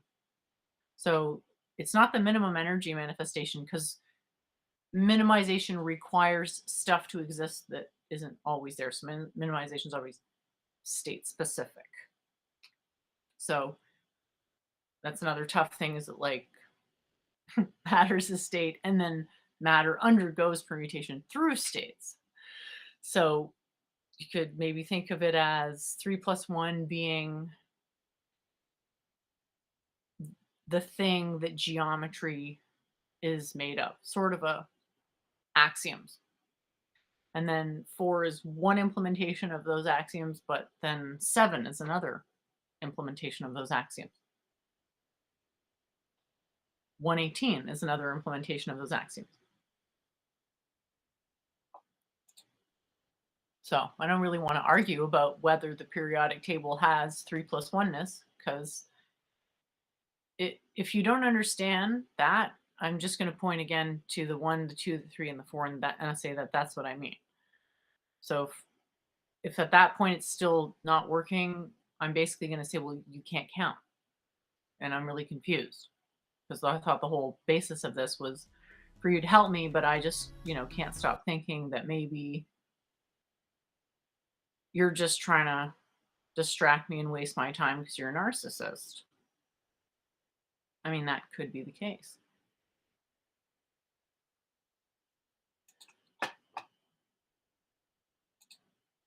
So Daryl's asked me to mod him. I'm sure people are free to look at it. I'm not trying to like give them a hard time or anything, but you got to understand from where I'm coming, you're not making an effort to understand what I'm saying. I understand what you're saying. I've seen the theorems. I've told you a quadrillion times. I'm not working with anything that presupposes the parallel lines postulate. The reason is that it is simply inconsistent with any reasonable interpretation of physics, and I can't use that. So any theory that you're going to say, I have to make my thing accord with such and such a theory, if that theory requires parallel lines in it anywhere, you're misunderstanding something I've told you like probably going on 40 times right now.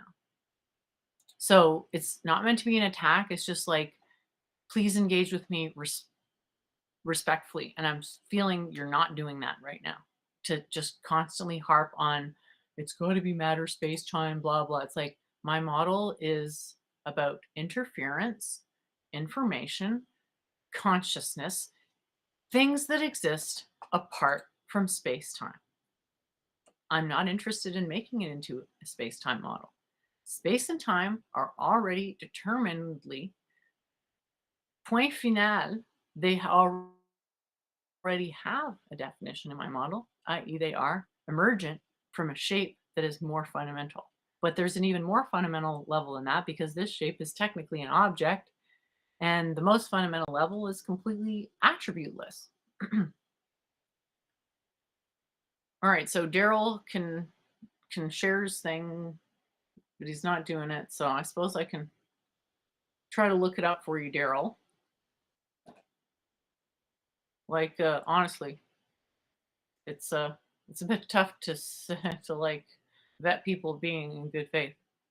So let's see what Daryl's thing is. Space-time relativity. A cool Reddit that I discovered lately was Aphantasia Reddit, and I was really touched, because I don't know, I thought it was just really nice to see people. I don't know, some of them were sad and stuff, but I was like, some of them were relieved, and so I was just really happy to see people getting insight, or I don't know exactly what it was, but you can check it out. It's aphantasia for people who can't visualize. So I think this is it. So here we go. Here we go. I'll just scroll down a bit. So I don't know if Daryl wrote this one.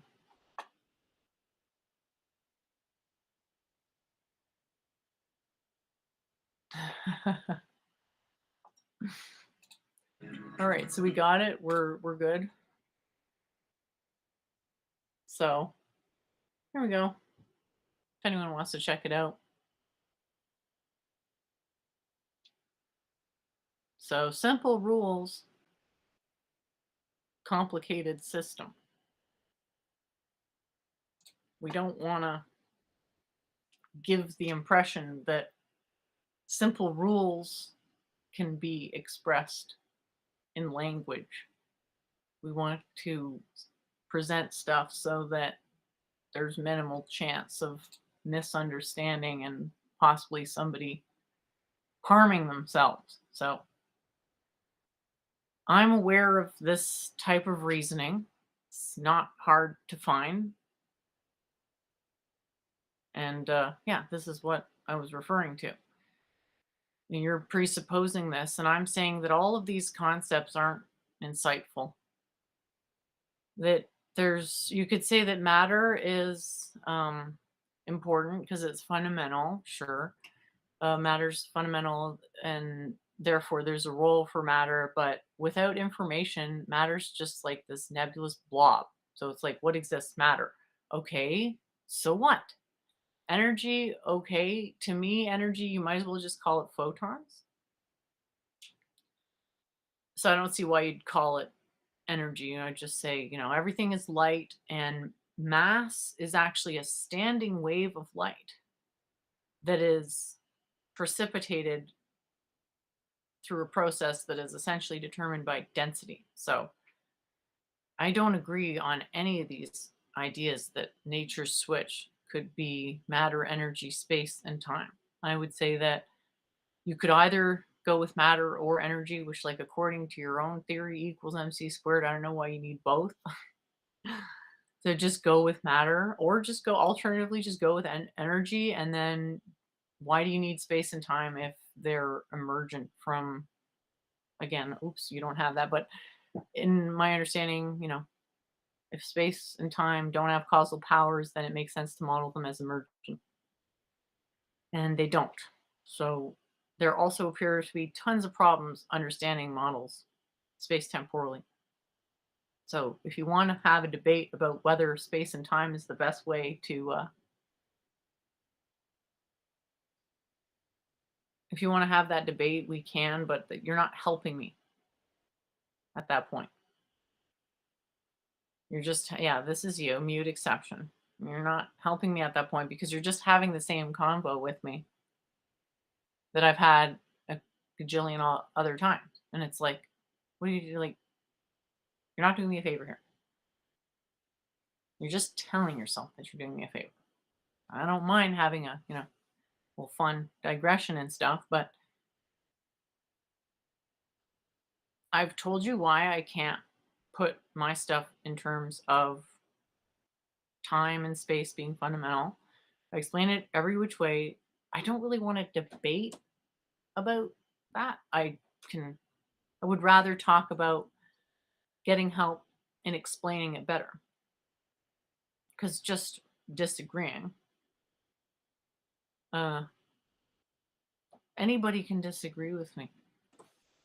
Tons of people do, and super fun and all that stuff. But like, you're not really helping either of us. What would help? Start with helping yourself and actually think about the ideas and think, like, is there any validity to consciousness as fundamental in the processes of the universe? And do I agree that a boundary is a way to model a necessary component, or rather, do I agree that a boundary is a necessary component for coherence, for contrast? Am I able to confront these ideas at all? So I guess we can go through the essay, Daryl, if you want. But if you're going to ask for a definition of an individual word, I'm going to say, please read the entire essay first. And then we can talk about that, maybe going into what an individual word means, or maybe changing the definition. But I don't want it to just be like, let's start at the beginning of this essay. No, actually, please read it through at least one time, because I guess I kind of see this as a waste of time unless the person actually gives a shit about learning the stuff. And maybe I'll ask at the next show, like, does Daryl actually give a shit about learning this stuff? And we can vote on it. So we'll see. Let's see about Daryl's opinion here. We'll read that before we wrap up. I think the problem with modern physics today is the idea of starting at the complex output and increase the complexity. Try and derive the laws from the output. For me, this is a top-up form of analysis that does not progress science. Science should be top-down or bottom-up. With top-down, you start at the complex output and try to determine the fundamental rules that could give the output. This would be like determining the subroutines functions of the computer program. So a top-down with, I think you meant to say, will get you closer to the instruction set or laws of nature. Things like state of matter, atomic structure, thermodynamics, mechanics, chemistry. A bottom-up would be a consideration of the first principles, the nature of nature, the fundamental building blocks from which every complies with. Right. That would be an understanding of the switch and how the switches can be configured and manipulated. In nature, the switch is matter. The architecture is the configuration of the switches over space, energy, and is the state of the switches over time. The universe, like a computer, is a configuration of simple elements forming a state machine of configurable states existing over space and time. Yeah, so I'm sure that sounded really smart in your head, but it's basically gibberish to me because I don't think this actually substantiates the position. It's basically particles, therefore particles. I don't agree because the particle is something that justify that for me. Justify literally any of it. And start with justifying that things exist in space over time rather than things existing. And then space and time being properties of that existence, properties that arise in a dependence relation. Correct me if I'm wrong, but those are incompatible. And from the larger scope of things, you can take it to the non-logical limit and say, well, they're both meaningless in an absolute sense, but one is less meaningless in the sense that it accords with our capacity to impose more order on things. And then there's a pedagogical question, well, what does that mean to be able to impose more order on a system and so on and so forth? The answer is, I already have a reason, and it's called metaphysical simplicity, but I'm not going to teach you the method of that because it doesn't belong in a book. But I am going to give the metaphysical equivalence correspondence principle and say, like, here's something logically derived that is definitely the simplest necessary components that you need for whatever the structure is. And I was thinking, like, we could start at the simplest structure that I talk about, its necessary components could be a proof. So that might be a good idea for my next article. So yeah, basically I've got my panpsychism introduction. I'm semi-happy with it. It's not great, but I'm basically thinking I might just, well, I am going to work on it a little bit, but might also work on buying a subscription to an automatic article writer, or, temporarily trying one out and seeing, like, you know.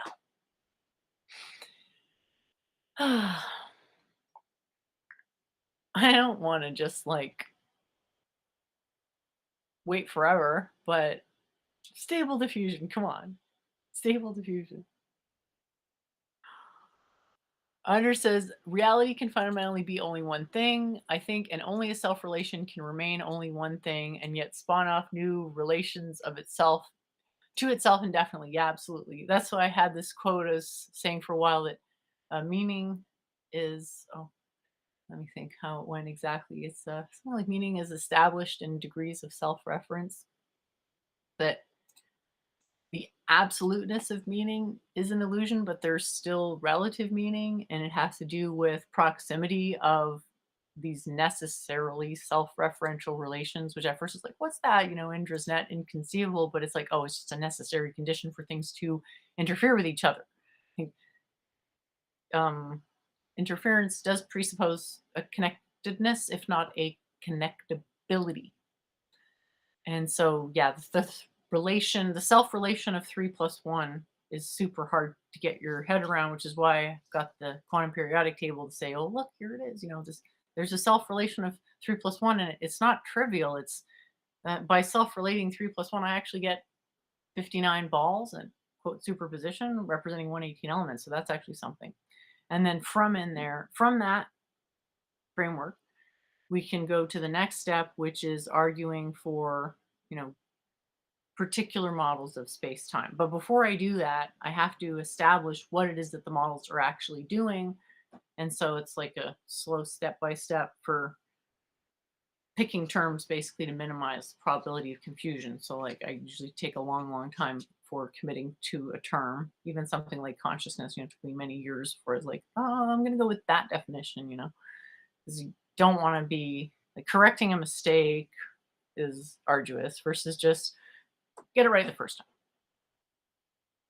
So thanks everyone for tuning in. Looks like it's a pretty long show. Whoops. Pretty long show. Hope everyone enjoyed my debate.